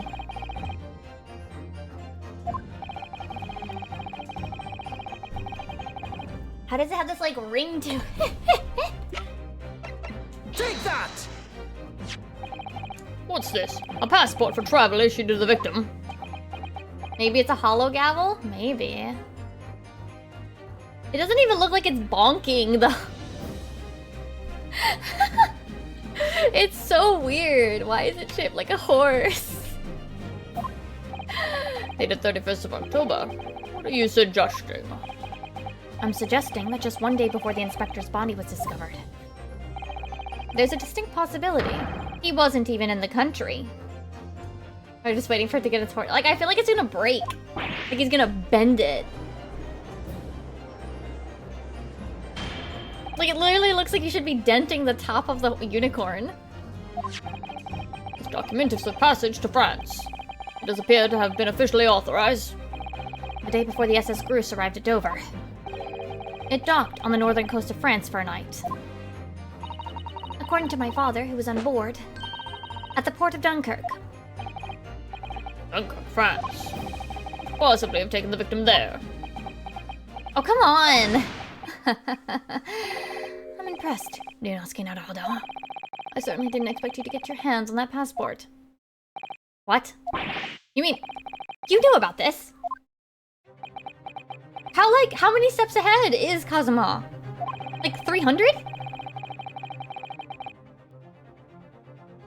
The prosecution strategy for this trial has been laid down by the Crown Prosecution Office. On the day before the incident, the victim was investigating contraband dealings on a London club.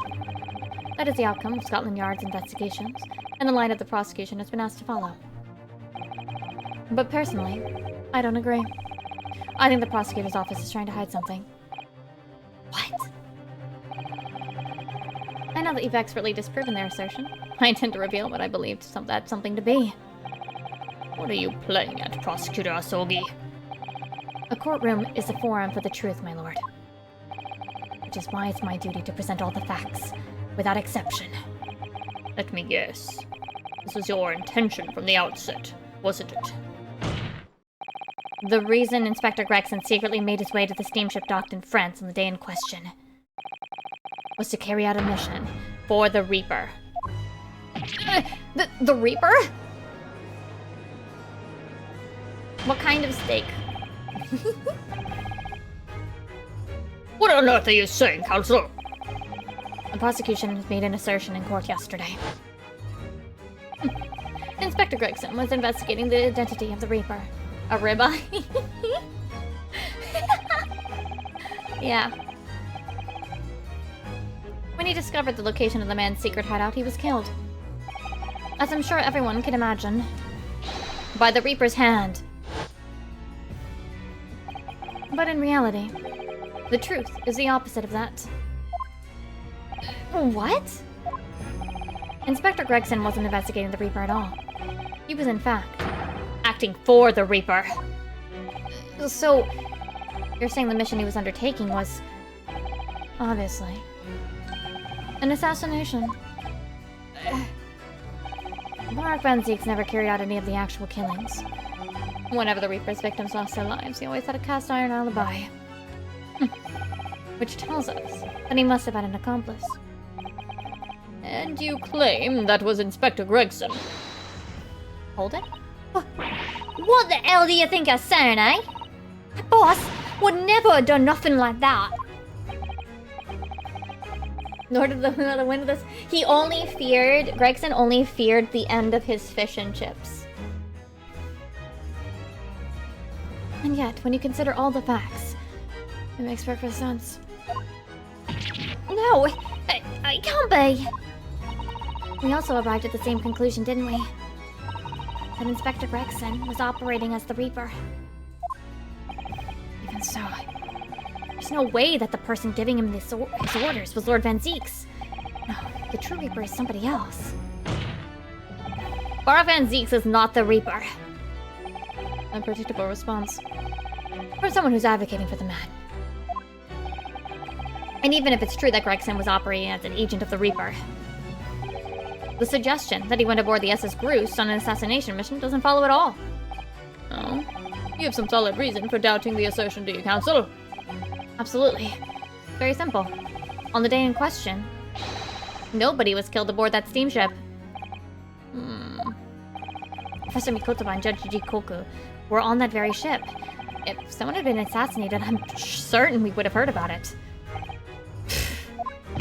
What's so funny? You're right, of course. A suspicious deaths were reported on board the ship. Wait, wouldn't the boat have had a big enough refrigerator? But I think perhaps you've missed the point. That's precisely why Inspector Gregson himself lost his life. What? Gregson did board the SS Groose that night, with the intention of dispatching his mark. But his mission ended in failure. Failure? It seems that the defense Hasn't yet grasped a very important detail here. What are you talking about? What detail? Inspector Gina Lestrade. Eh? What? You left it behind. The victim's notebook that you read an excerpt from earlier. That doesn't contain details of secret investigations at all. It describes 10 years of assassination plots to be carried out by the Reaper of the Bailey. You're lying. Even if all them bludgers what got taken out had it coming, us weren't the Reaper. Regina. There's no question that Tobias Gregson was heavily involved in the Reaper's activities. May just be an apprentice, but if you spent any time at Scotland Yard, you must have heard rumors. I ain't heard nothing, and I don't believe a word of it. And testify again, as a representative of Scotland Yard. Consider it your chance to defend your boss. I don't... I concur. The witness will give new formal testimony. Miss Lestrade, you will tell the court everything you know about Inspector Gregson's secret notebook. Oh, thank you. I've only ever just done it as a thing on the side, and I'd only ever do it on these like really, really busy games where there's just a lot of text. Yeah, this notebook does have a lot of stuff what the Ripper got up to in these past 10 years. Names of victims, dates, and places and stuff. And the last entry there was 31st of October. The gross for the place on that date, and the name of the mark. There was a note for him being a criminal what got away from the Reaper and caught 10 years of summit. But honest, the boss didn't do none of it. He was investigating the Reaper, that's all. Oh, poor Gina. Gina. Keep personal opinion out of your testimony, witness. You require only established fact here. This must be so hard for her. You can't deny it now, surely, Ryuno Skinaruhodo. What can't I deny? The notebook contained the names of the final mark, and the location where the assassination would take place. Wait. That's information that the victim could only have known if he was working with the Reaper. Oh. Who was to be this final mark? Go ahead, Inspector Lestrade. Read the name for the court. The name that's written alongside the entry that mentions the Groose on 31st of October. I have a feeling I know who it is. How do you read this then? Reading's still not her strong suit. That ain't the problem, alright, Odo? It's a funny name. It ain't English. It's hard to read. So it's someone from overseas. Let me have a bash at it. Se-ish-iro, is it? Yeah. Se-shiro. Jig-ok-yo. You, maybe? Jig-okay-you. Maybe? What? It can't be. Seishiro Jikoku?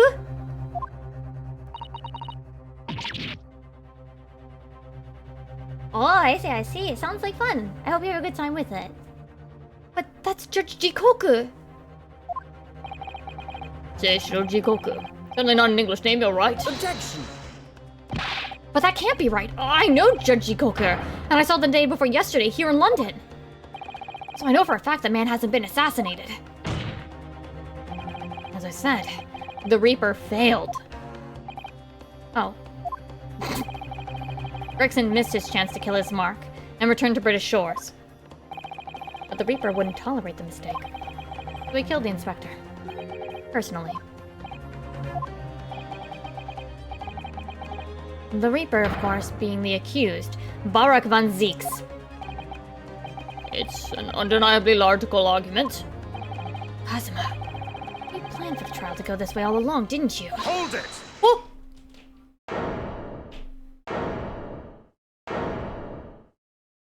Van Zieks? He was allowed his wine. Yes, Kazuma has two swords. He has one from when he had amnesia, and then his original one that he got back when he got his amnesia fixed.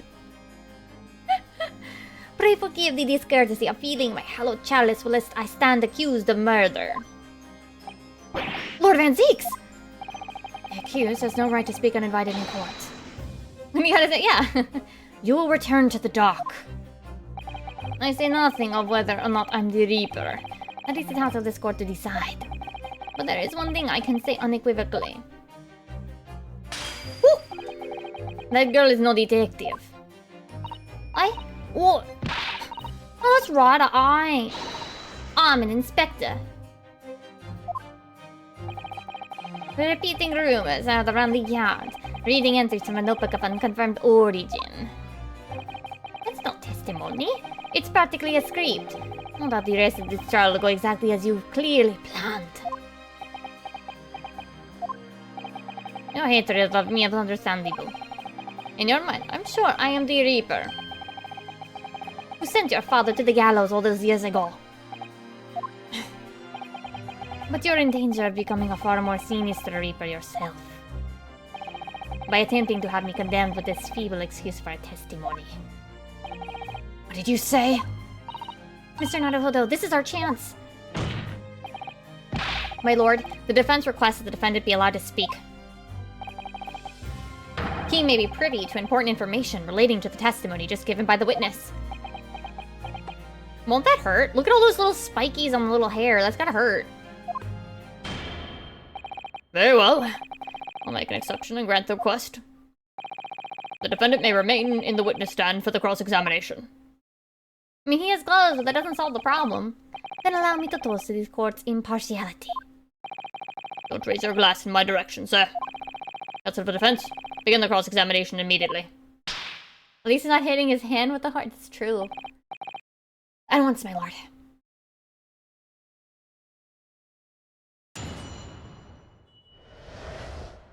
They have piercing resistance. Alright, time to press. Press every line of dialogue. First order of business. Press. In other words, it shows Gregson was basically acting as the Reaper. Yeah, it's a unicorn gavel.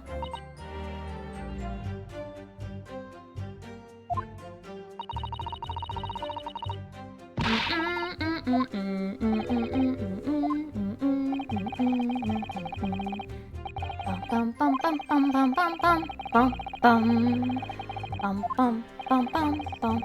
Hits it hard. Yeah, he hits it hard first. He's definitely gonna break it by the end of this.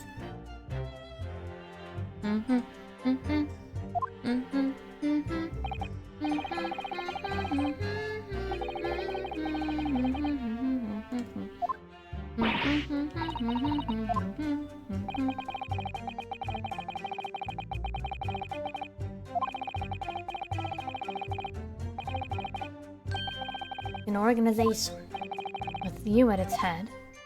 No! You fucking idiot! I had spies at the yard keeping me abreast of Gregson's movements, letting me know when he was elsewhere. I'd been able to check the most recent entry in his book. I knew the location. You knew it said Gruce? Believing it to be a reference to the Gentleman's Club, I went there on the day in question to investigate, alone. Ah, that explains why several members of the club claim to have seen you there. But of course, the inspector was not there. Because at the time, he was making his way to the steam deck, docked on the northern coast of France. as shown by the passport found in the victim's metal trunk. Very well then. Back to your testimony about the contents of this notebook. Fine. Is something wrong, Mr. Naruhodo? You seemed a little shocked by something a moment ago. Oh, no, it's alright. I'm overthinking this, aren't I? Oh, thank you for the set. Hold it! Maybe the horn will break when we accuse Lord Strongheart of something.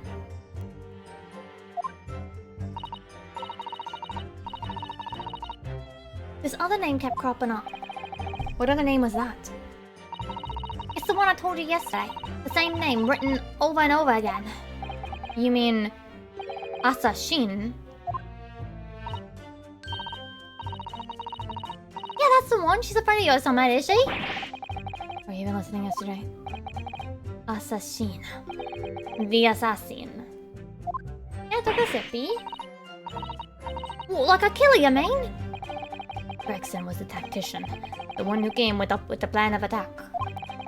He investigated the marks thoroughly, finding out when they would be vulnerable and who to use to get at them. But the person actually executing his plans was someone else, you're saying? Oh wait, what? Oh. Too much wine in court? Oh my gosh, Paul, you should have seen like when Van Zieks was the prosecutor. I think he had like he would just break it. He didn't even drink it. He just throws it at shit. He smashes it. He throws the entire bottle into the gallery.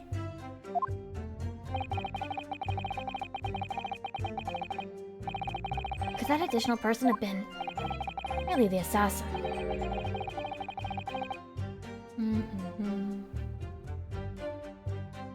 Clearly the assassin was meant to take Seishiro Jikoku's life. Oh no, the wet slap! Tina, can you confirm that? Against the final entry that listed Groose and Seishiro Jikoku. What name was written? Oh, well, that's the only entry that didn't have a name next to it as it happens. It just had a question mark or something there, I think. In other words, Gregson himself didn't know the identity of the assassin in that case. But Gregson was the one making the plans, was he not? Oh, how infuriating. a nameless assassin.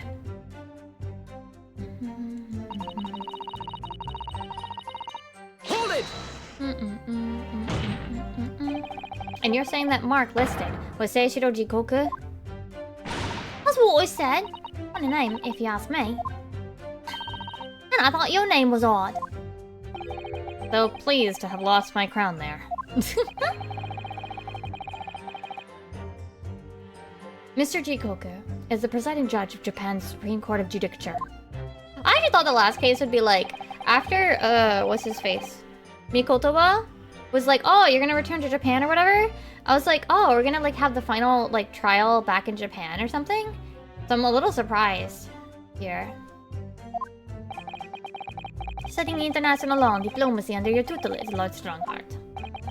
That bearded young fellow was a very able man, I must say. So Lord Strongheart was Judge Jikoku's mentor. Now we in racist land? Which one? Faye, you say that like they both aren't. You say that like they both aren't. If they went back to Japan, it would still be.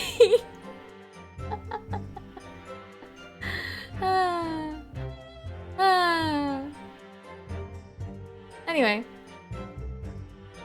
Oh. Oh. Hey. Hey.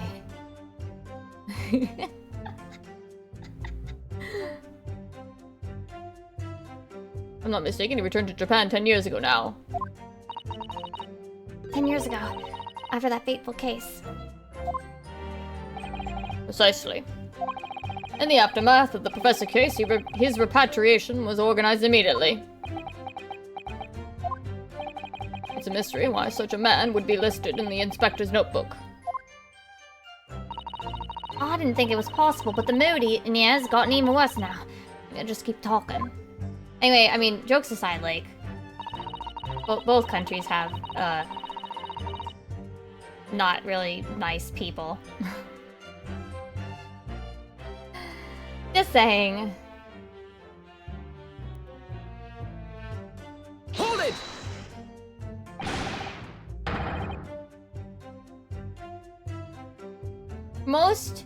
Most do understand that, like, it's not a thing, right? And yeah, like, there's no anti-discrimination laws like there are in the US.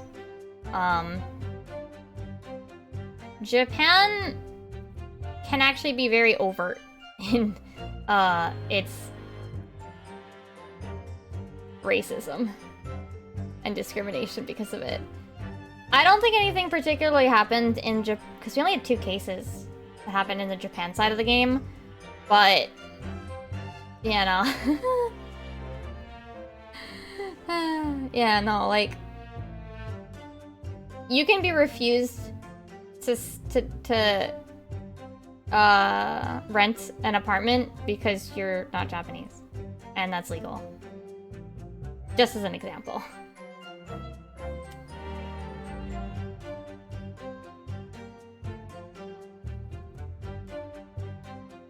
It's not, like, it's technically not even, like, frowned upon. It's just a thing a landlord can do. That's it. Unfortunate. What do you mean a criminal? Judge Jikoku is no criminal. Well, don't ask me, I don't know nothing about it. Do you remember what Father told us? That Judge Jikoku once did appear in court here in Britain. It was related to the professor case, I'm sure. Yeah, of course. You're right.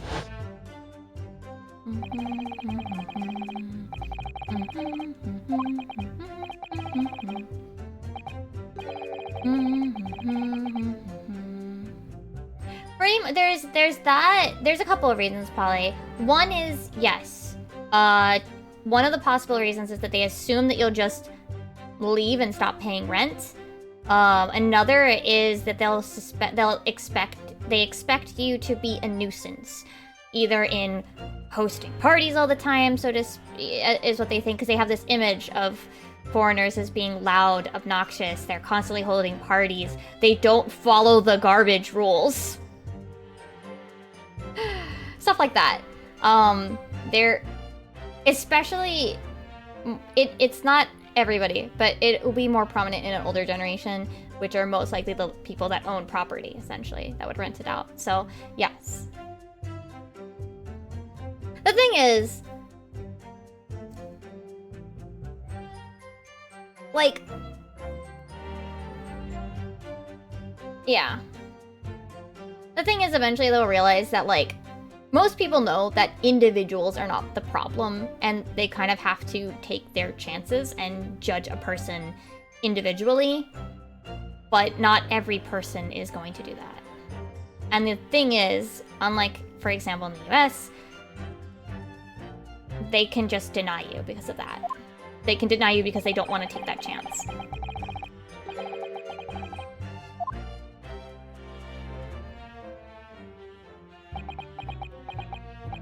It was a pitiful situation, yes. Oh no, yeah, even Japanese streamers are also considered undesirable to rent out to. I remember, I think some of the Hololive girls, for example, like, because you kind of are expected to tell them your job, right? So that they know you can pay for it, I think. And, like, some of them would get denied, like, renting an apartment because they're a streamer, and yeah. I'd forgotten all about it, but I prosecuted that trial too, as it happens. You did? It was considered to be an adjunct to the professor proceedings, you see. But he was acquitted before being told to make reparation for the damage caused to the stand. And there you have it. Have what? Surely the accused hasn't forgotten his own rule. That there's no saving anyone who faces the Reaper in court, guilty or innocent alike. What? No! Are you suggesting that the reason Judge Jikoku was targeted for assassination? The man was sent back to Japan immediately after that trial. So he had no time to do his work. But then, 10 years later, the mark returns to Britain once more. No, yeah, exactly. That's the thing. Like, we'll have a few. But yeah.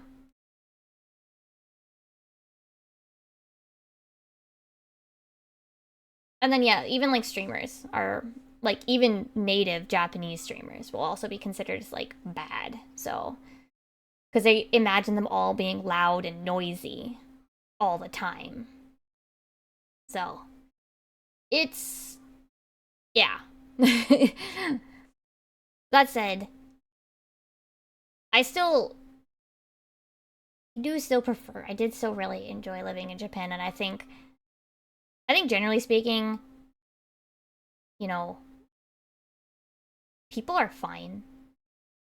But unfortunately, the people that will, like, own land or something, and some people that you have to deal with on occasion, are just not very nice people. In some regards.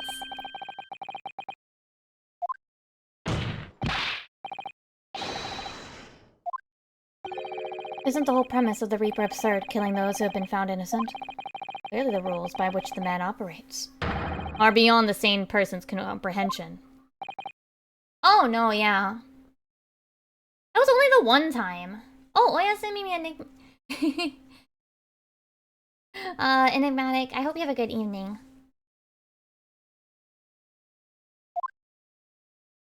I mean, to be fair, Japan... Oh, wait. Objection. Who objected? Right, I'm just about had enough of this. Gina? All this nonsense about the boss planning to kill people. It's cobblers! Come on, Odo. Yes? Why ain't you saying nothing? Why ain't you yelling out objection or something? What? You gotta find a flaw, you do usually. I was lying here, no question, you've gotta work out who it is. Please, the boss.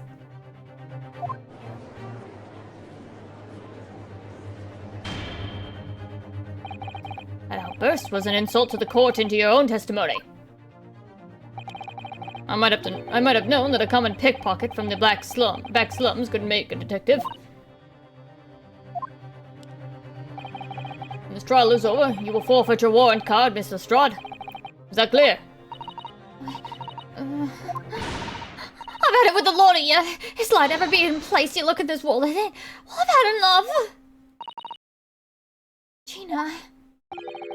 Have I? After that little speech of Gina, I've made up my mind. To do what, Mr. Naruhodo?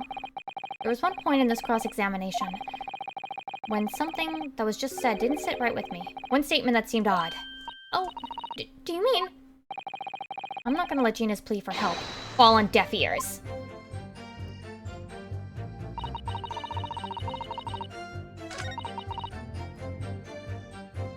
But yeah.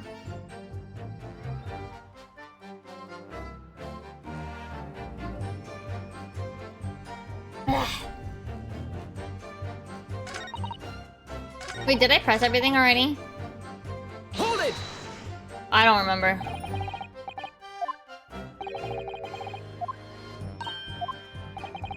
What do you mean? Amongst everything we've heard during this cross-examination, there's one thing that defies explanation. One inconsistency. What? An inconsistency? Really, Odo? I don't know quite what it means yet, but... yes, there's an inconsistency in something that was said by... Ah! Ah! I don't know!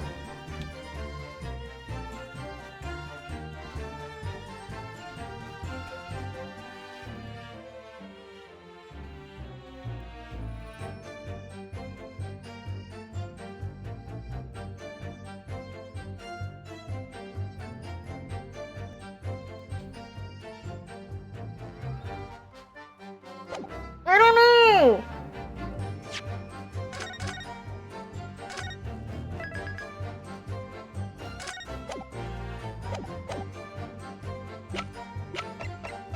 I'm just gonna call him out because I hate him. There was definitely something strange about it that didn't add up. The inconsistency isn't a statement made by this person. Damn it.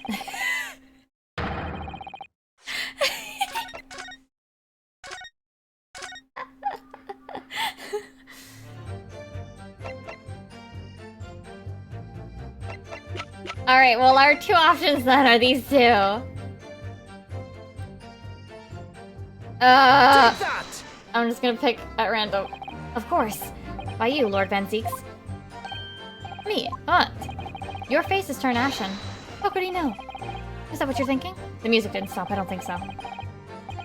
Yeah, which server would be the same if I was distracted by chat?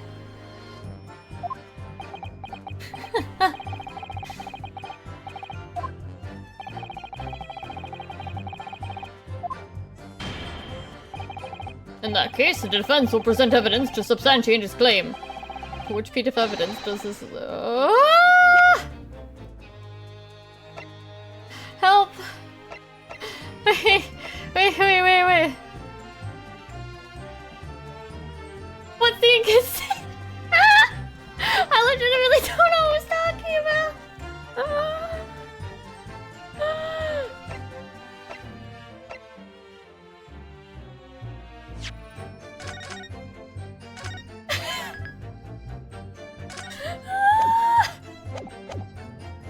Take that! That's not it. Help! Yeah, I wasn't expecting it to just throw that at me.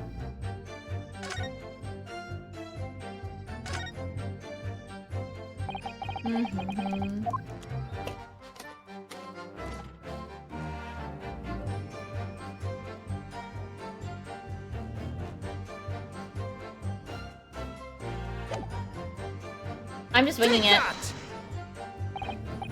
Nope.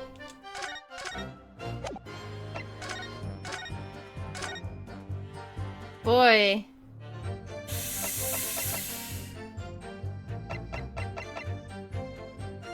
What did even Van Zieks say? I already forgot, and it's not there in the history. Shit. Take that! I'm winging it big time. Because I don't remember what Van Zieks said, and I tried to look in the history.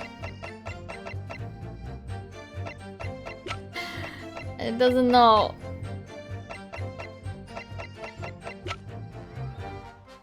Can I just see Cyrus' Lucky Charm now?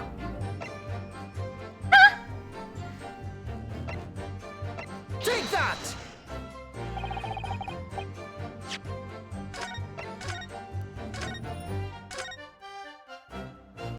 It wasn't Van Zieks? So wait, then what do I do? Take that! So I just have to, like, have it fail and then go all the way back to the beginning?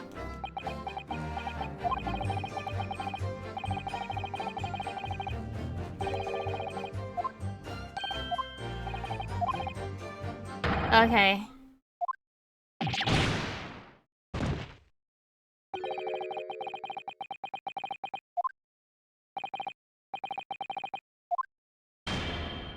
Okay. Well, then I can at least look at the things again.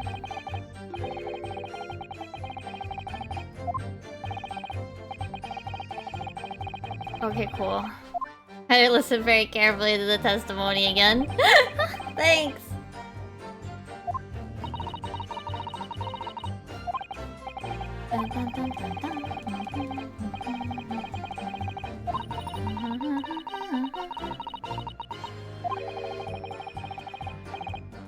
No, it's fine. I should have been paying attention.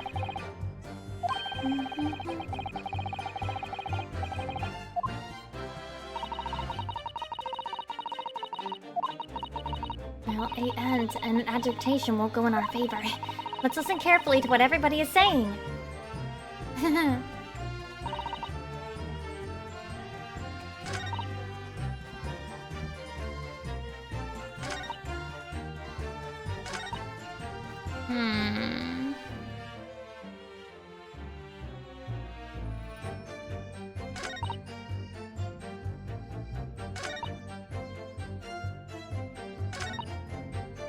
Also,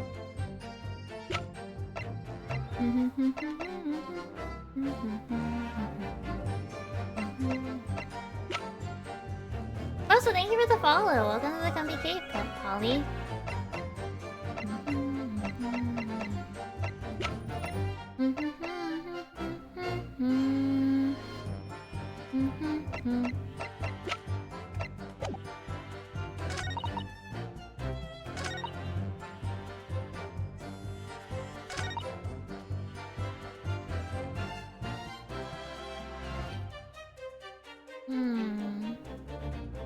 Oh yeah, yeah. Enjoy your evening.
Okay, I'm gonna repress everything then.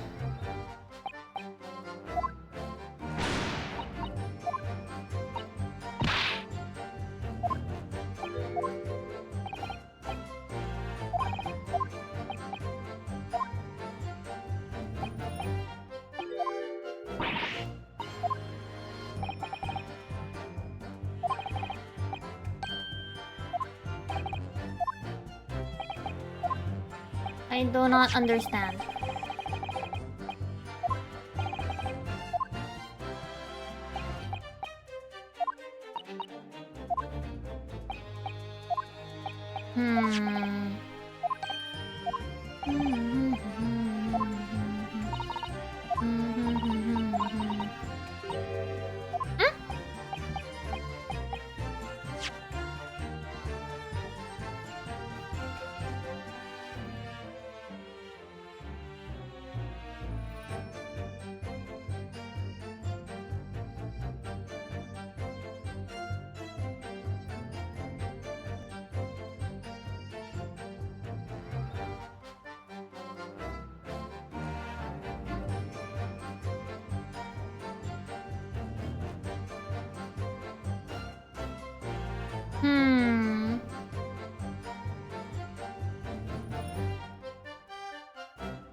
So you spawned something there. Hold it!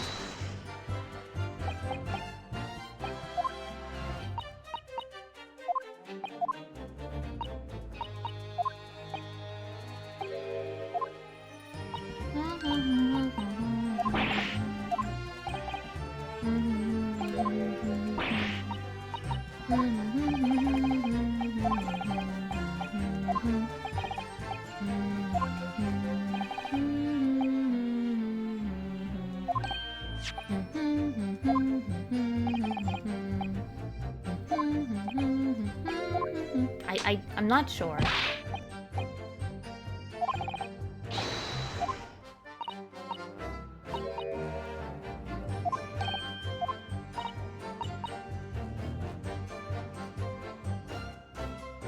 A question mark or something there, I think.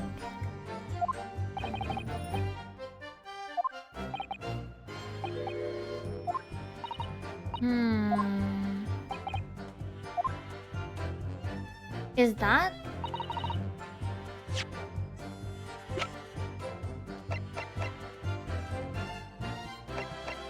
But here's the thing, like, we have this thingy on it, right?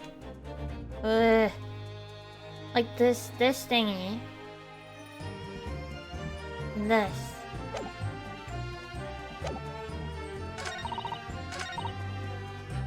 But I don't know.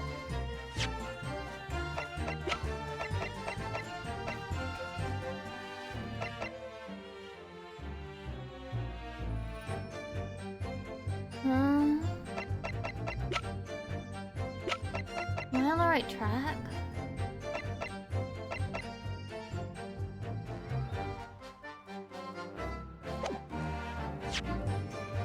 I feel like it is. Hold it!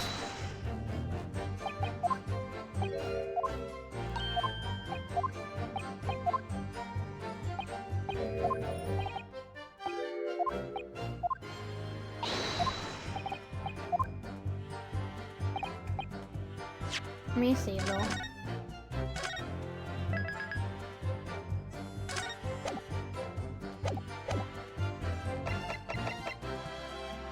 Take that!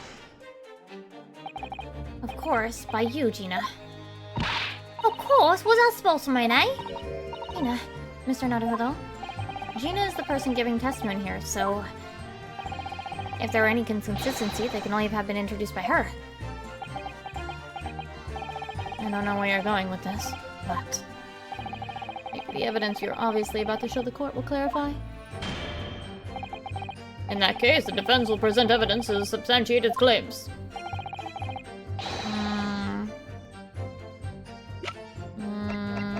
Take that! I'm guessing. It's this. Nope.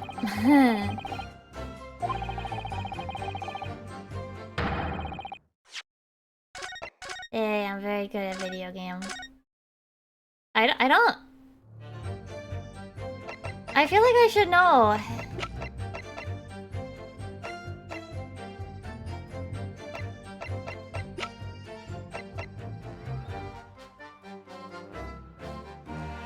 It has to either be Gina or Barak, right?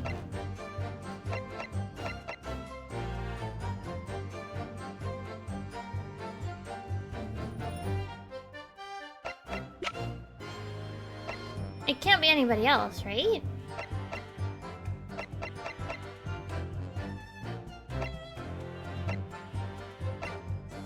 They're gonna tell me the same thing, right? I'm just checking. Objection! Okay. Okay. Yeah, so it has to be one of these two.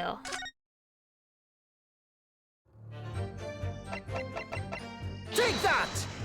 Just checking on that.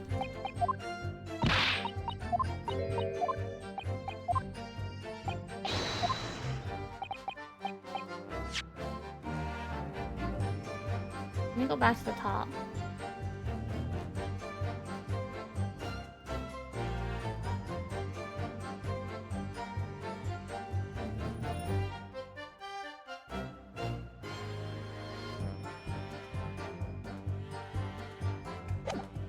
So...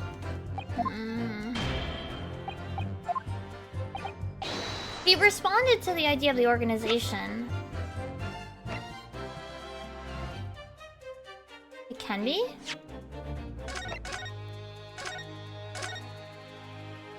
Well, I guess not the judge. Well then, it's not these two, right? The only other people... Wait, I can't even put myself. Can I be the one that's inconsistent? I want to be the inconsistent one. Take that! Oh, the music stopped. There it is. By you, Kazuma Asogi. Me? Is this some attempt at filibustering, counsel? Prosecutor Asogi has given no testimony. What are you suggesting I said that was inconsistent? You let something slip. that you shouldn't have. When I present the relevant piece of evidence, I imagine you'll realize what you've done. Fuck. Very well then, Counsel. Go ahead. Well, the music stopped, so this had to be correct. Yay!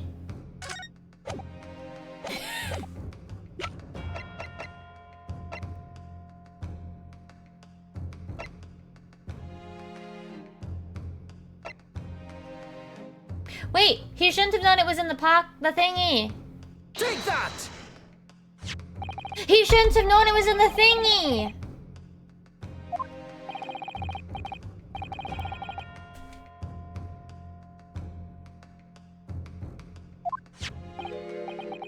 What's this? A bloodstain, and a relatively fresh one, too. What? You mean that ain't grease from all the boss's fish and chips? There's blood on the inspector's trunk. Suggests that the victim was traveling with that luggage when he was killed. That can't be. There was no mention of any trunk in Scotland Yard's report. Yes, there's a reason for that. Immediately after the inspector's body was discovered, one of the street peddlers made off with the trunk, hoping to sell it.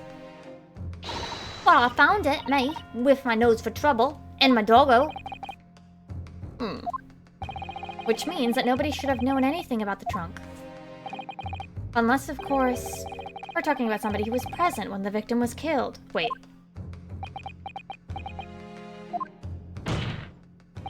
And yet, during the cross-examination of the witnesses just now, you said this, Kazuma. Because at the time, he was making his way to the steamship docked on the northern coast of France, as shown by the passport found in this victim's metal trunk. So, the question is, what did you know about this inspector's trunk? Shit! We know the man went to a trip to France. Where else would he have put his passport? Objection! In his pocket? But you knew it was a metal trunk. Answer me honestly, Kazuma. On the 31st of October, where exactly were you? At the port of Dunkirk, on board the SS Grus. Is that the answer you're looking for, Ryunosuke? Kazuma! What did you? I hadn't considered the possibility before, but if Kazuma was there on the ship, then it can only have been for one purpose. Oh no, Mr. Naruhodo, surely you don't think... Come on, Ryunosuke, you know the rules. The only thing that really talks in the courtroom is hard evidence. As I understand it, Inspector Gregson always took that case with him when he traveled. As it stands, you've proved nothing. Kazuma. Are you challenging me to prove it, beyond all reasonable doubt? That you were there that day? In the same place as the inspector? He was there? With Gregson? There's a clue that you've overlooked. A secret that Trunk can tell us. Wait.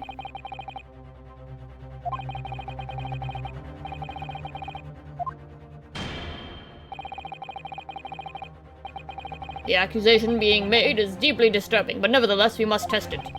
The defense will identify for the court where in the trunk this alleged clue is to be found. I have to open it first. Yeah, blah blah blah blah blah blah blah blah blah blah blah blah blah. Open it up, but open it faster, faster animation, faster.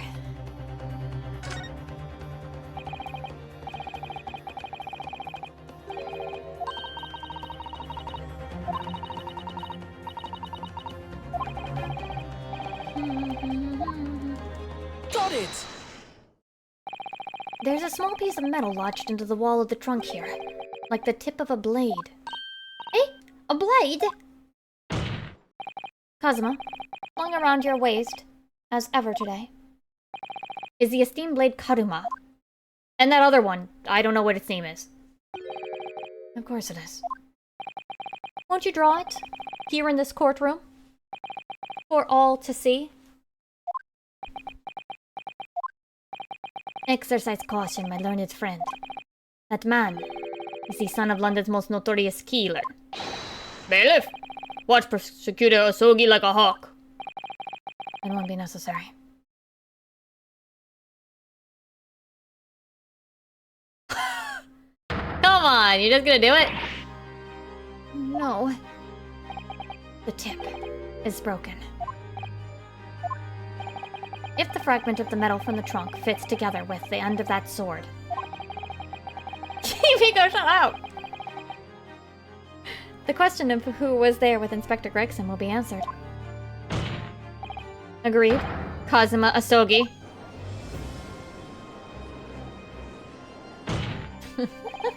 I'll permit that.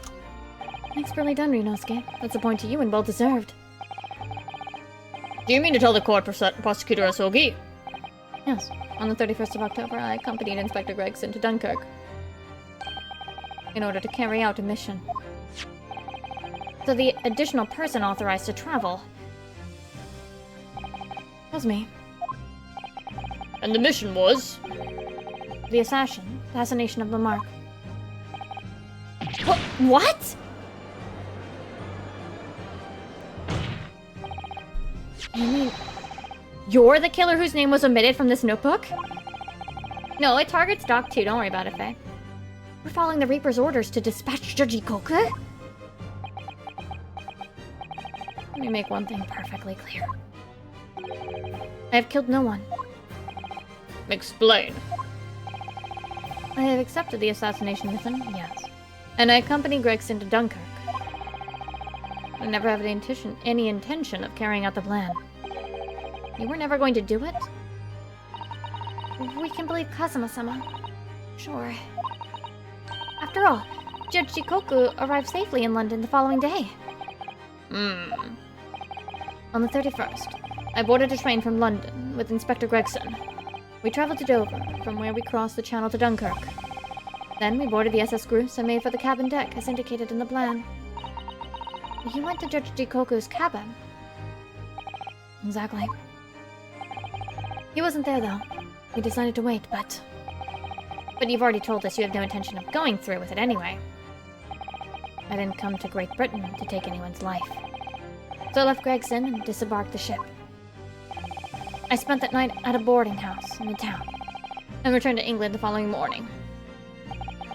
Boarding house? In Dunkirk? My signature will be in the register book. It would be simple enough to verify. Then, what became of Jikoku? Gregson was no assassin, so the mark was spared. I'm sure it's easy enough to imagine what happened after that. Gregson returned to England as well, having failed to complete the mission. He met with the Reaper in that room in Fresno Street to report the failure, causing the infuriated mastermind to pull the trigger and end his wretched agent's life.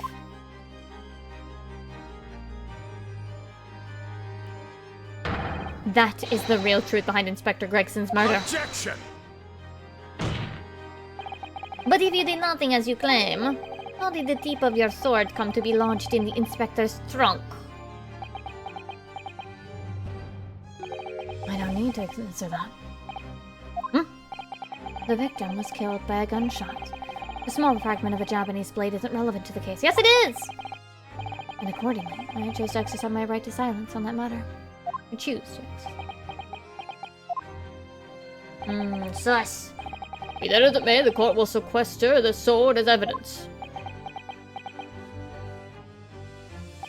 As you wish, my lord.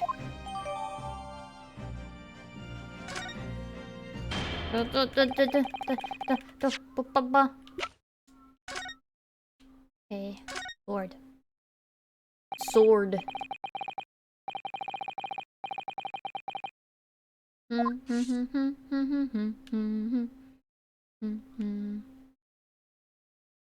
Boy howdy do I really hate turning these things.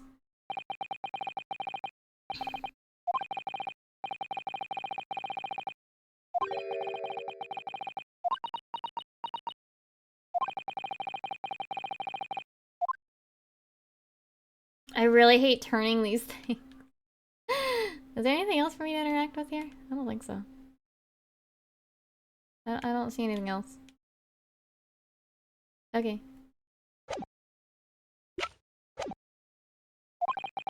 To verify whether Seishiro Jikoku remains unharmed. What? Remains unharmed? I agree. That should be our first priority. Wait a minute. He hasn't been. Whoa. He didn't go to the thingy yet.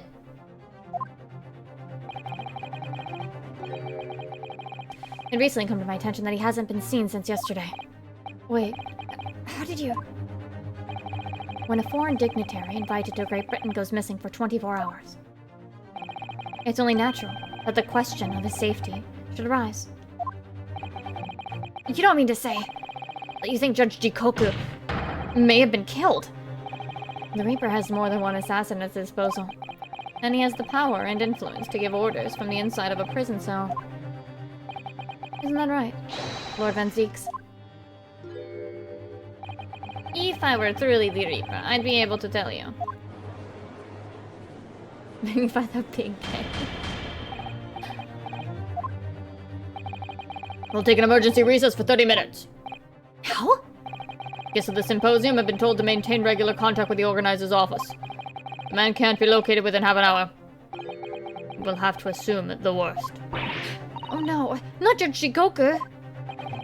No one would want to kill a harmless Japanese man who'd only just arrived into the country. Except, that is, for the Reaper, wanting to finish off a mark that slipped through the net 10 years ago. I would have to agree. Mr. Naruhodo, for the defense's sake.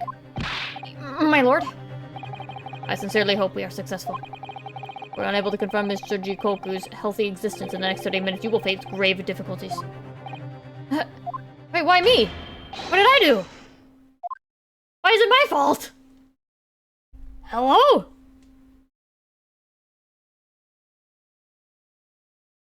Why is it my fault that Jikoku's all, like... Probably just drunk. Kazuma-sama, the Reaper's assassin. I feel as though I'm in a nightmare.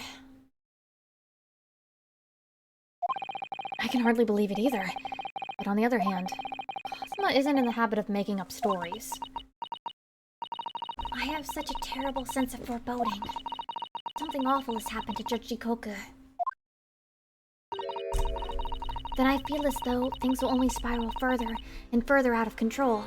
I felt it from the very moment I stepped into the courthouse this morning. A strange sensation that we were careering towards a foregone conclusion. In the worst case, we might only have 30 minutes left. Fortunately, though, I don't think there's anything we can do but wait now. We're out of options. Actually, there may be one last hand we can play. Or rather, one last ear. Of course! The little Mr. Shomso that Iris gave us. Squimsh. Yeah, I don't know. Automod is wild. Don't worry about it, Faye. If for some reason you completely run out of options in the trial today, then just pull little Hurley's ears as hard as you possibly can. Perhaps now is the time. What should I do? Will Harley's ears or not? Well, it's giving me an option, so let's do it. Here goes then. I'm gonna do it.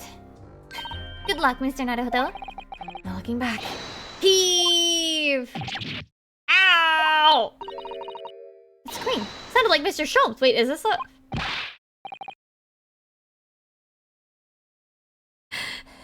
Wait, is it like a voodoo doll? Here, my dear fellows, here. It's the Feltol talking. Pull the ears again, Mr. Naruhodo, as hard as you can. Alright then, I'll put all my strength into it.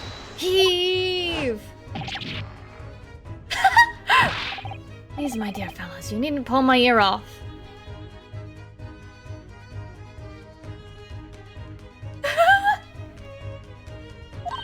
Mr. Sholmes, where are you? Myself and my trusty partner are presently in the first-class cabin area of the SS Groose. Oh my god, wait! The SS Groose? She left over last night after the final pieces of cargo were loaded. We are currently docked at Dunkirk, but due to be underway again in half an hour. You've taken a ship to France! Wait, so Iris has, like, mini telephones? Please, even with my athletic prowess, I would struggle to jump the Straits of Dover. After we left Baker Street last night, we hurried by cab to the station, by train to the port. In order to board this vessel in time. So you mean you'd already worked it out? That the steamship was where everything really took place? Mr. Naruto, pray, what is my name?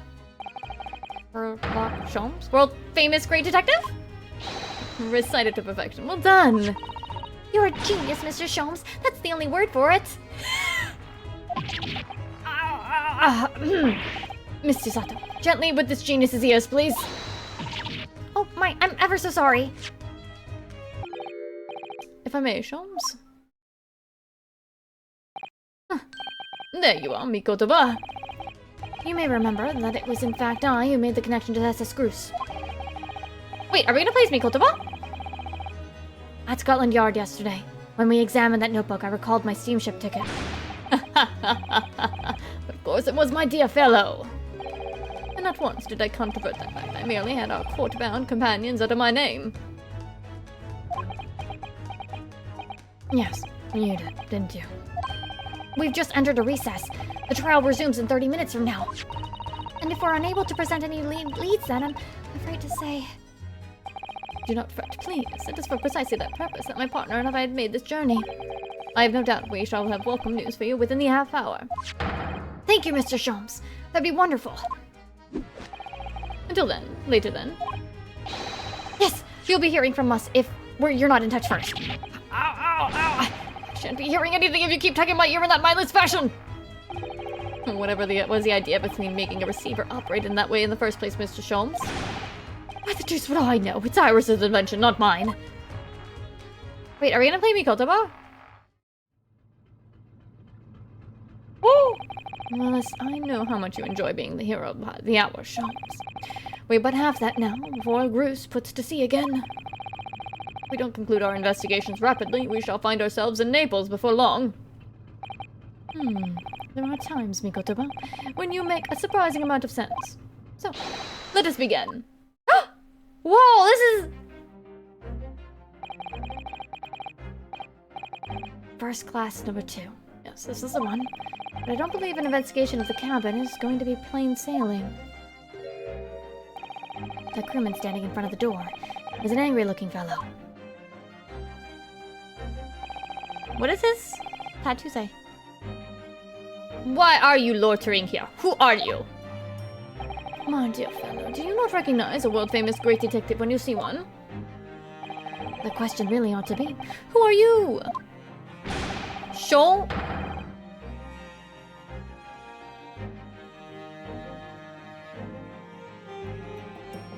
Why is... That's with marker, ain't it? Some sort of pen? He's not supposed to let Sholmes through, is he? You not recognize world-traveling great sailor Chichkin Stroganoff when you see him? When you see... Great detective, I don't think so. do you see that, Mikotoba? It would appear that this man is a devoted follower of mine. Goodness me, is that a tattoo? That says Sholmes? I must say, with such adoration is flattering, naturally. It does leave me a little cold. What are you talking about? Leave now! How distressing. My loyal devotee knows me only by name and not by my appearance. And yet I already know a great deal about you, sir. You have a brother, I believe. Like yourself, he's a shipman. Currently traveling the world aboard a Russian steamship, in fact. How could you know this? Elementary, my dear Mikotoba. I'm sure it was. 3 days ago, I was bound for London aboard this ship, you see. We're looking for one of my fellow passengers, a man by the name of Jikoku. There is no one with this name on board. But we know that he purchased a ticket for passage. You mean Eastern man. He left ship 2 hours ago. Here at Dunkirk. He said something about emergency, I think. What? Are you sure? So Seishi just realized we're after him, has he? His cabin is the one behind you. We should like to investigate, please. No! I have orders not to let even mouse inside. Migotomo, Be a good man and draw the sailor's attention away, would you? Make him some excuse so he leaves the area. Chichkin? What is the pun though? Doesn't great detectives see that even sailors have ears both left and right? Fuck. It's chicken? Oh.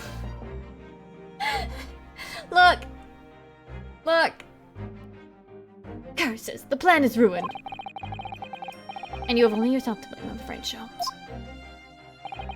Forget it, cabin door is locked. Even if I am not there, you cannot get inside.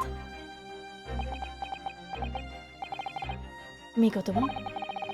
I'm sure I haven't forgotten my special talent, have you? Opening any lock? With a mere 5 seconds. So, yeah, if you'd be so kind as to inform me the requisite time, old friend, in your typically accommodating manner. How could I refuse such a typically unappealing request, old friend? So I need to distract that burly sailor for 5 seconds, do I? Good man, so, the game is afoot. Well, I have an easy way. Whee! Polo arm! Go, go, go! Damn.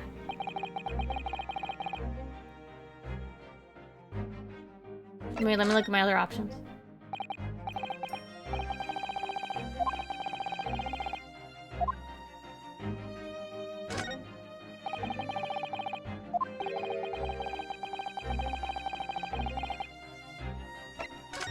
That's an option.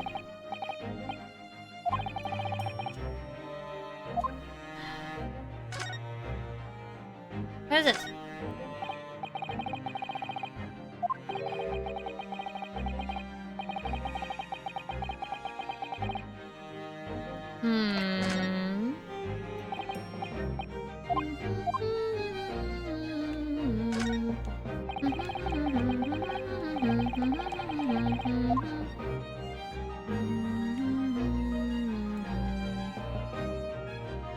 What is it?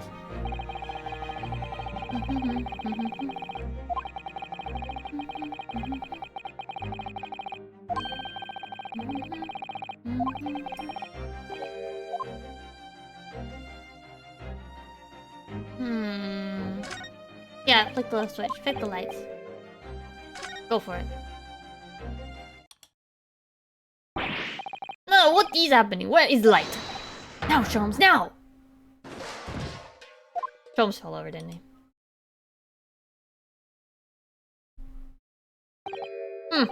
Nobody there. That was a close shave. Quite a knack you have. Stumbling so violently in an apparent empty corridor. Be quiet, chumps. Should have to think of another approach. What if I just try everything just for the funsies? Go for it. Choo-choo! That's not... That sounds like Big Mouse in trap. Choo-choo! I will bring bucket of water later and put it out of misery. Fuck. I don't like the sound of that.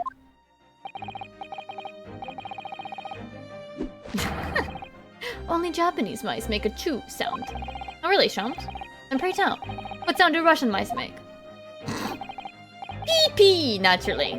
Though quite unconvincingly, I readily admit. So go ahead, Mr. Koba, do a pee-pee this time. Oh, thank you. I'm sure I can come up with an alternative solution.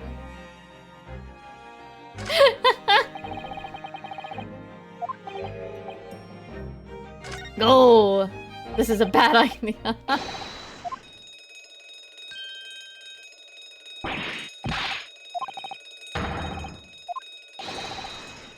What is going on there? Seaman Stroganov, report at once. Sorry, sir, nothing to report. It was just stupid trick. No, not by me. By world famous. No, I told you. Now, Shams, now! Not even 5 seconds, eh? Don't stand there gulping in my brilliance. We go to buy and we go. Oh, yes.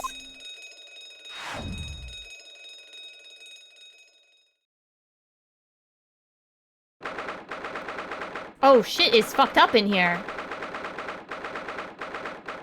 What did Jikoku do? What did Mr. Hellman do? What did he do? Oh, Kevin did indeed disembark rather hurriedly. The clothes on the floor there. They're Seishiro's, without question. Oh, it seems we were just a little too late. Yeah, Jikoku is like hell. Wait, you didn't know that? Yeah.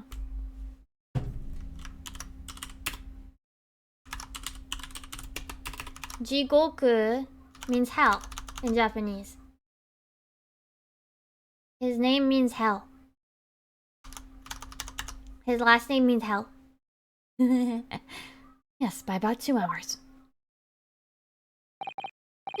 Well, it's 2 here. We should investigate thoroughly. There may well be 2 hours worth of clues to find here. That burly crewman may return at any moment, Shams. Did he may? Which makes this all the more thrilling. Okay, so we got some tea. With ice? Here, how it... Is something wrong, Tom? You suddenly trailed off. Nice, Mikutama. Nice. What opulence the first-class passengers enjoyed. Chilled drinks. Pardon? Could it be that the steamship is equipped with an electrically refrigerated cold room, do you think? Oh, it is a luxury liner, after all. They have enormous refrigerators for storing all sorts of lavish produce, as well as ice. On our voyage from Japan, we enjoyed culinary delights from all over the world. Let me go to bar. The sight of you is making my mouth water. What? Films! I haven't taken on the flavor of the food I eat, you know. Is Shams okay? Like, ever? There's a speaking tube here, look. Though it's been stoppered with some cloth. So the voices of the crewmen on the bridge aren't an annoyance, I suppose. Or indeed, and so that the voices in this cabin aren't heard elsewhere. Could something have happened in here that was for no one else's ears, do you think? Either that, or it could be to prevent snakes from entering. That's really become a favorite case of yours, huh? Oh, shit. Sholmes is so stupid. Indeed, let us pry. I've discovered recently I have a penchant for exploring the contents of other waste paste paper. I sincerely hope only for your work. Sholmes, what did you find? Yeah, we have a notice issued to passengers from 3 days ago. 3 days ago? But meant before we arrived in London then. When I was still aboard myself.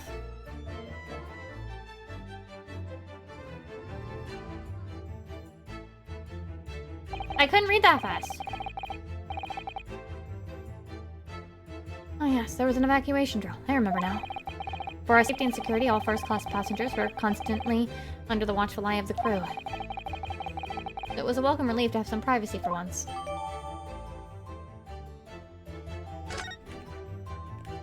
Wait, I didn't finish reading it. Oh, there, I can't go through the court case. These are the rules of passage. Passengers must not keep weapons or other dangerous objects in their cabins. Pets are also strictly forbidden. Additionally, there are severe punishments for stowing away in wardrobes and or travel cases. I feel the rules have increased since I last read them. Probably just my imagination. What about the fact that they're not straight on the wall? Doesn't that strike you? You may be right. Probably just your imagination, though. A trifle. And you know what I always say, Mikutama? There is nothing important about trifles. It's probably just my imagination, but I think that might be slightly off. According to the report I was given, Naruhodo was concealing himself in Asogi's wardrobe. Indeed he was, and it was of similar size to this one. Oh, you must climb inside yourself, my dear fellow. Whatever for, I'm an old man, be nice. It was the sight of your first faithful meeting with Mr. Naruhodo. You can experience the moment for yourself now, complete with my dramatic rhetoric. Come along now, and you go. This will only take a moment. Really, Sean? Surely you can just tell me what you just said. What you said. I had some brilliant remark and opened the wardrobe to reveal the stowaway murderer. I think I'll just read about it in The Adventures of Herlock Sholmes. Yes, he did. He just told a poor old man to get into a closet. Seishiro is partial to all things large, and a rather clumsy Fellow, if he failed to notice he'd left it behind. Perhaps he left it on purpose. It's lighter than you might think, but still a hindrance to speedy escape. Pity. It's locked, so we can't look inside. Surely 5 seconds from now, the situation will be quite different, though. Sadly not. It has a 7-digit combination lock. And I'm not in a morose enough mood to work through all the combinations at present. Do I have to figure out the combination then? The wall is slightly different color just here. Do you see? Indeed. What if you have observed arises when a frame has been hanging for some time is removed?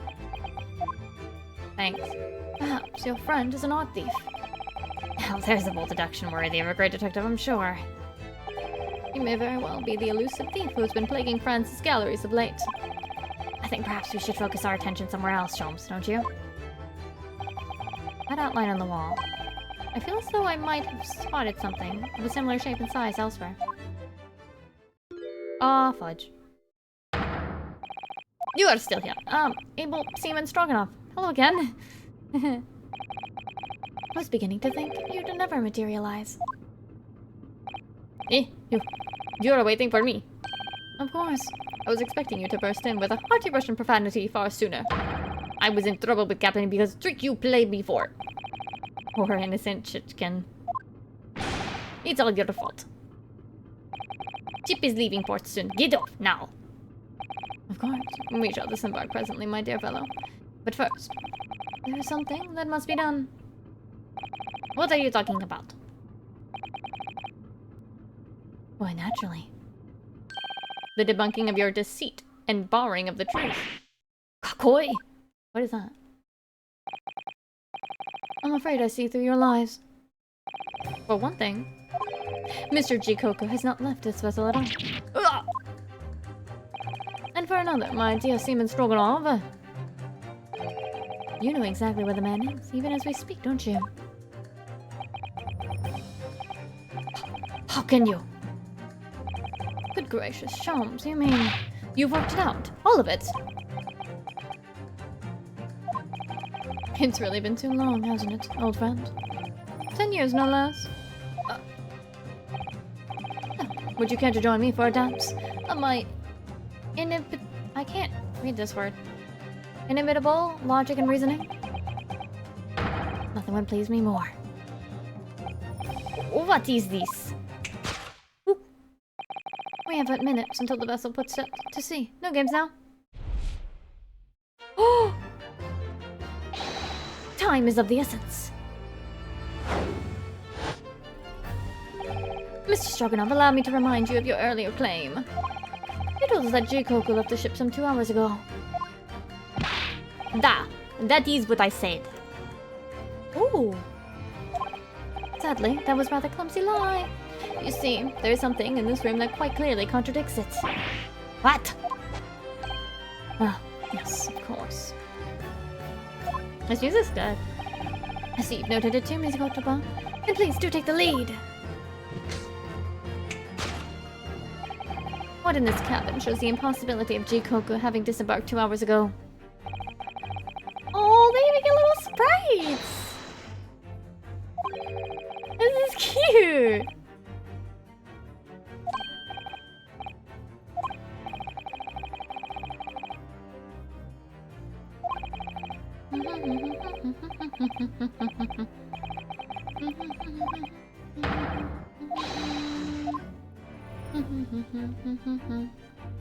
I think it's the glass.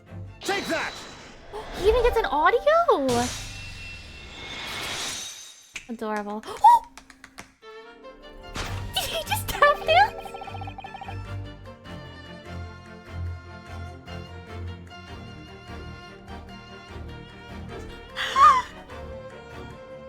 Perhaps you should have cleared away that glass. curious. The ice shouldn't have melted despite it being abandoned 2 hours ago. Ah! It would appear that the man was here in this very cabin until moments before our arrival. Which the small chilled glass in hand. Get your mind off the refreshment, Sholmes. One might even conclude that somebody informed him of our boarding. Wouldn't you agree, Mr. Stroganoff? But why would say should have run from us? Where the fuck?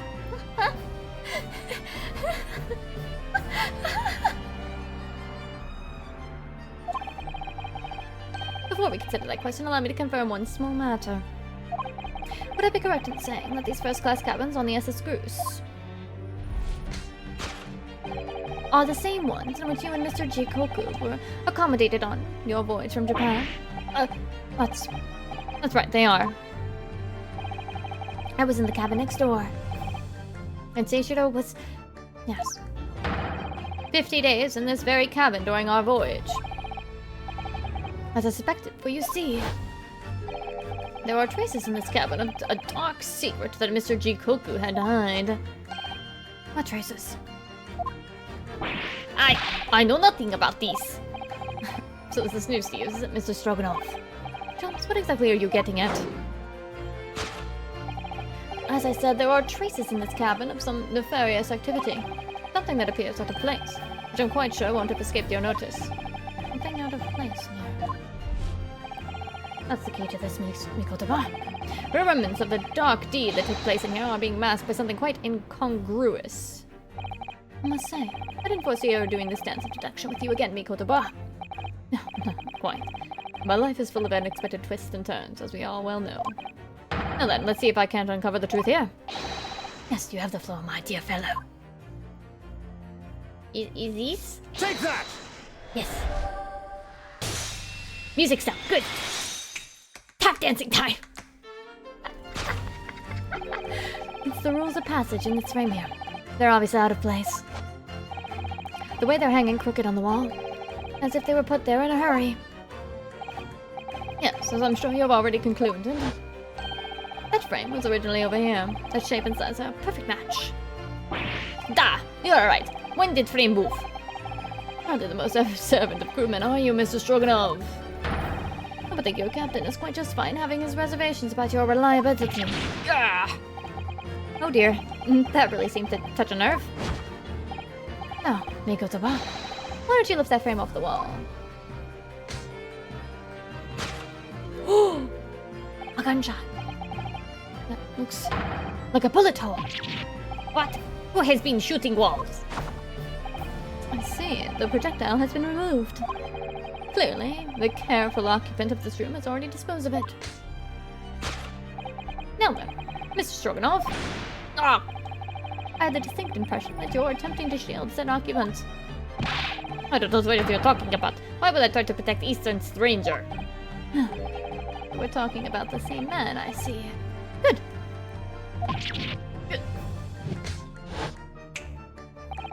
I'm sure we can get to the bottom of this in no time, aren't you? Because there's some very noteworthy evidence that explains the reason why you're lying for the man. Yes, you've been told to keep up this pretense, as clearly shown by... I really don't know how to approach this one, Sholmes. My dear Mikotoba, simply keep first principles in mind. Study your subject from every angle, and I'm quite sure that you'll see it. In fact, I'd put a wager on it. So I'm to glare at the fellow from all sides, well, I can certainly do that. I hate... Oh, money. Take that! Money. Money. More tap dancing! It's almost too obvious for words. What? The universal language of the world. Money. Oh. I don't know why he keeps tap dancing. And I'd wager the Eastern fellow in question is Seishiro Jigoku. Yes. So, I presume you realize what this means? There are clear signs that a crime has been committed in this cabin. And the way you're going, sir, you'll find yourself accused of being an accomplice. But...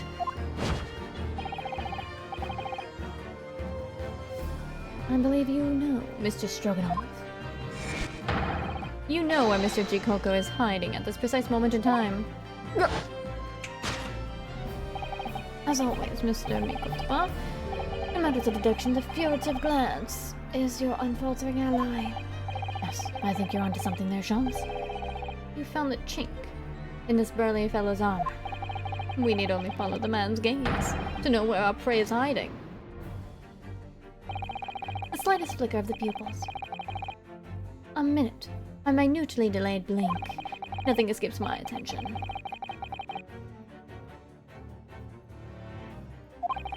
You could hardly call this barely perceptible Shams. The man's turned his entire head. It's not exactly what you describe as a furtive glance, is it? It's almost too obvious. We shall let your tapping toes decide, my dear fellow. Man, this is more obvious than a tall person looking at a Lalafell.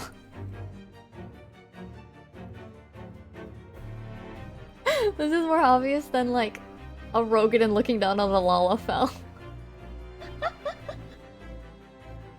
Take that!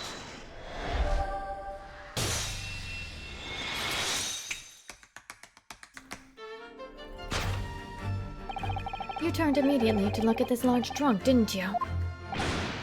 Ah! The truth is, Seijiro Jikoko was unable to escape the ship in time, and is, at this very moment, doing his best to stifle his breath inside this trunk.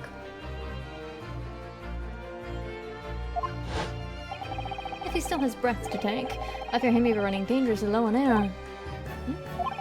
I imagine he didn't count on us making a nuisance of ourselves for quite so long.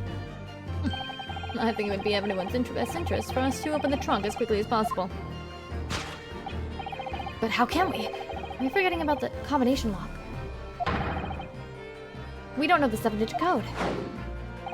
The combination lock can be opened from the inside of the trunk. Therefore, there must have been an arrangement for somebody to open it after our departure. Of course. In short, before Jikoku hid himself inside that trunk, he must have told somebody the 7-digit number for the lock. And I'm sure you can confirm, Mr. Stroganoff. No! Oh. 5631045. Wait, how did that work in Japanese? Oh, or was it just 6 digits in the Japanese version?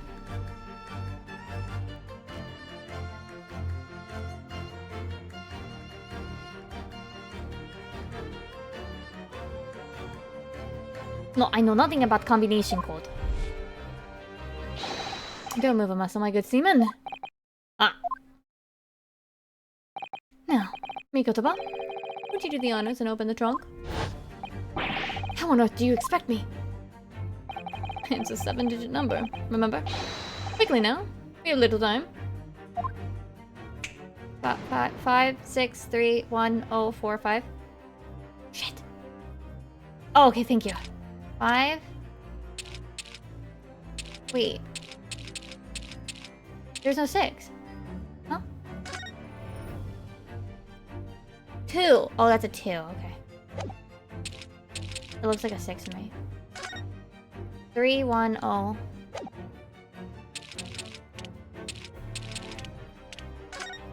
45. Take that!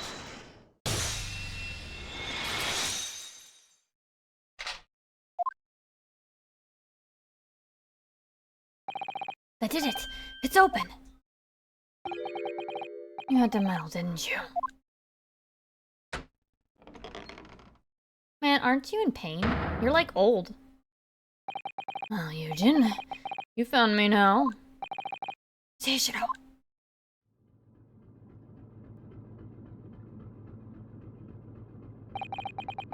I was really hoping beyond hope to not find you here, you know. But you're not entirely unsurprised, I take it. No, quite. I just wish it were some other way. Are you ever going to introduce me? Your reputation precedes you, Mr. Sholmes. I've read stories of your many exploits. excuse my manners, Sholmes. This is Mr. Jikoku, my old friend and traveling companion. And I think murderer now. The devil is in the details, Mikotopa. I believe you meant to say your old friend and traveling companion, who made the cowardly decision to flee the country without a word to anyone when things turned sour. I see my reputation precedes me as well. What an honor. Well, Seishiro, are you going to explain all this? Not all by now, I imagine. What you didn't know, of course, is that 3 days ago, on the night before arrival in Britain, an attempt was made on my life here on this very ship. By the Reaper of the Bailey. Yes, I've since heard. Because you were once prosecuted by the Reaper, weren't you? 10 years ago now, mind you. And I had no idea at the time what a dangerous individual he was. Anyway, when we arrived in London to find the symposium was postponed until goodness knows when, it became all too apparent to me that I might very well be targeted again. You decided to flee the capital, without saying a word to me about it? I'm afraid so, yes. Of course, I realize now. I really ought to have confided in you. It's somewhat surprising, I must say. What is? Well, First-class cabins aboard luxury steamships are in very short supply. it's more than a little hard to believe that this one just happened to be available. So, says the protagonist of some colorful short stories. Well, I don't care for your opinion. The cabin did just happen to be available. I purchased a ticket, and here I am. I have just seen for myself the obvious remnants of that incident in this cabin. You already purchased your return ticket before we even docked in Dover, had you? To prevent anyone else taking this cabin and seeing the evidence. Is that it? Eugen, I have nothing to say to you. Oh, In a mere 5 minutes, this ship will set off on its onward voyage and not make port again until Italy. I'm afraid we must insist that you disembark with us at once. You have no jurisdiction over my movements. We have this, Seishiro. Take it. What is this? What is it? It's a subpoena from the Old Bailey. You're a man of the law. You know what the ramifications of ignoring a document like this from the British courts would be. You came prepared then, Eugen. Come on, let's go. One moment. What is it, Sholmes? Inside Mr. Jikoku's trunk. I found this rather fascinating trinket. What is that? Seishiro. I can't help you, I'm afraid. Some small component from something. But what? I have no idea. The look on his face. I think he genuinely doesn't know. Oh, let us pocket it as a small souvenir of our brief Sojourn in France.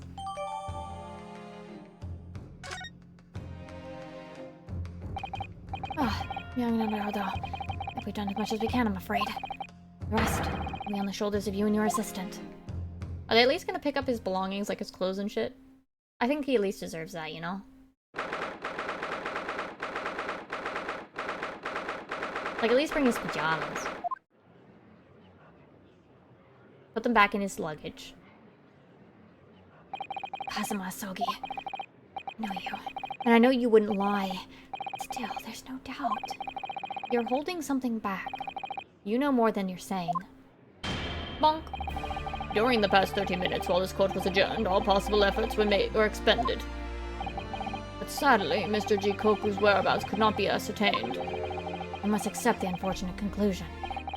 But the Reaper has already done the deed.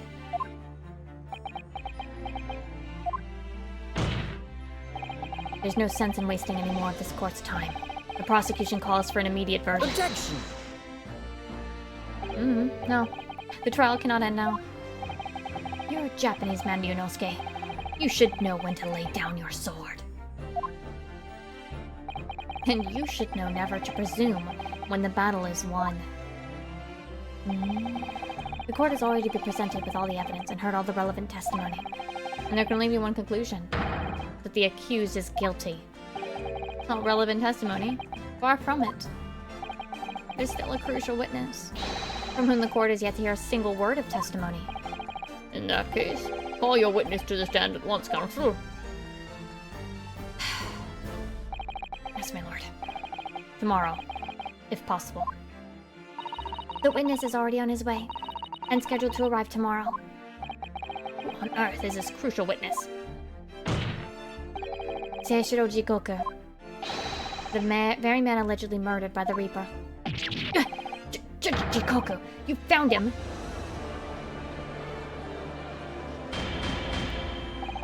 But the investigation of every policing resource in the capital suggested Jikoku is already dead. How in the name of God did you find the man?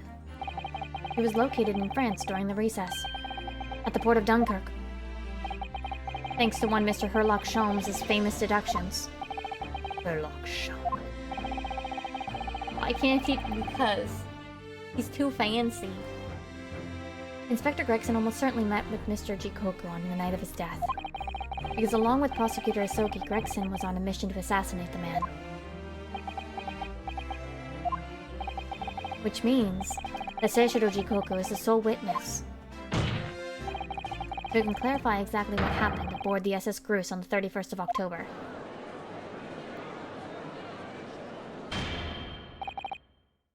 Well, it would appear that it's too soon to move to adjudication at this point. The prosecution concurs. The court must hear Mr. Jikoku's testimony. No judgment should be passed until all testimony has been considered. Bonk. In that case, I hereby call the end of today's proceedings. Court will reconvene at the same hour tomorrow. No objections from either side? No, my lord. Alright, Himiko, give me it to me straight. How many hours more do you think at this point? On average. We'll have to fight another day. By the skin of our teeth.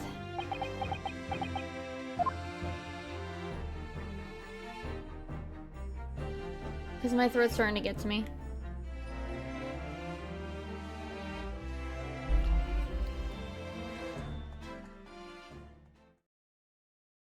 Three.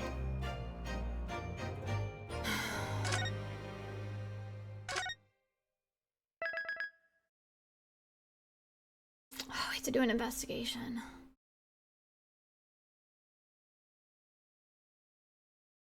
You mean Sunday?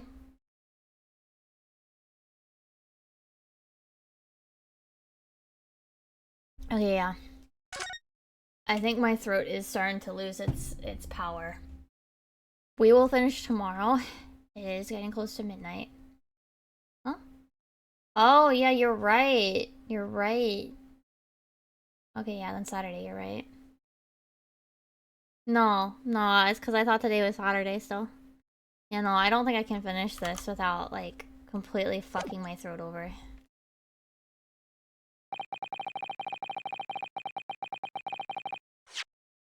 No, I can wait till Saturday.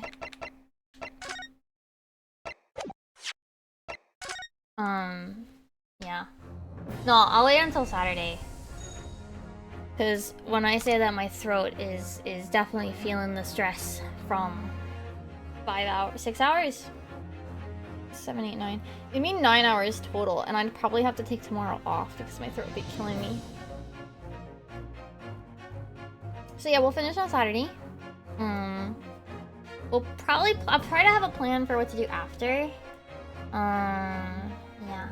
So we'll be back on Saturday with this then. Part of me, I mean, I could do it tomorrow. Part of me kind of wants to finish. But like, I should do it on my regularly scheduled day. And just means like Sunday I'll probably play 14, and probably after this, I mean, if you say it's like 3 hours, that's like half a stream. So I'll figure out what else I should do. Maybe we'll go and grab the rest of the achievements too. Yeah, when I say like 6 hours is a bit much for my throat. Yeah. Yeah, and Himiko probably wasn't even reading it out loud, right? I've been reading out every line of dialogue. Almost every line of dialogue. Was Himiko? He might have been. To be fair, Yumiko might have less trouble, depending on the voices she was doing. For me, my voice does not go very low. My voice is pretty naturally high, so a lot of male characters tends to kill my throat very fast. And that's even with leaving Yunosuke as like my neutral. And just doing Susato's as like my neutral, but like lighter. Yeah. And Kazuma I'm trying to keep close to my neutral, but like on the lower end of my neutral. It really is just, it is a lot of reading and doing voices, especially like Lord Strongheart, slowly drains me and my throat gets scratchy.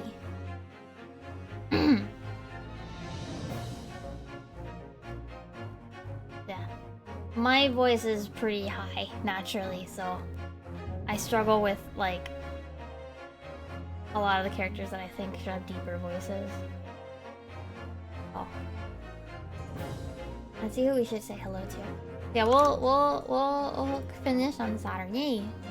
And I'll have a plan for what to play afterwards. Yeah. I'll figure out what I want to play on Saturday.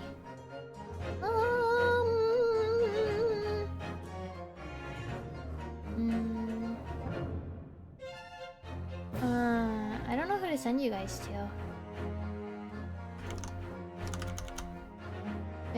Yeah. Yeah, tomorrow will be art stream. I have some commission work to work on. I have other stuff. I have an animation idea that I wanna board out and stuff. Let me find someone to say hello to.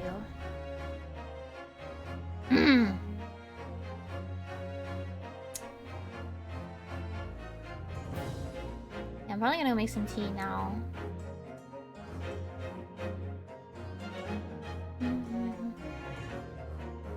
Alright. What time is it for Cal's at 2 o'clock? Okay, let's say hello to Calzone. Calzone. They are playing the Game of Life 2. Oh, you're fine. You're fine. But yeah, if you guys want to see the finale of this, oh, I might be starting. Since you're saying it's only 3 hours, I might then. You're saying it's about 3 hours. Then what I'll probably do is I'm considering starting a little later on the weekend and running a little later. So I might start at 7, okay? Okay. Because it's kind of hard to have dinner with Haru when he takes his nap. So I'll probably start at like 7-ish. A little closer to 7. This coming weekend. If you're saying it's not gonna be like a full 8 hours left. So we're gonna go say hello to Calzone. Again, they're playing the Game of Life 2. Well, no, I want to eat dinner with Haru. I'm sorry, I just do. So, yeah. Yes, we want to have a dinner night where we cook. So yeah, I'll probably start about an hour later than usual next week. Okay. If you haven't already, my socials are here. Please check out my YouTube. There'll be a YouTube short tomorrow and all of that. And I post on my Twitter when I'm about to go live. Thank you guys for hanging out. Thank you guys for being here. We'll finish this game next week. Okay? Okay. Oyasumi, bye bye.